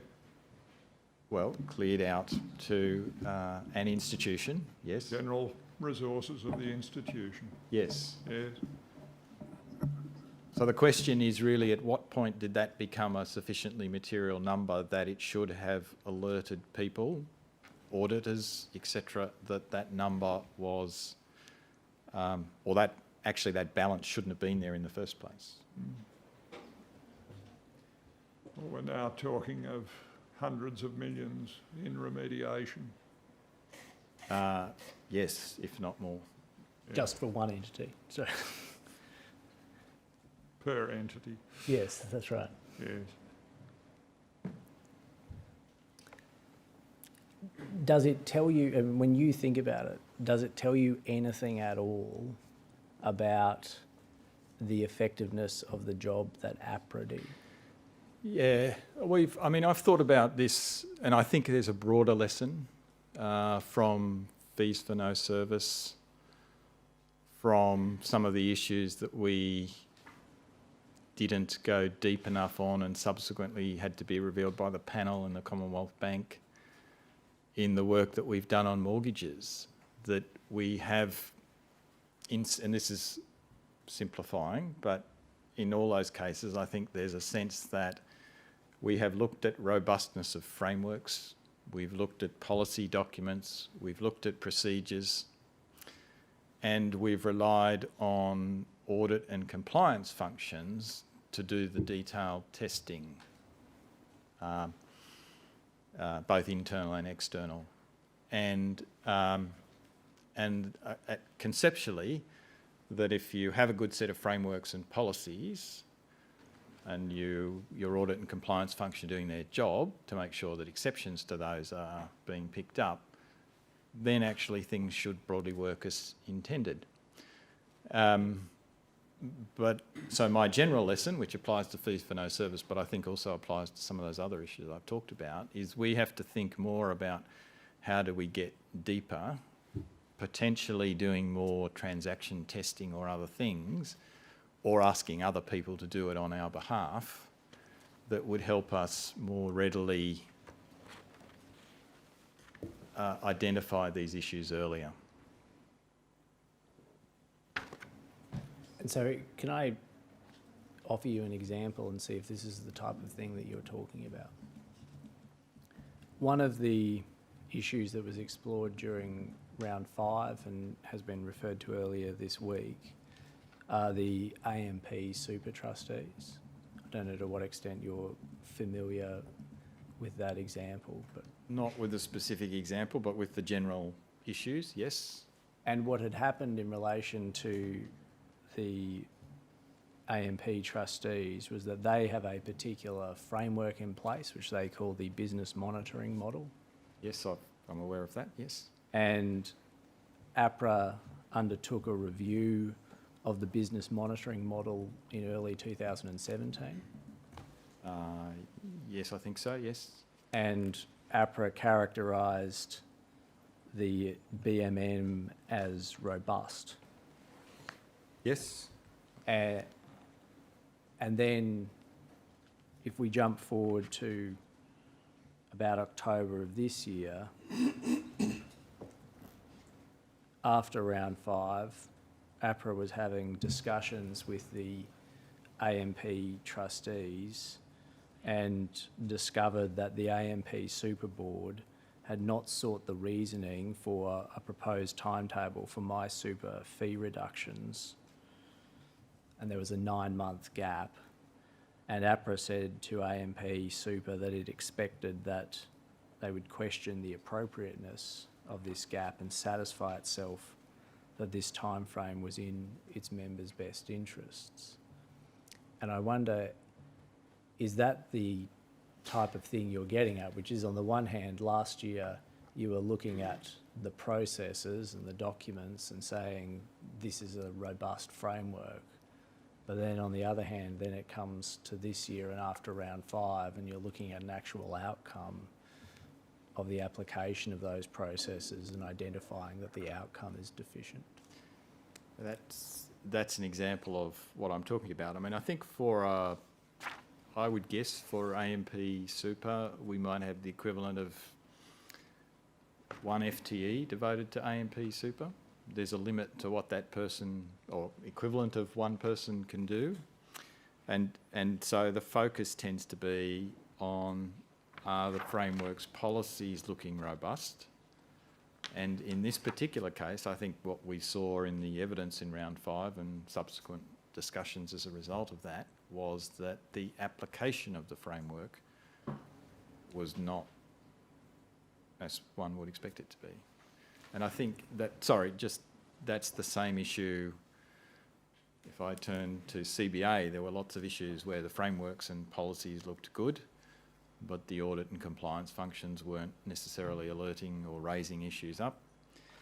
And in mortgages, there are many fine mortgage lending policies out there, but they weren't necessarily all being followed when people were making lending decisions. So it's an example of that general issue that we will have to think harder about how to respond to.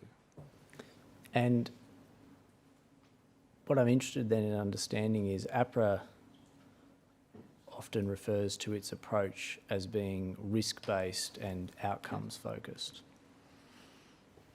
And outcomes-focused can sound like it's concerned with what is the ultimate actual outcome within the entity in the decisions that it makes. But I think what you're saying is it's traditionally meant something different. It's meant outcomes in terms of what are the processes that the entities have in place. Do they accord with the standards? Yes, and that the process, framework, policy, whatever it is, looks robust. And when we think about outcomes focused, it's maybe the way I would describe it is trying to describe the way or the good attributes of running the business without telling the organisation exactly how to run its business. And so you should have a robust governance framework, you should have a robust risk management framework, you should have a strong audit function, but without prescribing for any individual organisation what the way to achieve those things are. I think that you're agreeing that I am agreeing, what's I think. necessary then to do is to then step beyond saying we won't prescribe what the particular system is that you have, but we will now start trying to test what the outcomes of that system have been. Yes, and that, I said, that's been a lesson for us across a range of dimensions, not just the issues that have appeared at this commission. The challenge is always doing it with as every regulator has, finite resources. You can't be everywhere, you can't look at everything. You've got to try and identify with any organisation what are the highest areas of risks and the ones you're going to target, but potentially thinking about how to go deeper into some of those issues. If we go back to fees for no service, and we bring up your witness statement and go to page 89, paragraph 353.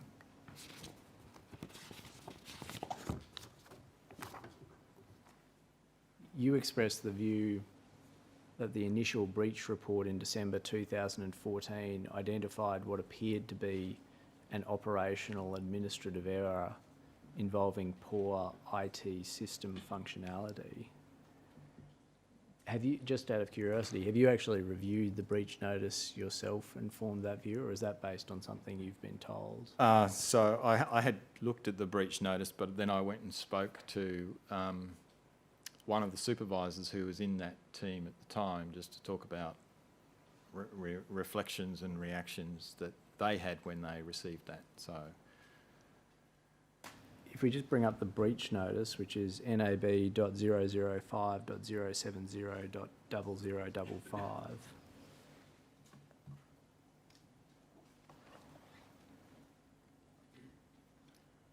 So this is the notice that's given by MLC nominees to Apra in respect of the Universal Super Scheme. And then if we go over to page 2, page 3. And we see here it's set out the nature and impact of the breach, and it's explained that it appears that since 2007, MLC has been charging advisor service fees across a range of products when it should not have been, and then there's various circumstances that are identified. yes, And then if we go over the page, we see there's an explanation of how it was discovered and the cause. So it was discovered in August 2014 when the administrator was reviewing an internal office holding account and discovered there are a significant number of accrued client advisor service fees that have been directed into the account. And the cause was said to firstly be a system functionality thing, which is a client had to be attached to an advisor. And then second, that the process to remove an advisor from a member account occurred across 3 internal processing teams, and it transpires that there were no continuous controls from a risk perspective over the end-to-end process. I'm interested in whether you would expect that Apra, on being notified of an issue that had been going on for 7 years and where it was said that there were no continuous controls from a risk perspective over the end-to-end process, whether that would be something that now would trigger Apra to investigate further.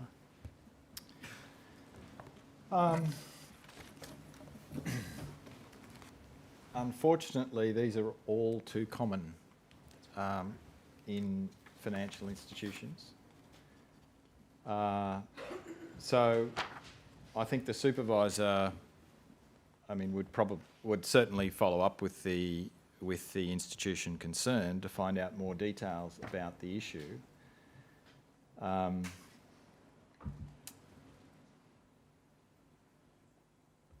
I'm just wary of your word investigate, in the sense of formal investigations under the Act are one thing, making inquiries are another thing. We would make further inquiries, yes. And what did you do in this case? Sorry, what did Apra do in this case? Yeah, so I think they would have discussed the issue with the organisation, with MLC, satisfied themselves that the issue was going to be remedied, and focused on what's the process of rectification. And when you say you think they would have, is there some record that you've seen within APRA of that having happened? No, that's derived from my discussion with the individuals. If you think about the timeline, which is in April 2015, ASIC announced that it was investigating multiple instances of licensees charging clients for financial advice where the advice wasn't provided. You're aware of that? Yes. And then in June of 2015, Newlis lodged a second breach notification with APRA. Yes. And then in late 2015, Newlis and MLC nominees lodged a third breach notification with APRA. Yes. And by that point in time then, by the end of 2015, do you think, on reflection, that it was appropriate that APRA had not begun to itself down on the fees for no service issue, even just at Newlis? Not necessarily, because I suspect these subsequent breaches were being triggered by ASIC's work that was announced earlier in the year, and ASIC's investigation across a range of entities. So I think, and there would have been certainly by the end of 15, APRA ASIC engagement on the breadth and scale of their, I think it's called their wealth management project that was looking at this issue, how they were going about it. So I think we were very much leaving it to ASIC to pursue these issues and not seek to duplicate.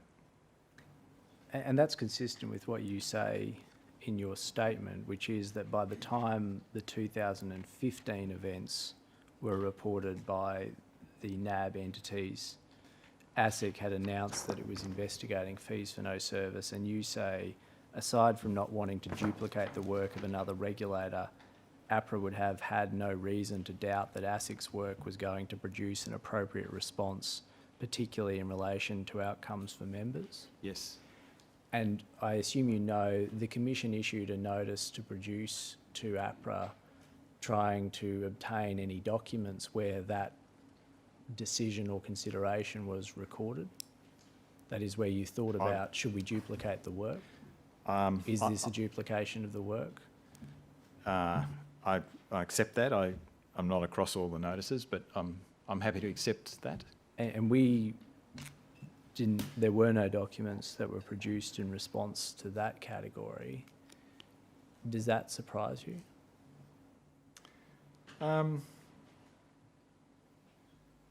Sorry, that someone had written down, we should not do anything because... Yes. No, it doesn't surprise me.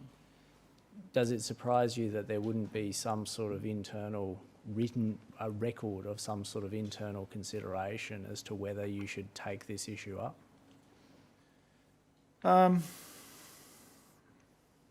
Maybe there should. I think at that time, as I talked to the supervisors about it, they were getting these breaches. They were talking with Newlis MLC. They were very conscious that ASIC was investigating the issues.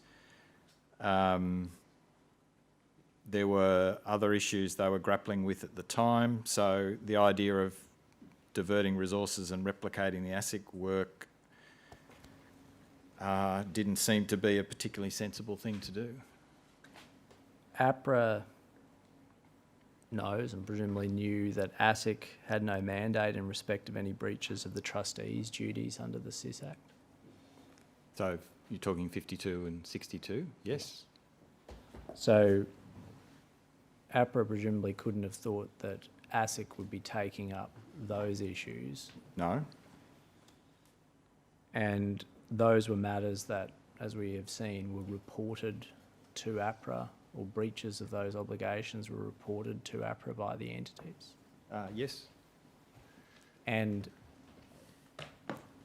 I just want to test then, or see whether on reflection you think it makes sense to say, well, we can leave it to ASIC because ASIC is investigating fees for no service? No,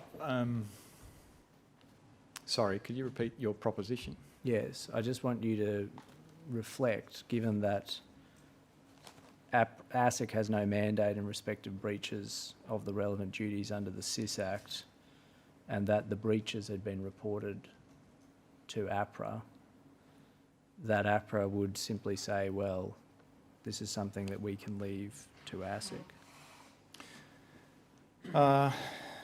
No, I think what we would say is we've got another regulator that is looking at essentially the same facts, the same documents, same actions,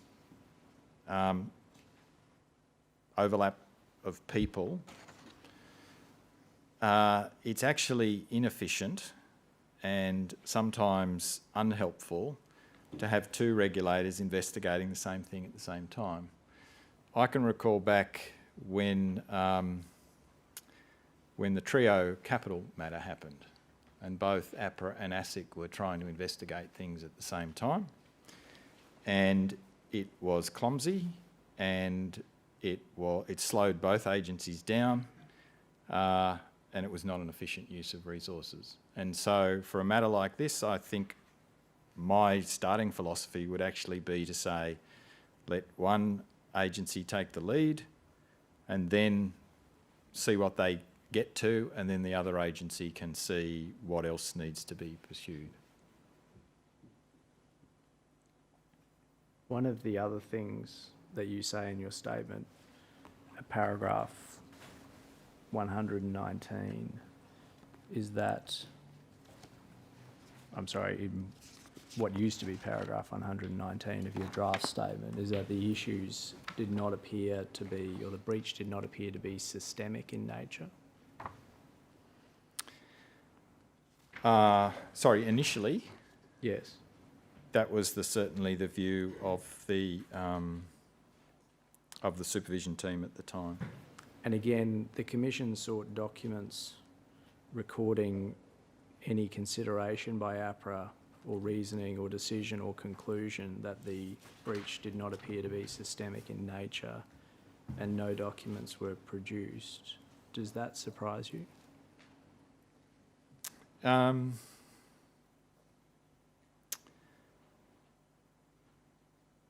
I would have assumed that there would be some assessment of the issue somewhere. Whether it actually used the words, this is not systemic, I don't know. In paragraph 354 of your statement, you say it subsequently became evident that the extent and breadth of the issues associated with what has now generally become known as fees for no service at Newless MLC and the industry more generally have been deeper and broader than originally anticipated. Yes. When is it that that became apparent to you? Well, I think through the course of 2015, after ASIC, ASIC was onto this issue earlier than APRA was, given its involvement in FOFA, financial advice fees. So if you're asking me for a precise date, that's a general observation, but I would say by the time ASIC started its investigation, it had identified, in 2015, it had identified that this was not a minor issue. I see. And then a little further over the page, and I think the page numbers have changed between the drafts. But you say in paragraph 363, in addition, given that in many cases the fees for no service issue was in large part a product of poor IT infrastructure, APRA could perhaps have taken a stronger stance in insisting that the Newless MLC trustees tackle legacy system issues with their associated administrator. Yes, I think that was in response to a question of sort of, are we satisfied with our response? That was a reflection of mine. And how did you form the view that the fees for no service issues were largely the product of poor IT infrastructure or legacy system issues?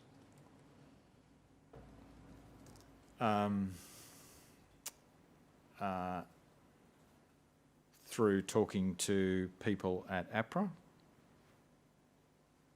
Again, the Commission issued a notice and sought copies of any documents, excluding emails, recording APRA's consideration, reasoning, decision or conclusion that the fees for no service issue was in large part a product of poor IT infrastructure or was otherwise a product of legacy system issues, and no documents were produced. Does it surprise you that there would be no document recording consideration by APRA of what, even by now, they've agreed is a systemic issue, but no document recording what the underlying cause of that was what you've proffered, which is poor IT infrastructure and legacy system issues? Not really. I mean, those words, just to be very clear, I wrote those words. They are my words. They're not a take from an APRA document. So asking where was the document that those words came from, I wrote them based on my discussion with a range of people who are involved in superannuation supervision around APRA, and a view that at the heart of all of these issues, or most of these issues, is a problem that infrastructure has not kept up with the nature of products and the changing regulatory and legislative landscape. Has it occurred to you that a cause of the problems might be conflicts of interest within these institutions? That could be part of it, yes. Has it occurred to you that a cause of the problems might be an inadequate set of controls over risk? Well, that's, I think, a derivative or, in essence, how do you get poor IT infrastructure because you haven't paid attention to the risks? So I think the answer is yes to that. Has it occurred to you that a problem might be the culture within the entities more generally in relation to conduct and compliance issues? Yes, that no doubt has played a role in allowing that situation to develop. Has it occurred to you that a cause of the problem might, to some extent, be either, on one view, dishonesty, or on another view, a lack of the ethical strength necessary to understand that you can't charge fees for a service you don't provide? Has it occurred to me of a lack of ethics? Is that your question? So my understanding, and I don't pretend to have the depth of the understanding that many people at APRA have, is that we've looked at cases, it's been inattention rather than any other cause, but I wouldn't rule out other options. Has it occurred to you that at least for one or more of these entities, there might be a financial risk posed by the extent of remediation that they will need to make for fees for no service? The parent entities, you mean? Yes. Well, there certainly is going to be an extensive cost associated with remediation, yes. Sufficient to at least factor into APRA's consideration of the financial risk to that company? As this issue unfolds, yes, the amounts are material, but just so that I'm not misinterpreted, they're not going to threaten the financial soundness of the entities. Have you considered then whether when you reflect on the way that Apra has stepped back from fees for no service, whether that is a failing to actually analyse and properly evaluate this industry-wide problem? No, I don't think that's the case, because I think actually what we've been trying to do while ASIC is pursuing this specific issue is continue to focus on strengthening governance, strengthening risk management, pushing trustees to give more attention to what are the learnings from these exercises and how do we avoid any sort of repeat into the future. And can you give us an example of how you've been doing that with a trustee? Say with the AMP trustees? I'm not familiar enough with the AMP case. I think I'm talking more generally that Is there a particular entity you have in mind? No, I think what I'm drawing attention to is the work that we've done in trying to push harder through the thematic reviews, through the member outcomes work, through a raft of things that are occurring which are not going to fees for no service specifically, but are about trying to strengthen the role that trustees, strengthen the ability of trustees to perform their role effectively.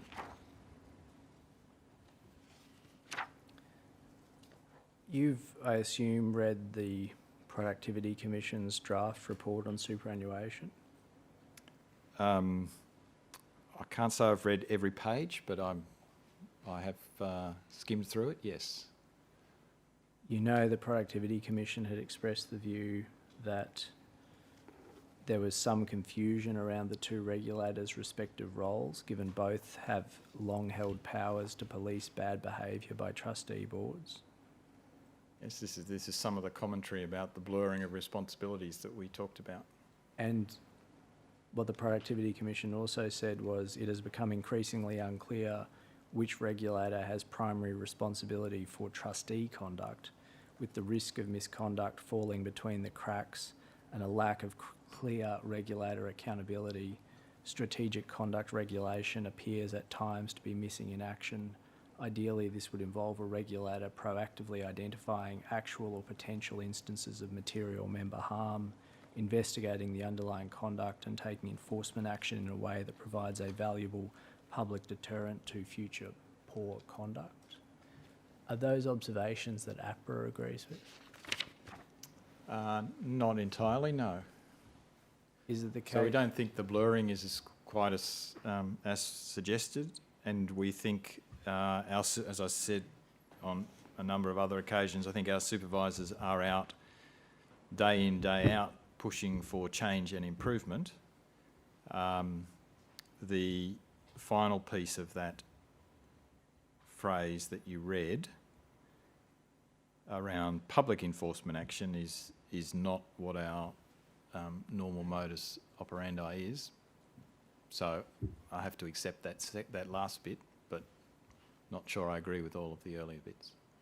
Well, and ultimately, of course, the lack of public enforcement action is part of the criticism by the Productivity Commission that strategic conduct regulation is not occurring in relation to superannuation entities. That's the view they've expressed, yes. And I just want to understand, do you think it is problematic that there is not public enforcement action that is taken against superannuation entities where, for example, they appear to have breached Section 52? Now we're going to get into a discussion about sanctions and the limited sanctions that are available. So I think what we do is use our prudential processes and our prudential activities to try and prevent problems occurring. As I said before, no regulator can prevent everything. But supervisors are there day in, day out trying to enforce compliance, and more than just compliance, with the Prudential standards. I'm not sure that really quite answers my question. If we just step back from it, none of that is public enforcement action, you agree? Correct. Now, an issue is there are no civil penalties presently available for a contravention of Section 52 of the SIS Act. Correct. And so an explanation that APRA might offer as to why it's never sought to seek, for example, a declaration that particular conduct has contravened Section 52 is that it can't obtain a civil penalty to accompany that declaration. Is that an explanation you're offering? It's one factor, yes. But even if civil penalties were available for a contravention of Section 52, isn't the difficulty that taking that type of enforcement action just doesn't fit very readily with APRA's approach? To some extent, yes, there are obvious tensions there, and if we were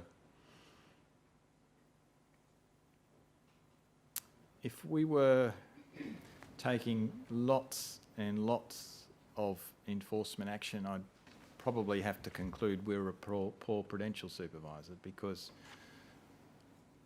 ideally we should be trying to head these things off. I want to move to another topic, but also related to super. You were asked in your statement to address some issues arising from a speech that Mrs. Rao gave in 2015 in relation to My Super investment strategies. Yes. And Mrs. Rao raised an issue, which was that, I can bring this up, if we bring up RCD.0014.0090.0001,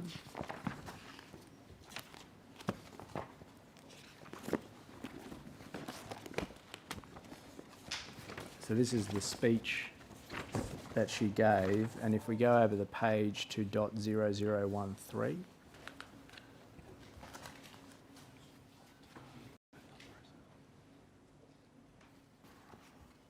I'm sorry, .0013.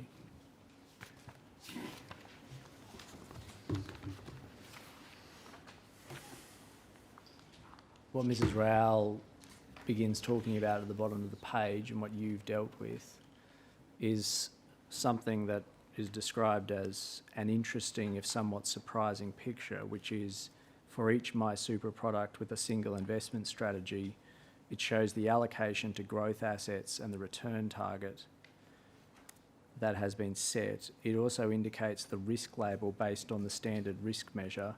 What is surprising is that we see medium, medium-high and high-risk products with similar levels of growth assets and return targets. The products are more clustered than we expected.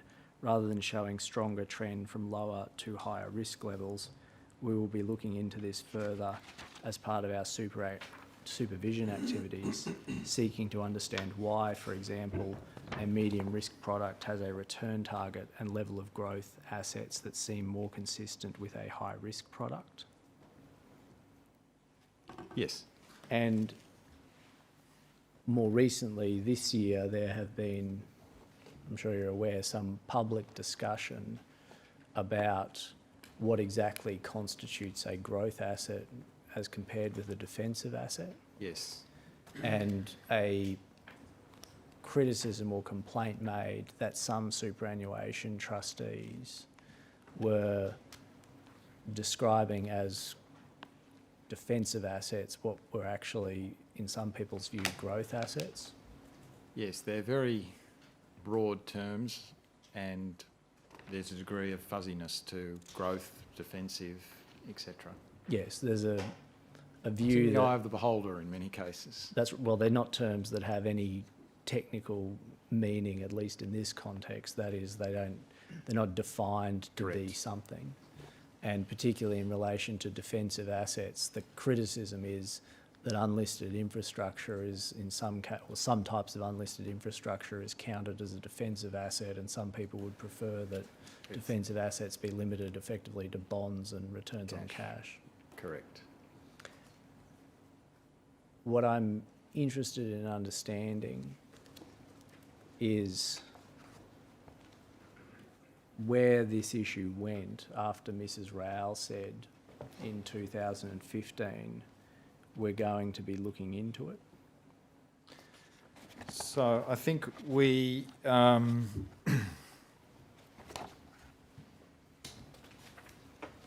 so there was material that was produced internally, provided to supervisors to look at as they went about their work. There was, from memory, a paper that went to the superannuation industry group that we talked about earlier that was looked at and then farmed out to supervisors. It highlighted some what might at first glance seem to be outliers when you looked at a number of these dimensions. And then we also had our investment risk team, which is one of our specialist teams, a sort of equivalent team to the GCR team that we've focused a lot of the discussion on thus far, but obviously looking at investment issues, also trawling through the data and trying to understand this issue a bit better. The end conclusion from it all was that it's a product that the lack of correlation that we might have expected to see was a product of a set of very broad, imprecise labels. And when you say that was the end conclusion, this is something we were trying to understand where that end conclusion is recorded. Do you know? Well, I think I've made reference in my statement to an internal industry review report in March 16.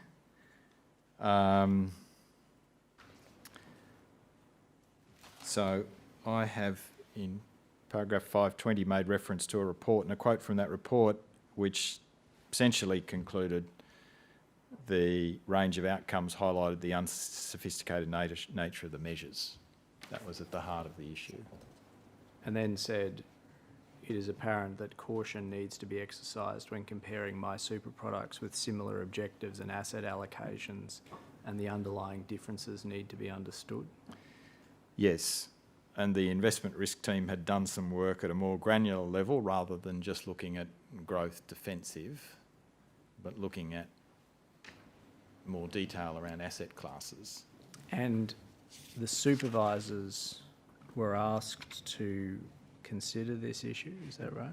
If it was relevant to them, they were given information. So it's the sort of thing that would equip them to ask some questions if they were doing a review. And my recollection of the paper, but it's been some time since I looked at it, was it may have called out some that looked at the more extreme ends of being an outlier. If you step back for a moment from the specific data analysis of what the relationship is between risk labels and returns and supposed asset allocations, and just think about the interests of the members and keeping the members informed, does this not suggest that there is a problem with the information available to members when they are told what the risk label is for a product and what the return target is for a product? Yes, there's two problems. The risk label and the risk measure is too simplistic, or is simplistic. Because the risk measure simply tells you something about how many times in a given period you might expect a return to go below zero. But it doesn't tell you anything about how far. It doesn't tell you anything about what the upside might be. It just tells you how many times in a given period might it go below zero. It's a very simple measure. What I just want you to try to think about, and this is Yep. what I want you to focus on, is there a problem that APRA has identified with the information that is being provided, or the quality of the information that is being provided to members about risk and target returns? So this was where I was going to get to the second part of my question, because those that understand investment risk would tell you it's a bad measure, that it should be a standard deviation or it should be some other measure. Those that don't understand investment risk, and I've thought about this case in relation to my mother. Well, my mother would understand that risk metric. She is concerned about how many times it might go negative. So it's a risk metric that appeals to the less, I don't mean to insult my mother here, but the less financially literate, because it is a concept. How many times might I get a negative return? She understands that concept very well. If I asked her or gave her a figure that said something about standard deviation of returns, or it might be an expected return plus or minus something with a degree of confidence, which is what you really want to understand if you want to understand the risk, many people would not understand that. So we are, I think I'm agreeing with you that it's a very simple measure. It has limited information content. It's better than nothing, and it's not clear what the superior measure would be. And you don't see a role that APRA might need to play in trying to figure out how to better inform members of superannuation funds about returns and the risks involved in their returns?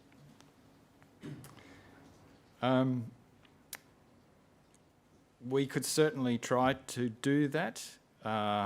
When it comes to most disclosure-related issues, the ASIC is lead there. We'd be happy, I'm sure, to contribute to that.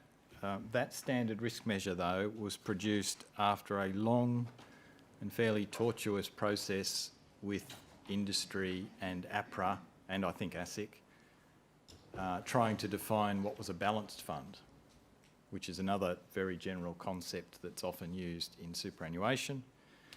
And that failed to reach a landing, and the product that was produced was this standard risk measure. So we would be happy, but I'm conscious that it's not for want of trying already that measure emerged. And again, then, this is something where it would require coordination between APRA and ASIC to move issues in relation to disclosure.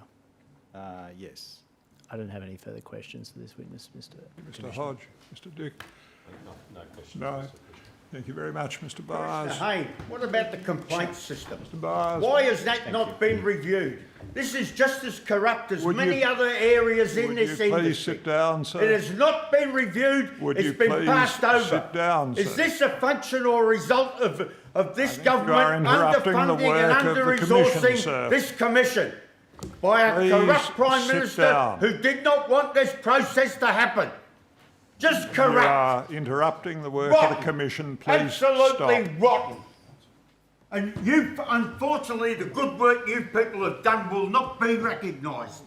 I'm telling you, it's rotten.